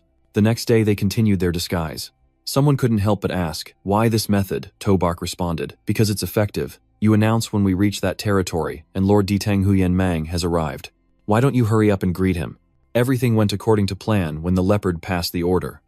"Hurry and report to the elder that Lord Ditang Huyen Mang has arrived." The elder arrogantly approached with his sword. "Lord Ditang Huyen Mang, are they here to offer death?" This move left them bewildered. "What's happening? I have no idea." The elder spoke up. "Does our Feng Bao clan have a deep-seated feud with your Ditang Huyen Mang clan? Today is the day for revenge." He immediately charged forward. Waves of power surrounded them. Han Qian used his body to block that sword strike, saying, "Lao To, your method won't work anymore." Tobak irritably replied, "How would I know they had a grudge against Ditang Huyen Mang? At most, we just sweep through." Xiaoba, let's get to work." Two beast companions appeared, leaving the elder of the Bao clan shocked. He directed Xiao Hong, "This leopard is very fast. You handle it." She leapt. High flames gathered and surged down from the sky, hitting the Bao clan, annihilating them in moments. Han Qian was excited. "I want to level up." Tobark said, "Now. I'll teach you that method. It's just the right time for the system to show a notification." "Congratulations, host the Earth. Spirit has leveled up to the golden early stage. The mysterious turtle has upgraded to the golden early stage, and the white tiger has darkened its golden color. Are you satisfied? This time's advancement is not small." Looking at the giant body of the beast, Tobak sighed. "Xiaoba has grown quite a bit, huh?" The information panel displayed fully. The water tortoise of the Earth. Spirit has the attributes of Earth and Water golden early stage, activating 50% bloodline of the mysterious beast, with Water and Earth attributes merging into a new skill physique 4,538. Defense, 66.26. 2 agility, 2,000 spirit, 2,000 innate skill. 1 surge of energy consumes a certain amount of stamina, enhancing self-defense from 100% to 300% while reducing the enemy's attack power by 20%. Innate skill 2. The water barrier focuses the original power of water within a 10 kilometers radius to create a barrier to trap the opponent, unless their strength far exceeds that of the water tortoise. Otherwise, the barrier cannot be broken. Innate skill 3. Earth heart guiding force distance effect of gravity increases up to 10 kilometers. Innate skill 4. The essence of earth and water possesses the strength of both elemental essences, can absorb and control the elemental powers of earth and water in nature, providing incredibly strong defense and recovery. Tobark was amazed, reducing the enemy's attack power by 20%, plus the water barrier trapping the opponent after Xiaoba leveled up. The skill was indeed super powerful. Next was Xiaobak's information, the white tiger, with dark golden attributes, golden early stage, activating 50% bloodline of the white tiger. The golden and dark attributes merged into a new skill. Physique 4,000, 250 defense, 2,000, 850 agility, 6,000, 550 spirit, 2,000 innate skill, 1 illusion dance. In attack mode, attack speed increases by 200%. Attack power increases by 200%. Innate skill 2 shadow step speed increases by 200%. If activating the dark essence can merge into shadows, speed increases up to 400%. Innate skill 3 golden claw shadow. The whole body is enveloped in golden power. Each attack carries the effect of tearing and armor piercing, increasing by 200% within the same level. Nothing is unbreakable, nothing is unpierceable. Innate skill, 4 essence of golden and dark. Possesses the original strength of the 2 elemental essences, can absorb and control the elemental powers of gold and darkness, resulting in immense damage and incredible speed. You're shocked by the shadow step speed doubling. This is faster than the golden ghostly walk. From now on, you'll be the Lord of Darkness. Xiaobai and Han Qian couldn't believe it. Lao To, did you level up again? Clearly I have the will to seek the Tao and faith. Why can't I level up To back? Slyly replied Lao Han. That just proves one thing. Your faith isn't firm enough. He studied the map. Where's our next destination? Xiao Hong revealed. There's only one place we haven't been, which is the capital of Ditong Huyen Mang. To Bach confirmed. Alright then, let's head to the capital of Ditong Huyen Mang. Than Thu behind thought she heard wrong. To Bach, are you serious? Han Qian chimed in. Isn't that a bit crazy? After all, it's the true capital of the 10,000 clans. Even now, while the 10,000 clans are at war with the human clan, there must still be powerful beings guarding the capital. Just the 3 of us daring to target the capital is practically looking for death. No, going to the capital is too dangerous. If our identity as humans is revealed, we won't even have a chance to escape, Than Thu earnestly advised. Han Qian agreed. With just the 3 of us entering the capital is still too reckless, To Bach said solemnly. Lao Han Lao Ho, did you forget your faith and will to seek the Tao? If you want more resources to enhance your strength, you must go to the capital. Just think about it when you reach the king level, standing atop the Great Wall, looking down at the 10,000 clans like ants at your feet. How many people will admire you, and how much great merit can you earn for the human clan? Moreover, this is for the greater good of the human race. What glory it brings. Even if we can't return this time, it's still a tremendously great thing, do you understand? Han Qian with just a few words was stirred up and shouted. Yes, for the greater good of the human race, I Han Qian, live for glory and die for glory. He clenched his fist, encouraging him. Right, Lao Han, that's the good man of our human race. Thang Thu was speechless. Wow, are we really fired up now? To Bach commanded Xiao Hong lead the way. The little girl obeyed. Yes, master. They set off with determination. Let's go for the greater good of the human race, for the greater good of the human race. 3 days later, when the group was exhausted, someone asked, how much further, Xiao Hong? She smiled and replied, almost there, we're almost there. That place is the capital of Ditang Huyen Mang. He felt a bit hesitant. This isn't just a capital, it's clearly a massive mountain. Han Qian was frightened. Lao To, I'm starting to feel a bit regretful. You've jumped into the river, so you must swim. To Bach gritted his teeth. What's there to fear? We are the good men of the human race. The girl revealed the capital of Ditang Huyen Mang can be said to be the most magnificent among all capitals. A few years ago, I came here with the Grand Elder for a stroll. The 4 city walls each have 13 gates. Typically, when royal experts arrive, they enter through the main gate in the center. The local clan of Ditang Huyen Mang enters through the 2 side gates next to the main gate. Others will be checked for aura and charged at the gate. The local clan of Ditang Huyen Mang, the royal clan, the local clan of Ditang Huyen Mang. Others will be checked for aura and charged at the gate. As for the other side gates, they are designated for high bloodline clans to enter. However, all will be checked for aura and charged at the gate. To Bach was shocked when charged at the gate. Xiao Hong took out her spatial bag. It was actually a death crystal. About 1 death crystal can buy a regular 3rd grade spiritual herb. The death crystal is not only used as currency, it also contains an abundant source of energy that can be used for cultivation. From the platinum level and above, higher grade spiritual stones are used during cultivation. These higher grade spiritual stones not only contain ordinary energy but also elemental power from nature. For example, metal elements, earth elements, spatial elements, and many others. He began to tempt her. Xiao Hong, the saintess, do you only have 1 death crystal in your bag? The little girl innocently reported the amount. Mine is a spatial bag with about 100 square meters of space. The spatial bag dropped with a light and casual tone. Ah, turns out to be quite wealthy.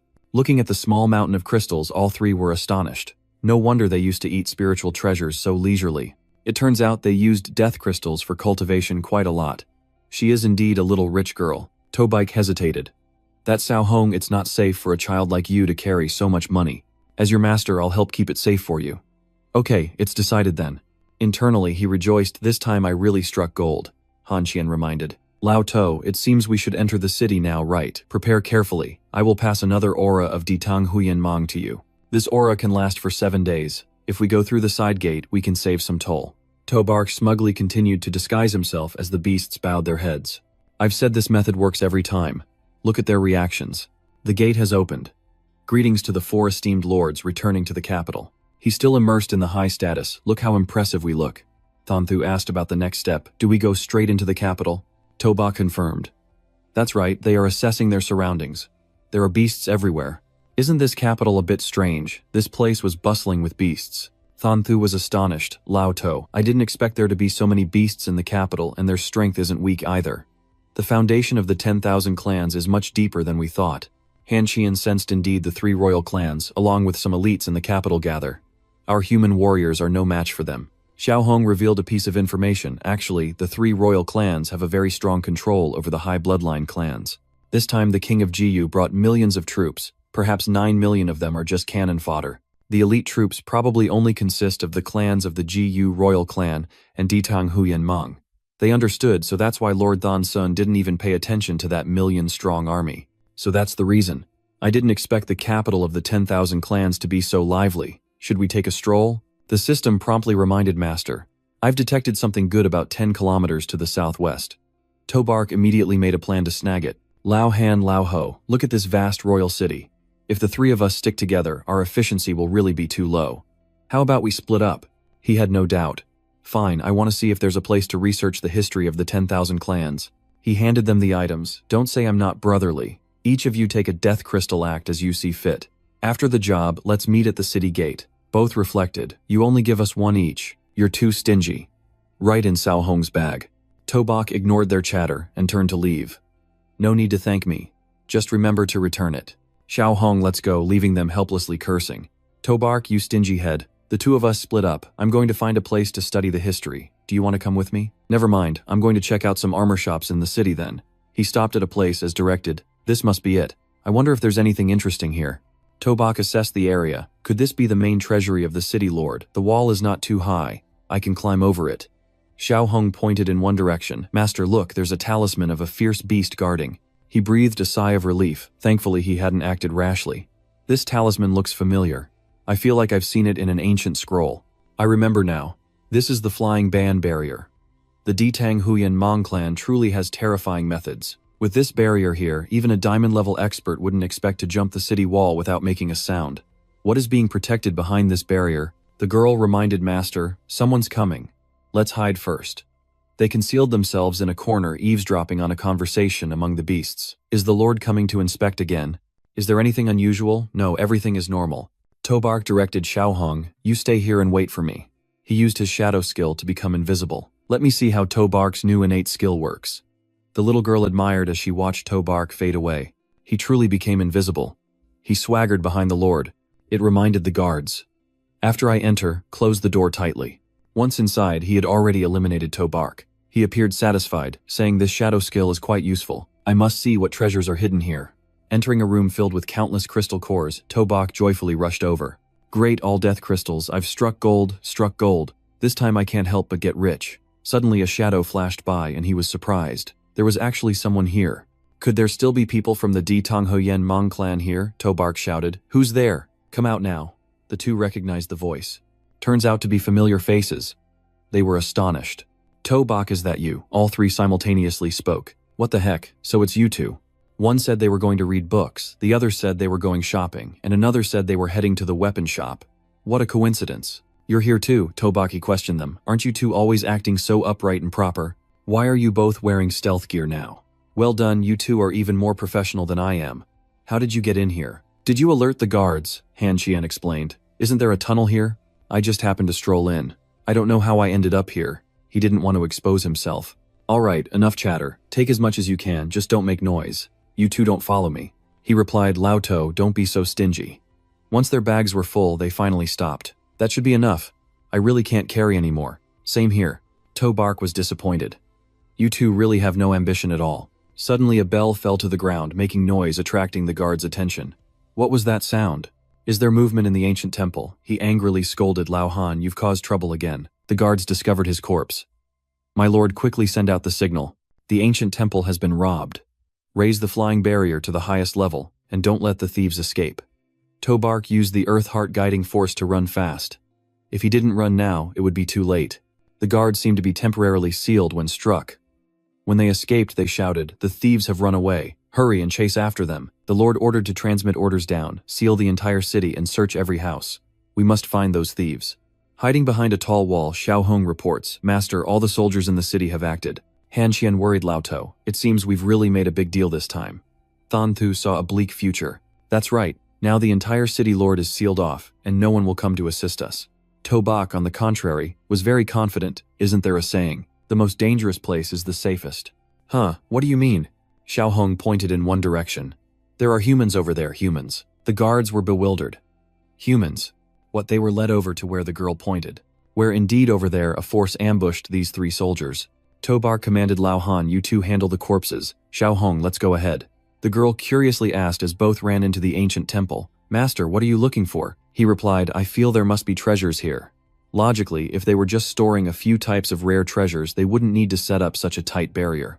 Xiao Hong continued to guide Master. There's a secret passage over there. Tobak was startled. A secret passage? Why didn't I see it? The girl explained. The secret door is arranged with a special spell. Humans cannot see it. Then she immediately touched the mechanism at the secret door. The secret door opened and he exclaimed, the hell's mysterious mang tree. No wonder I didn't notice this place when I came in earlier. Xiao Hong reminded Master the energy below is very strong. He anxiously stepped down to take a look. After taking a few steps, Tobark tensed up and stopped before him was a tree, emitting a strange aura, under which was a snake nest. The little girl was shocked. This is the celestial wish tree. He wondered, what kind of vicious tree is this? Xiao Hong replied, this is a forbidden technique. How dare the Detang Huyen Meng clan nurture such a tree? Do they want to become the 4th royal clan? Tobak rummaged through his memory. Celestial wish tree. I feel like I've seen it somewhere. The system reminded, discovered an ancient divine branch containing countless unfinished law powers. This tree has a close connection with the cause and effect of the great primordial calamity. The host should absolutely not overlook it. Xiao Hong observed the situation, unable to contain her anger. The Detang Huyen Meng clan actually did such evil. To nurture a celestial wish, it would likely require the lives of no less than 10 million snakes. Tobark jumped to the top of the tree and pointed at the only fruit. What is this? The little girl immediately recognized it as an 8th grade spiritual fruit. The Detang Huyen Meng clan has buried countless lives for these spiritual fruits. He picked it feeling something unexpected. The fruit was only as big as his fist but weighed hundreds of pounds. This was the first time he had seen such a spiritual fruit. What effect does this celestial wish fruit have? Xiao Hong explained. Each celestial wish fruit contains incredibly terrifying energy. It can help a lord-level expert increase the concentration of their bloodline. When the concentration of the bloodline is raised to a certain level, it will require slaughtering countless kin. Therefore, the method of nurturing the celestial wish tree has been banned by the 3 royal clans. Tobike jumped down. Is it that powerful? It seems I really can't leave it here. System, how should I dig up this ancient divine tree? It immediately responded. To move the divine tree, you need to activate its divinity first. The host just needs to place a hand on the divine tree. It reminded that during the relocation process, the divinity would cause a slight shock to the mortal world, so the host should prepare mentally. He noted that reminder, a slight shock. Oh well, either way I can't leave this tree here. I'm ready, let's start. The system then announced beginning to activate the divinity of the divine tree. In an instant, the entire tree emitted a blinding light. Tobark was startled and exclaimed, a spatial crack. Is this what the system calls a slight shock? Xiao Hong anxiously called out, Master, what have you done? This whole space is about to collapse. We must leave here immediately, or we'll be stuck in the spatial crack. Master, hurry up. It's too late. Tobak summoned a shield to protect them both. He gritted his teeth, enduring. This place was about to collapse. Looking at the spatial bag still functioning, Tobak said, Xiao Hong, go hide first. After a while, the two were safely inside the spatial bag. He leaned on his hand, sighing in relief. For now, it was safe here. The girl excitedly cheered. Master, it worked. You really moved the celestial wish. Before them was the collection of spiritual herbs Tobak had gathered. He doubted. It seems it really worked, but why is there still an earthquake? Could it be that this tree is absorbing my spiritual herbs? Damn it, this damn tree is stealing my herbs. Spit them out. Just then, Xiao Hong panicked. Master, be careful. It seems the celestial wish is about to. At that moment, outside the military base of the Great Wall, the tremors had caught the soldiers' attention. Lord Nut Than, this energy source is too powerful. It seems to exceed the laws. He pondered, could there be something even stronger than the awakened King Jiyu within the 10,000 clans? The subordinate was horrified. What are you talking about, an existence beyond the king level? Nut Than ordered to immediately find a way to contact the reconnaissance team to investigate the situation. He quickly replied, understood. Meanwhile, in the Veer Royal City, Thienho Yenqi was also observing the situation. Could it be divine power? How could that be? The Forbidden Land hasn't been resolved. How could there be divine energy detected with such terrifying power? Why would it appear in the capital of the Detang Huyen Mang clan? Quickly send someone to investigate. The subordinates obeyed. At the same time, in the Gu Deer Min sensed something suspicious. What is this terrifying energy? Moreover, why does it appear in the capital of the Ditang Huyen Mong clan? What is happening? A subordinate reported awkwardly, I really don't know. Let me go to the capital to ask for details. At the same time, in the forbidden land of the beach Thui pool, there was a strange poison deep in the ocean. Even in the forbidden land of the sword species, there was heavenly thunder. Abnormalities occurred in the forbidden lands of the Lost Galaxy, the forbidden land of the 10,000 Great Mountains, and the forbidden land of the Statue Mountain under the sea. When that happened on a small asteroid, living creatures began to move. The immortal god race, we will soon return to the mortal realm. That sight also affected the battlefield of the 10,000 clans. What's going on? An earthquake. A cold sweat broke out from the direction of the capital. It's over for the celestial wish. If the 3 royal clans find out I used forbidden techniques to nurture the tree, I'm as good as dead. The commander rushed off while issuing orders. The Ditang Huyen Mang clan, the entire army retreats. The soldier clan was stunned retreating. The human side took the opportunity to charge in killing the 10,000 clans. The commander of the soldier clan hastily ordered, Damn it, what more is there to fight for? The Ditang Huyen Mang clan has fled. We should retreat quickly. We should also hurry and retreat. The human side was even more invigorated. The 10,000 clans were in chaos. Kill them all. The fierce clan in anger had no choice but to flee. Damn it, these damn Ditang Huyen Mang saying to flee. And just running, what are we standing around for? Run over there. Tobak stepped out of the spatial bag and looked at the chaotic scene. What's going on? Could it be because of me? He was astonished, mouth agape. What a disaster. Just then the Huyen Mang clan returned. Who dares to touch our clan's sacred tree? Tobak was stunned. Oh no, this is bad. The 9th elder of the white gold level ordered capture him. The soldiers rushed up threateningly. If you don't run, you'll lose your life. I'd also draw my sword and want to run. The 9th elder struck out. Die. In an instant, the attack had almost reached him. Tobak hurriedly created a shield to block the attack. He stepped back to stabilize himself. Indeed, at the platinum level. The 9th elder roared. You have destroyed our clan's sacred tree. Even if I were to tear you apart, it would be hard to repay that debt. Thon Thu and the others who had just emerged from the wreckage also saw this scene. Why was there such a sudden surge of energy?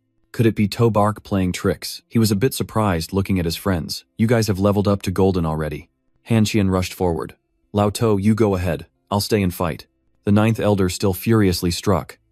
Want to die? Do you think your armor can block me? Tobak was sweating.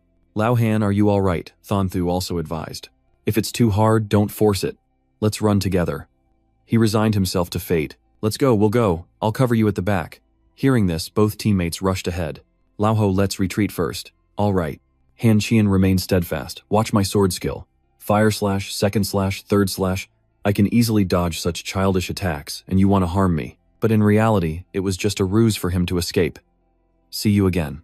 Han Qian quickly caught up to his companions. Are you really running?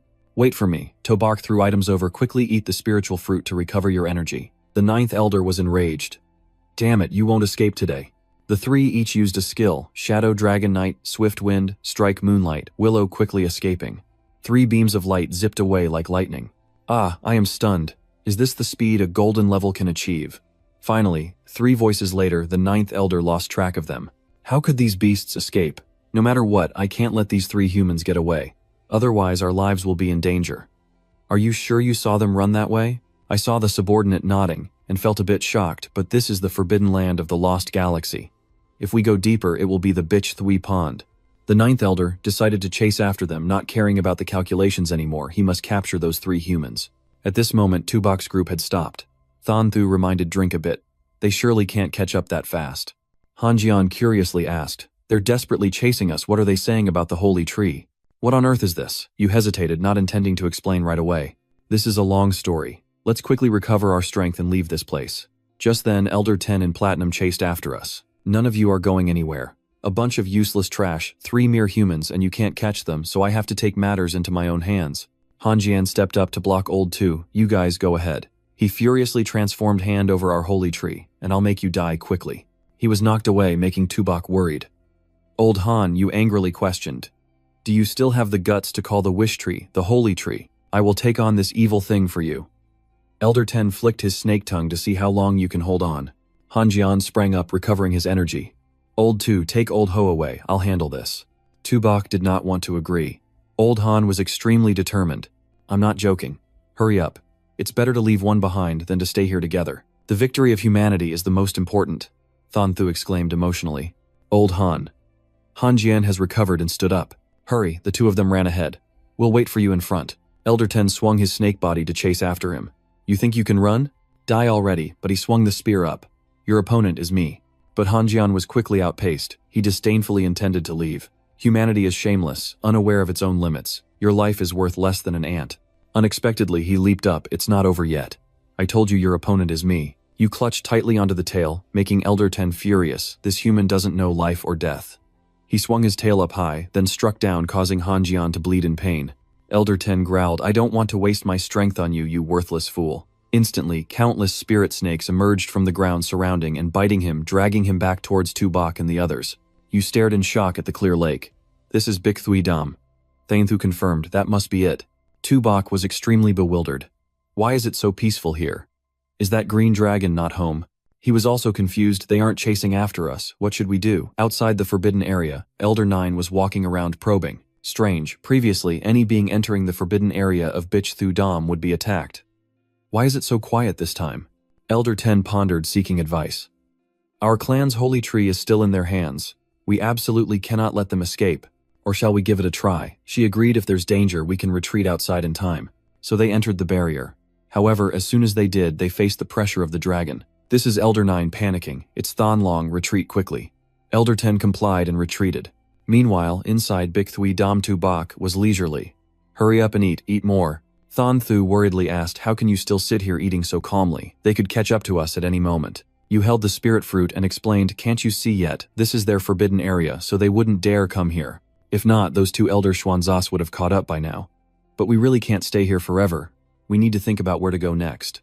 He contemplated a plan. If they don't dare to chase us, then why not head back to the Misty Mountains and look for reinforcements? Tobark stood up, shaking his head. No way.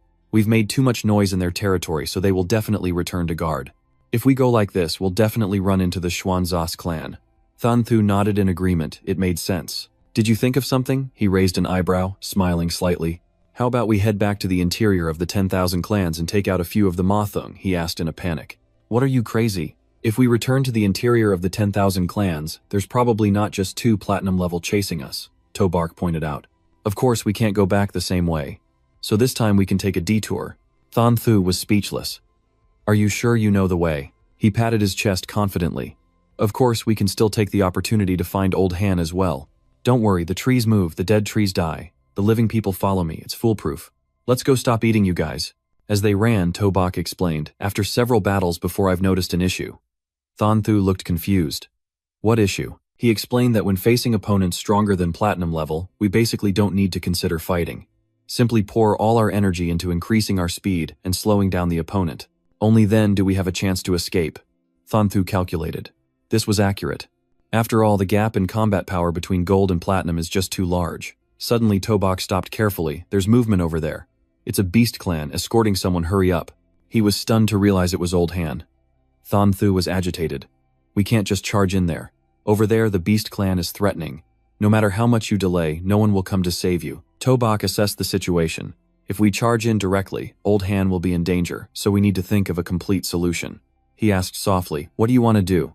He smirked proudly, a perfect plan. On the other side, Han Qian angrily shouted, you beasts, you think you can threaten me, let's see if I can take you down. Before another whip could strike, a voice shouted, stop, Tobok, and his companions disguised in cloaks approached. What are you doing? The beast clan member hurriedly flattered them. 2 esteemed envoys, I was ordered by the 10th elder to escort this human back to our territory, but he recognized the 2 of you. The old man hurriedly told Han Qian to keep quiet. Shut up, you filthy human. Then he turned to say, indeed, you are the ones here to escort.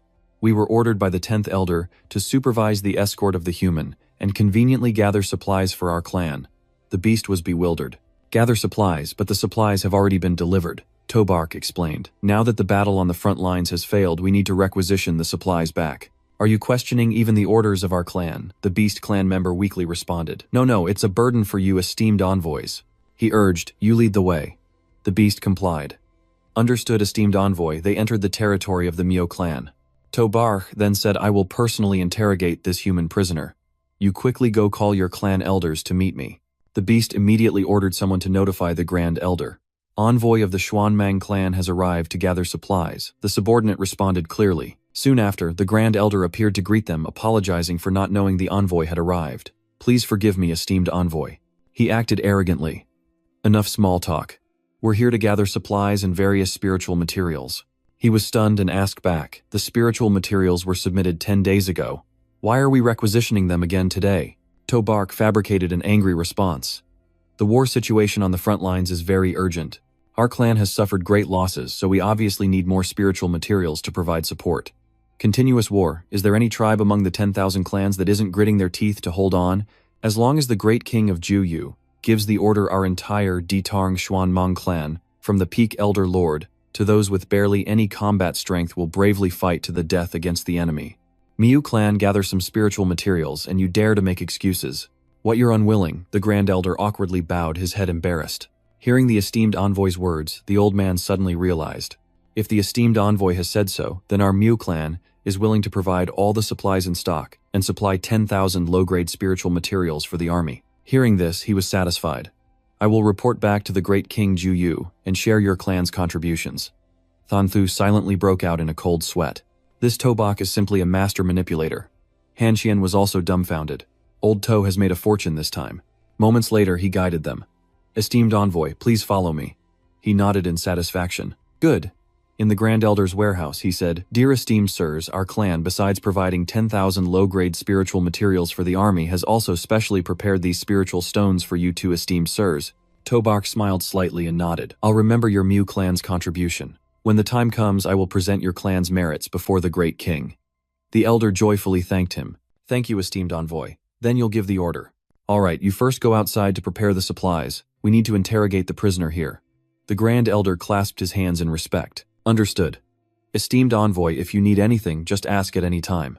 Later, Han Qian hurriedly spoke. He's gone far. Hurry and help me untie this. You're quite good, old To, but why not just kill these Miu beasts? Wouldn't that solve everything? Tobak laughed loudly. If I directly killed them, where would I get so many spiritual fruits to help you recover from your wounds? Thanthu is the one who unties the ropes. Old Han, don't move. Let me untie you first. Done, he suddenly asked. Do you feel it? This cave seems to have issues. Han Qian was puzzled. What issues? Tobark sensed a disturbance in the spiritual energy. He felt the energy in his body depleting as if something was sucking it away. The two who just ate the spiritual fruit also felt their energy dissipating. They nodded. Indeed, there was an issue. My energy is also dissipating. He pointed in one direction right there. No wonder the Grand Elder left so confidently. There must be something strange in this cave. Thangthu urged, let's go, we need to check it out. As they entered, Tobark was stunned. This Miu Yu Min seemed like a statue. Why the hell are they standing still? Let's see what this barrier is. They quickly discovered the bones of a gigantic creature. This is the skeleton of the Miu clan. But why is there a human statue standing on top of this skeleton? Tobarch looked around. It seems this is an important place for the Miu clan. Suddenly, the guarding Miu beast attacked, forcing him to create a barrier. Watch out, old Han, let it slip away. Han Qian was still surprised. What's going on? This Yumin cat suddenly came back to life. Look, all these Yumin cats are waking up.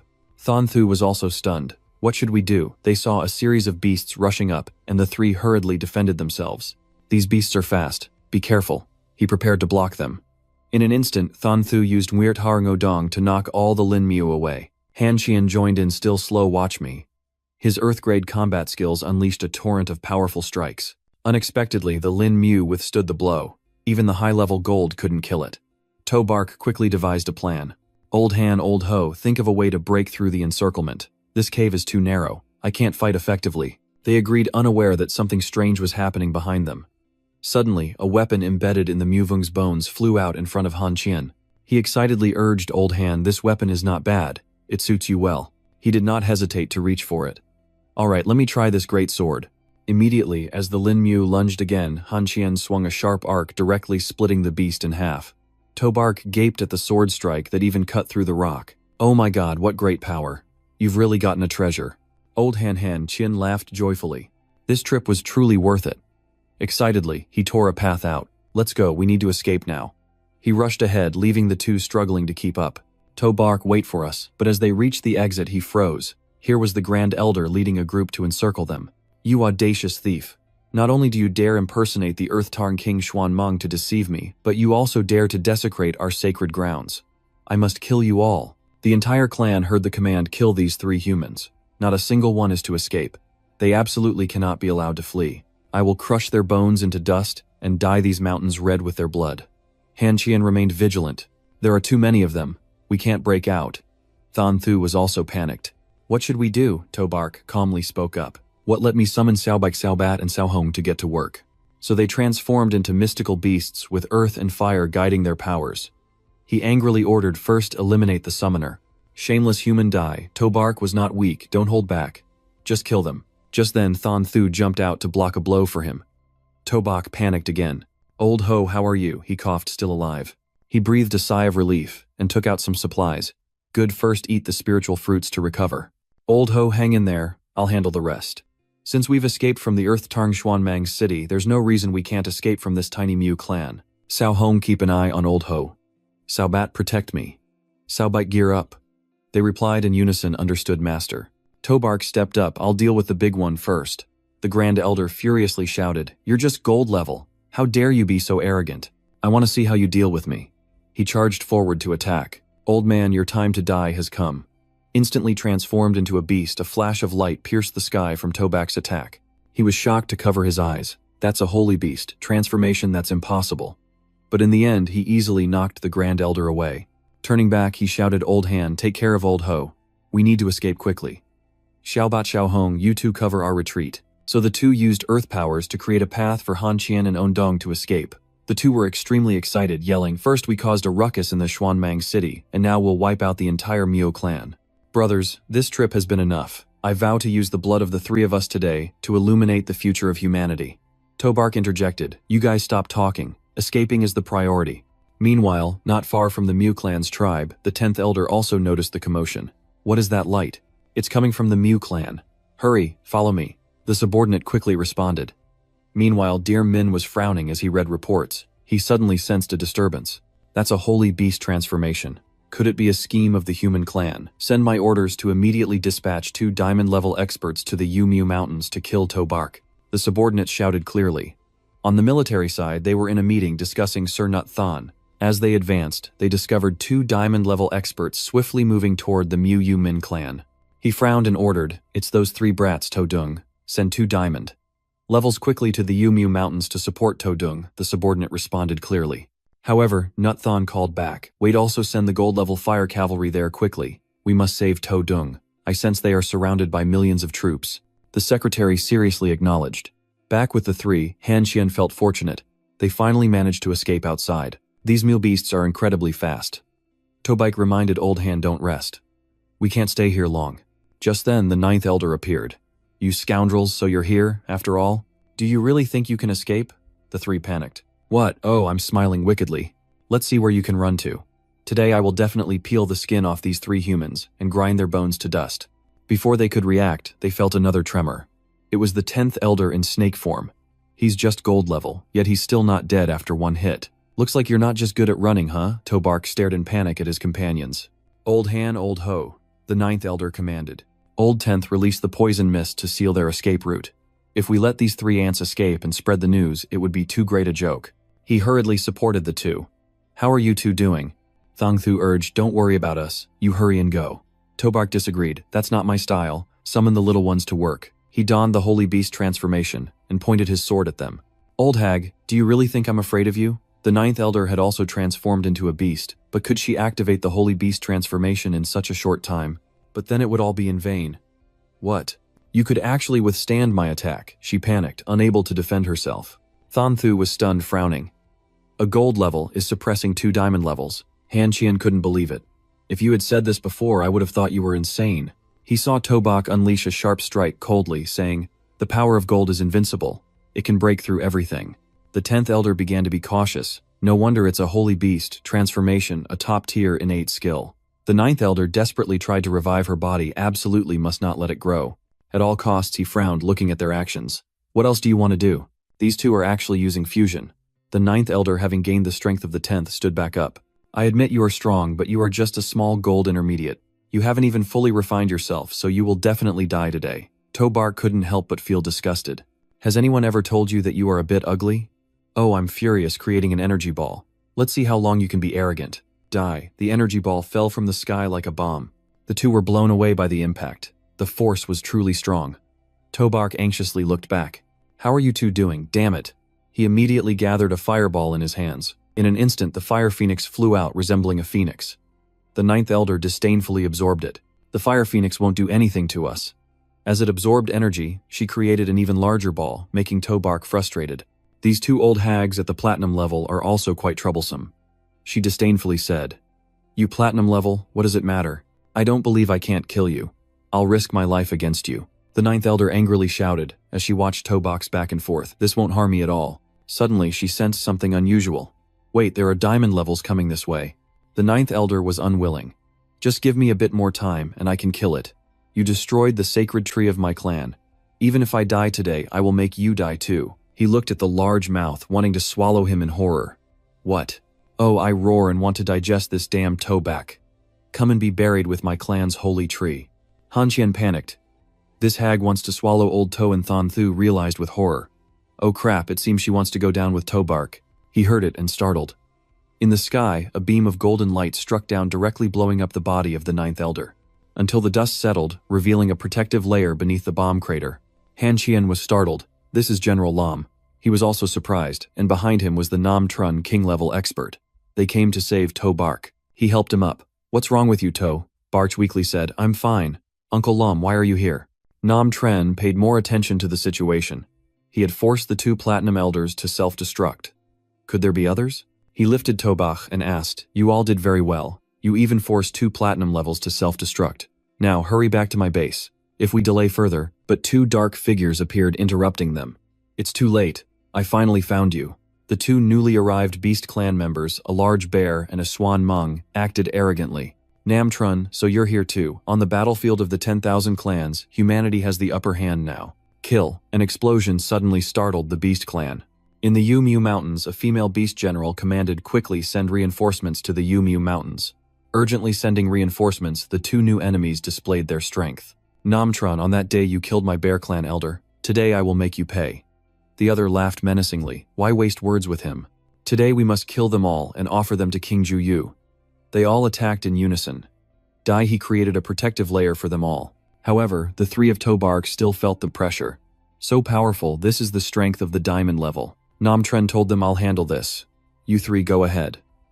He was horrified and disagreed. "Uncle Lam, you plan to face 2 diamond levels alone," but he was extremely resolute. "Did you not hear me? I said you all go ahead. This is an order." Han Qian urged Old To retreat first and go call Viren Quan. "We cannot disobey General Lam's orders."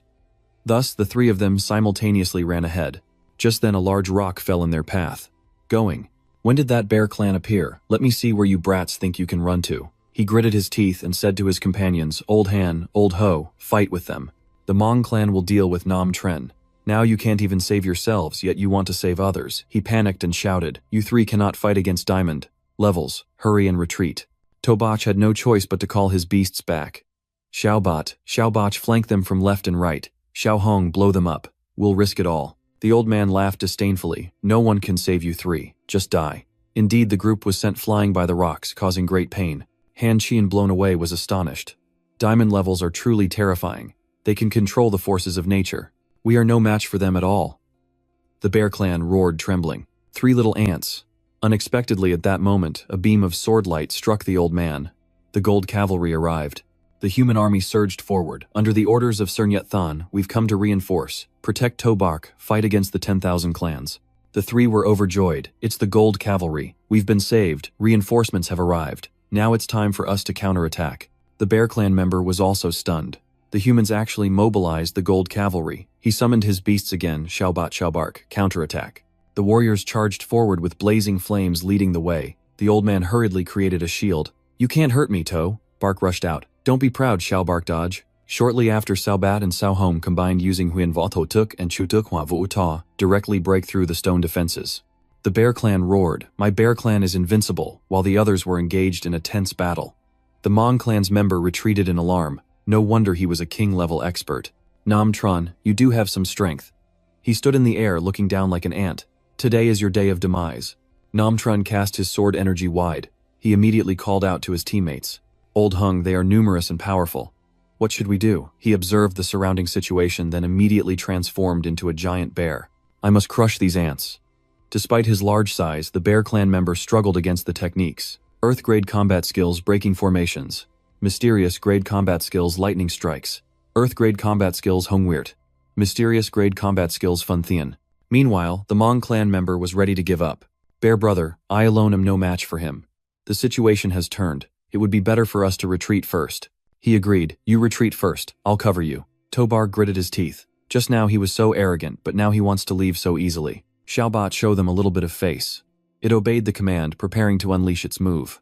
The Hmong clan member turned pale. No way this beast can control two types of elements. Xiaobot directly used its digging power, blowing the bear clan's hand away, while countless swords and spears flew toward them.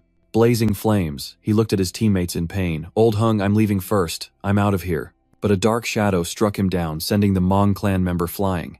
He trembled as he looked at the shadow enveloping him. This is a nightmare. The Hmong clan member was terrified. A white tiger beast, his eyes widened in disbelief. On the battlefield, the humans are gaining the upper hand. We'll wipe you out, you beasts of the 10,000 clans. Dear Min emerged from the spatial gate. At the same time, Nyut Thon also arrived. Juyu, if you strike, I won't be polite anymore. You'd better surrender. He frowned in annoyance. Don't be so arrogant. If it weren't for the Phoenix and the Tian Ho clans leaving before the battle, then today your human clan would surely have lost. Even if you are a little stronger than me, don't think you can gain an advantage if the three great king clans join forces. He retorted, our human clan has accumulated power for 100 years to be able to launch a counterattack like today. You are a king level, yet you want to go against the heavens. You will surely perish. Dear Min tilted his head dismissively.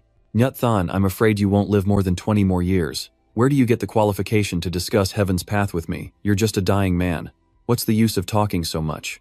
The entire army received the order to immediately assist the troops toward the Lacthean River. Reinforcements are heading toward the Lacthean River, returning near the Yumu Mountains where Tobok's group is moving back. Xiaobot, speed up. We need to get back to gather at the main base. Han Qian riding Xiaobot turned back to ask Old Ho, do you feel like our speed is a bit slow? Thon Thu crossed his legs and smiled. Stop complaining. Having beasts to ride is already great. Above, Nam Trun observed the situation. Don't advance any further. There's battle ahead. He startled and looked up. What's going on? He deduced that there might be something happening at the Lacthean River ahead. Tobike was confused. Why are there suddenly so many soldiers from the 10,000 clans here? Nam Trun understood immediately. Our human front has achieved great victory, so the 10,000 clans army retreated to the Lacthean River. We need to hurry past this place and return to the human main base. Han Qian was pleased to hear this. The human clan has achieved great victory. It seems the 10,000 clans can't hold out much longer, and he felt joy as well. Old Han, do you think we can get many merits if we return this time? Thang Thu asked in surprise. Merits, do we have any contributions? They reached the front lines of the human army. In the conference room, Neep Thon was surprised. To Bark, is that really you? You even managed to bring back a holy phoenix maiden. He laughed heartily. How could you say I brought her back? She willingly followed me, right, Xiaohong? The girl nodded while eating. That's right, the roasted chicken leg from my master is so delicious. That's why I want to follow my master. He was even more intrigued. Not bad. With just a chicken leg, you've tamed a holy phoenix maiden. No wonder you're the disciple of Lac Fam. You all did very well this time. First go back and rest. Tonight we'll prepare a celebration feast. To Bak stuttered. The celebration feast isn't urgent, but Niep Tien Sin, do you see our achievements this time? Niep Than immediately responded, don't worry, it won't be lacking. Now he obediently stood up and thanked Niep Tien Sin. The two of Han Qian also smiled. Then we'll go back to rest first. He sent people to recuperate, and then continue fighting against the 10,000 clans. After the kids left, he praised those beside him. Old Lam, you really contributed significantly to the reinforcements, and even killed 2 diamond-level experts of the 10,000 clans. He declined, saying, no, those 2 diamond-level experts were all killed by To Bark. Nut Thon was stunned. What? He actually managed to kill diamond-level experts, Nam Tren explained. The situation back then was very chaotic, but it was indeed his beast that killed those 2 diamond-level experts. Hearing this, he became worried. This kid is getting stronger by the day, but the stronger he gets, the more dangerous it becomes. Juyu might come looking for him at any time. You must protect that brat well. He agreed. Don't worry. I will do my best to protect him secretly. After returning tonight, Nut Thon will host a feast. Today, the martial arts students have made great contributions. Let's celebrate together. For this victory of the human clan at Karn Lai. Everyone also congratulated Karn Lai. The human clan is victorious. Xiao Hong is obsessed with food. This chicken leg looks so delicious. Han Qian happily started a conversation. Old To, this trip was truly incredibly dangerous. I almost lost my little life. Luckily, you and Old Ho saved my life. I raise this glass to thank you both. Don't be so demanding, Old Han. Is your life really only worth a glass of wine? I've placed an order. Just send the gear and materials directly to Von Dar Jiang Cha when you return. Than Thu also laughed heartily. Old Han, you've really suffered a great loss this time. Tobark is truly a master at manipulating situations. He was not stingy and accepting. I've learned of Old To's abilities, but thanking him is also something that must be done. I'll take care of it. He was satisfied. It seems Old Han has a conscience. You've also turned disaster into fortune. You've received a divine weapon now. Han Qian set down his beer. That's right. It's just this divine weapon. I've never been able to unleash its true power. The two also gathered to take a look. To be honest, I haven't looked at it closely yet. It doesn't seem special. Newt Thon observed more closely. If I'm not mistaken, this should be an ancient divine weapon, but its energy seems to be sealed. The three were puzzled. Sealed. He explained that to break the seal, the user must reach the king level to do so. Tobark was astonished. King level is indeed too difficult, but Han Qian was excited. To break the seal of this divine weapon, I will strive to level up and reach the king level as soon as possible. The group continued to drink, striving for the king level and raising their glasses. The next day at the military defense base, Trung Thien Jia Kang asked Principal, "You've been here for about 3 days now." He was downcast. The battlefield is different from the arena. Tobak and Thon Thu have no battlefield experience. Just then, soldiers rushed back to report. The human clan has achieved a great victory. The human clan has achieved a great victory, killing 8,000,000 enemies and pushing back the 10,000 clan's army to the Lochthian River. Everyone in the academy cheered. We won, we won, the human clan has won, we really won. I knew you all would definitely win. This time back I can finally return home and take care of my parents in peace. Open the city gate, hurry, and open the city gate. He had just turned to share the good news. How great. The human clan has achieved a great victory, and the principal has rushed down. Let me go ask if there's any news about Tobosh and Thon Thu. Amid the cheers of everyone, the great victory is truly wonderful. He hurried to inquire, "General, do you have any news about Tobak and Thon Thu?" The soldiers immediately recounted. "Old principal, those two kids not only did well, but also achieved great merit. Those two along with Han Qian. You can't imagine it now." Before he could say anything, everyone rushed down. "Did the front line finish the battle? Hurry and tell us. Is it true that the enemy had over 8 million? How is our instructor Kong doing? Is there any news about him?" The soldier also panicked. "Brothers, don't rush. Let me tell you slowly. This grand decisive battle started from the Misty Mountains and continued to the Yomu Mountains. The defense base has matured. After a month-long siege, the Beast Army was defeated and pushed back to the shores of the Lochthian River. In the Misty Mountains, the 100,000 army now has less than 2,000,000 left. And in the Yomu Mountains in the defense base of Lochthian, Sir Newt Thon ordered to establish a new defense base, Thien, Lochthian, on the banks of the Lochthian River, 2,000 miles from the defense base of Trung Thon. Everyone was extremely excited. "Great, the human clan has won. We've won, we've won. Once the base is completed, we can directly move to the front line. No need for anything else." He continued, "In this battle, our human soldiers bravely killed the enemy, including Tobak and Thon Thu from Jangvor and also Han Qian. The three of them risked danger to infiltrate the enemy lines, exterminating over 10,000 guarding beasts in their lair, and wiping out no less than 10 tribes. The three of them single-handedly stormed the main city of Dia Tarnghuyen Mang, causing an earthquake and destroying the entire main city. In this battle, they inadvertently killed no less than 10,000 enemy soldiers. Tobark even relied on his strength to kill 2 diamond-level generals. The students were stunned. Would he actually manage to kill diamond-level experts? Am I hearing things?" The principal was sweating coldly. "That's too outrageous. This kid actually managed to kill diamond-level experts." The soldier proudly reported their achievements. In this battle, Tobak's achievements are superhuman, remarkably brave. Tobark, Han Qian, and Thong Thu retained their positions in Vordar. He was officially promoted to the rank of commander and joined the ranks of the Lochthian military. Tobark was specially awarded the first-class personal title and the Supreme Honor Medal of the Lochthian military. The students couldn't believe it. "Are you sure, brother? Can you really not be mistaken?" When Tobak and the others left, they were only silver level. To achieve this is just too unreasonable. Even the principal felt like he was dreaming. What on earth did these 3 Tobark go through in this grand battle? He shook the report in his hand, 1,000 times more accurate than the battle report personally ordered by Lord Nip Fong. Everyone couldn't help but exclaim about the hundreds of thousands of enemies killed, and even the diamond-ranked ones defeated. This was too astonishing for Tobak. And then there was Tu Hien, who had collapsed at his side, pulling at his ears. Why is this happening? When will I ever be able to keep up with his pace? 3 days later, Diem Min welcomed a special guest. "Lord Tatnon, I never expected you to come here in person this time. With you leading, the human race is destined for annihilation." "Is he really the second-level Tatngon Wang? That useless piece of trash you sent has been gone for so long, yet he can't even take down this planet and has lost troops in the process." He bowed his head in fear, the seal weakening day by day, so our time is limited. My lord, through this battle, I have clearly probed the foundation of the human race. Our target for this attack is Shanhaiguan. Right, there's one more thing. Those humans have captured the holy maiden of the Yofeng clan. I plan to head to the ancient royal city of Yofeng. Tatnangon perked up at this. This was interesting. They even dared to lay a hand on the holy maiden of the Yofeng clan. Go ahead this time. I'll even bring a blood god. We must completely eliminate the human race this time. Dia Min was excited by this. Then Ju Yu will be here wishing you victory, my lord. Meanwhile, at the human base, Not Than was in a meeting with the armies of various clans continuously gathering. Currently, we cannot clearly determine the opponent's intentions. What does Than Sun think? He frowned and analyzed. If I were Ju Yu Wang, I would definitely send troops to attack the Loc Thianha fortress.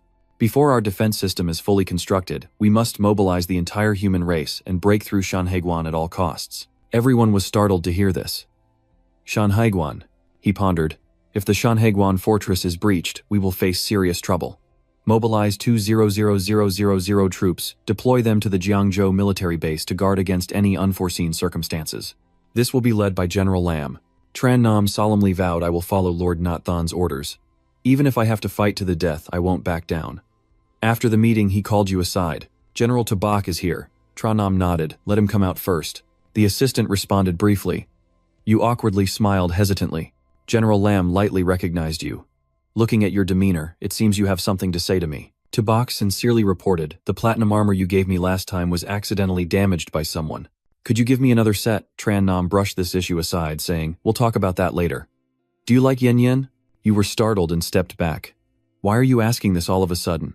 He explained. Although Yen Yen initially planned to guard the Great Wall Army to hone her skills, her mother suddenly fell seriously ill, so she had to stay and take care of her. I'm not a good husband, nor a good father. Tabak immediately patted his chest and said, Uncle Lam, don't worry, I will definitely take good care of Yen Yen. Tran Nam patted you on the shoulder, satisfied. Good kid, I didn't misjudge you. Next I will head to Shanhaiguan to command the troops, and a major battle might occur. You frowned and asked, there will be a major battle at Shanhaiguan. He confirmed yes, before the big battle Mr. Not Than has made special arrangements for you. Go find him. Tabak followed the arrangement. Okay, I'll go find him afterward. Mr. Not Than Tabak has arrived. He nodded with satisfaction. Good, Not Than tossed you a token. Old Lam has contributed much to the human race, so don't take advantage of him anymore. Your armor is broken, so take this item to the logistics department to exchange for a set of lord-level armor. Tabak's eyes lit up. Okay, thank you, Chief Nip. He changed the subject. By the way, there's something else I need to find you for. You confidently replied. What is it you can tell me? Not Than got straight to the point. I will accompany you to Lake Bichthoy. This startled Tabak. What Lake Bichthoy? That place is very dangerous. The green dragon there is extremely terrifying. He frowned decisively. Are you scared? You had no way to refuse. Who said I'm scared? I just... Not Than immediately decided. Then let's go together. This water channel only exists for a minute. Tabak felt despair. Is this for real? But then he gathered his spirits. If we're going, then we'll go. At most, we'll take a risk. As soon as you went outside, you felt confused. Why is it so quiet around here? You saw him standing in front of the lake, calling out loudly. Not Than brought the descendant of Lac Pham to visit. Please, Qinglong appear. In response, only a flock of birds flew out, making Tabak feel embarrassed. It might not be home. Just then, dark clouds gathered in the sky, and thunder struck hard on the water's surface. You muttered in panic, it's over, we're doomed. It is home and it is angry. The giant dragon charged forth, ignoring his words. Qinglong, I am Not Than, I bring. Tabak exclaimed in panic. It's charging over here. What do we do now? Run away quickly. He grabbed your collar and jumped up. Quick, open the original bronze stream. Tabak hurriedly complied. Okay, the original bronze stream. Instantly Qinglong noticed you. It recognized the original bronze stream and spoke somewhat haltingly. Where is Lac Pham? Not Than quickly explained. Qinglong Lac Pham has passed away. He is the successor of Lac Pham. You smiled awkwardly. Hello, my name is Tubak. It just looked at the person in front of it. So it's you. I sensed your presence before. You politely asked, are you the beast of the previous Lord Lac Pham? Is there anything I can help you with? Qinglong disagreed, saying, your power is too weak. You're not worthy yet. Tabak immediately spoke up. That's true. I'm still quite weak, far from Lord Lac Pham. It suddenly proposed a condition, 3 drops of blood essence. At a critical moment, I can help you once. Not Than was slightly surprised. Help it, huh? Qinglong, is your condition still stable? It stared at you. Your blood essence is different. If your blood essence protects my original spirit, then it should be fine. Perhaps one day you can open the ancient tomb under Lake Bitch Thoi and fulfill the last wishes of the master. He accepted Tabak. Give it to him. You will do it immediately. 3 drops of blood fell into Qinglong's mouth. As soon as it swallowed and sensed it, it suddenly shouted like it had just drunk an energy booster. What is this blood essence? Qinglong was amazed by the sensation. Unexpectedly, the 3 drops of blood essence helped it regain consciousness. It asked Kid, "Who are you, really?" You stammered, "Who am I? My name is Tabak, currently studying martial arts." Qinglong found this meaningless and soared into the air. "Forget it, since I've accepted your 3 drops of blood essence, I will repay you. You can leave now." Just then, the system jumped out to check and found a powerful beast nearby. "Do you want to tame it?" Tabak was overjoyed. "Can I really tame Qinglong?" Unexpectedly, it responded. "It's too strong. I can't be tamed." You were speechless. If it can't be tamed, why did you come out? Not Than opened a spatial gate. "Let's go, we're going back." Tabak nodded. "Okay. Oh right, I still need to go to the logistics department to exchange for armor." Back at the Great Wall's defense fortress, everyone was watching the rankings. Amazing. Tabak's military achievements, even if entered into the generals list, would still be in the top 10. Incredible. Although the generals have killed many high-level monsters, they have never laid hands on ordinary beasts. On the military achievements list for martial arts, Jiangvo, Tabak, 8.5 billion military achievement number 2. Jiangvo Than Thu, 8.4 billion military achievement number 3. Trongvo Han Qin, 7.9 billion, so on. Everyone gasped. Therefore, Tabak has so many military achievements entirely from quantity transforming into quality. Tabak relied on his gold-level strength to desperately seize lord-level military achievements. This was truly absurd. Han Qian lamented this kid named Tu has so many military achievements. He can actually consume them all. Than Thu laughed. With his business mindset, he would run out of whatever he had. He nodded. "That's true. You've been to the logistics room." "Hello, officer. I want to exchange for a set of lord-level armor." The receptionist was startled. "You just reached gold level, and you want to wear lord-level armor. 12 lords behind in our long kingdom are still wearing diamond-level armor, yet you want to wear lord-level armor." Tabak directly presented the token. "Officer, can this work?" She was astonished to receive it. This is indeed Lord Not Than's token. He actually allowed someone at gold level like you to wear lord-level armor. However, even though you have the Lord's token, a set of lord-level armor requires about 25 billion military achievements to exchange. You took out your paperwork. It's fine if my military achievements are insufficient. We can deduct them from Han Qian and Than Thu's achievements. This is their IOU with their fingerprints. You can verify in your heart. She smiled slyly. Fortunately, at that time, I had requested them to write this IOU. The girl nodded, confirming that the IOU with fingerprints could be executed. Alright, 25 billion military achievements will be deducted, and the lord-level armor will be delivered later. Tabak received it with satisfaction. "Thank you for your hard work." Sure enough, on the military field, the data had changed. Tabak, 13 million military achievements. Than Thu, no military achievements. Han Qian, no military achievements. Everyone was shocked. Everyone look at the list of martial arts students. It has changed. Wow, what on earth did Tabak exchange? In the blink of an eye, how could he have spent so much military achievement? Why did Than Thu and Han Qian's military achievements suddenly return to 0? The 2 main characters were also pale. "Old ho, look at that. Both of our military achievements are gone. What happened? What is this? Has military achievement been stolen?" A soldier denied. "Impossible. I have been a soldier my entire life and have never encountered anything so absurd." Then Han Qian suggested, "Let's go to the logistics room and find out." Than Thu agreed. "You're really bold to hack military achievements." Afterward, the receptionist led them. "You can see for yourselves." The 2 recognized the IOU. She confirmed it in black and white, along with your fingerprints. "Your military achievements have all been consumed by Tabak." Than Thu clenched the paper. "I told you when we were hunted by those powerful clans. How could he be so kind as to give us so many resources to heal? So he had planned everything." Han Qian was resentful. "Old, to this cunning guy," he yielded. "Let's go." It seems that from now on, there are still many things we need to learn from Tabak. At that moment, you were still wearing the new armor, showing off and dazzling everyone. "Oh my god, everyone, look at what Tabak is wearing. Am I blind? This is lord-level armor."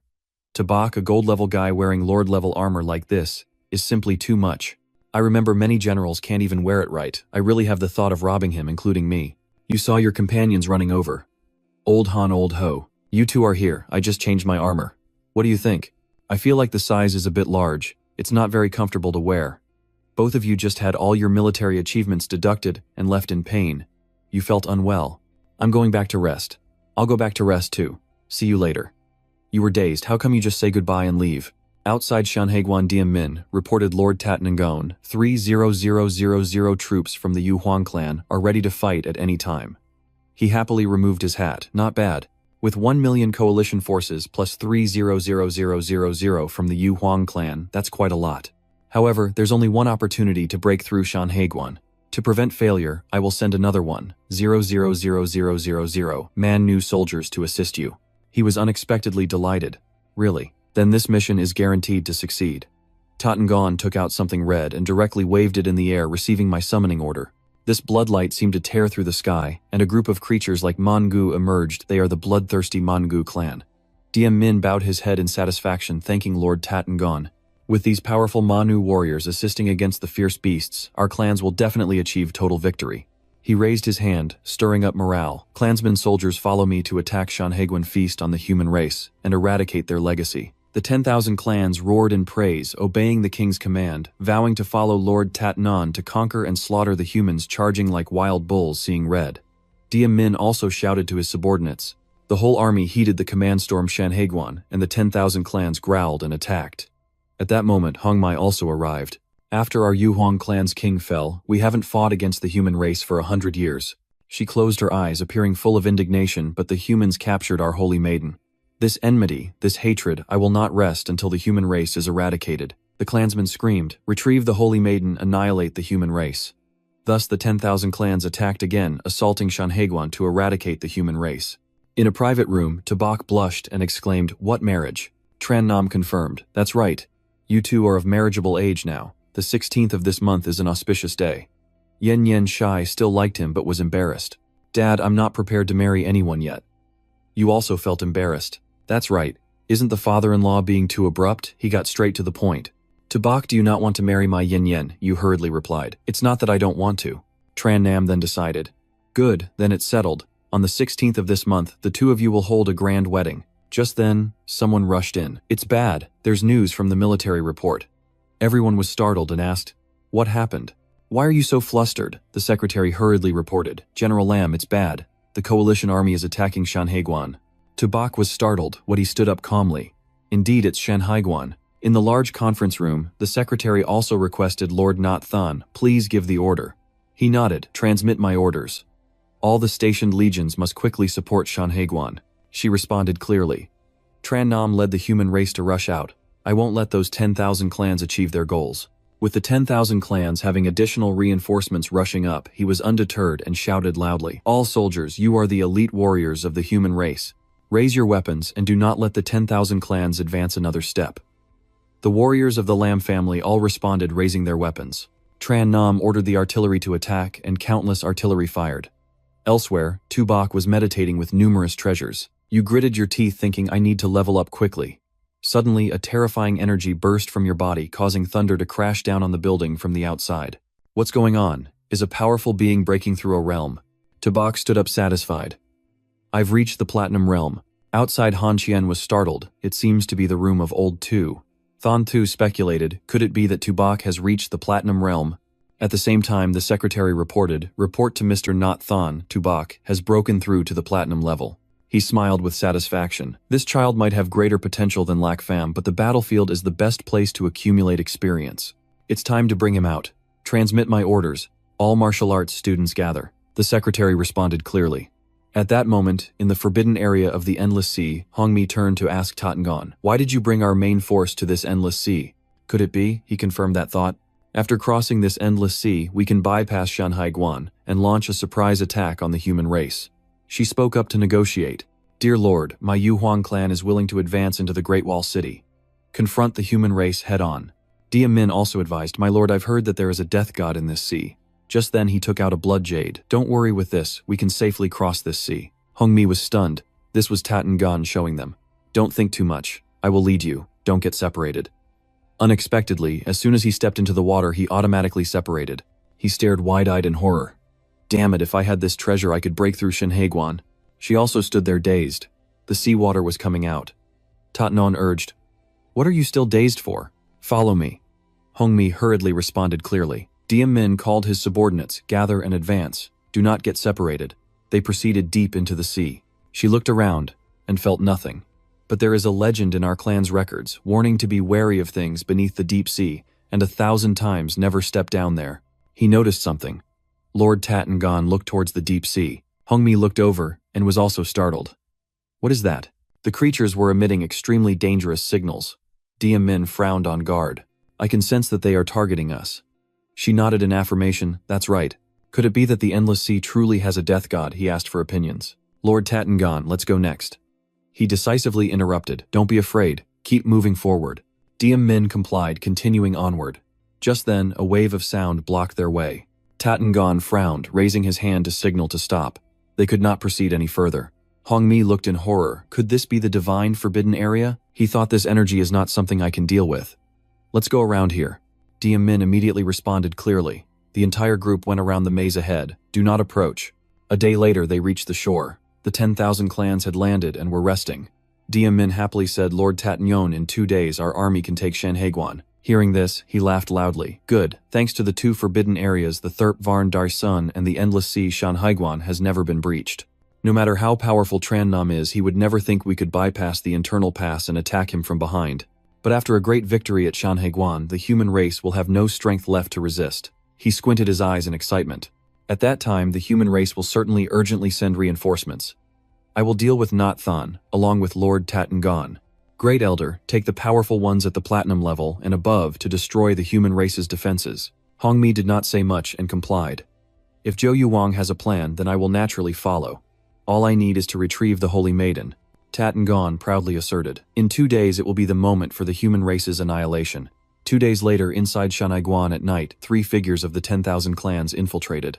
Min asked for instructions. Now is the best time before dawn, and also when humans are the sleepiest. Hongmi agreed. Indeed, it is the best opportunity for us to attack. He did not hesitate any longer, and started the assault and smashed Shanhaiguan. He jumped up, leading the charge. The entire army heed my command. Smash Shanhaiguan for me. The 10,000 clans charged and killed Smash Shanhaiguan for me. The guards were startled. Aren't these our troops? Am I seeing things? A confused teammate refused to stand guard. What are you looking at? The other person was bewildered. This is the 10,000 clans. The teammate stammered in disbelief. But the 10,000 clan soldiers charged in to attack them. Everyone was now panicking. Enemies are attacking. Hurry to report to General Lam. The 10,000 clans are attacking. Don't panic. Everyone must stay calm. The sniper adjusted the position of the energy cannons, while someone noticed the Yu clan carefully not to be caught off guard. He was stunned looking up. In the sky, Hongmi was angrily descending. Shameless humans, hand over our holy maiden. Immediately, an energy ball exploded at a corner of the base. Someone shouted hurry to report to General Lam.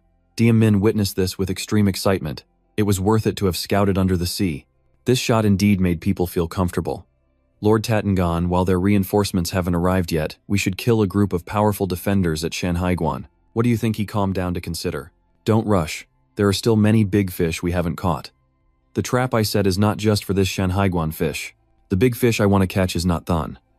Outside at the Shanhaiguan front line, Tran Nam was questioning his subordinates. All defenses in place. Where are our energy cannons? He was startled to report General Lam, the 10,000 clans, unexpectedly attacked the pass. All our energy cannon ammo has been destroyed by those fierce beasts. He looked shocked at the figures standing afar. Did you come here personally? You mouse of the 10,000 clans, do you dare to fight me? You don't dare to confront me directly, but you resort to such despicable tricks.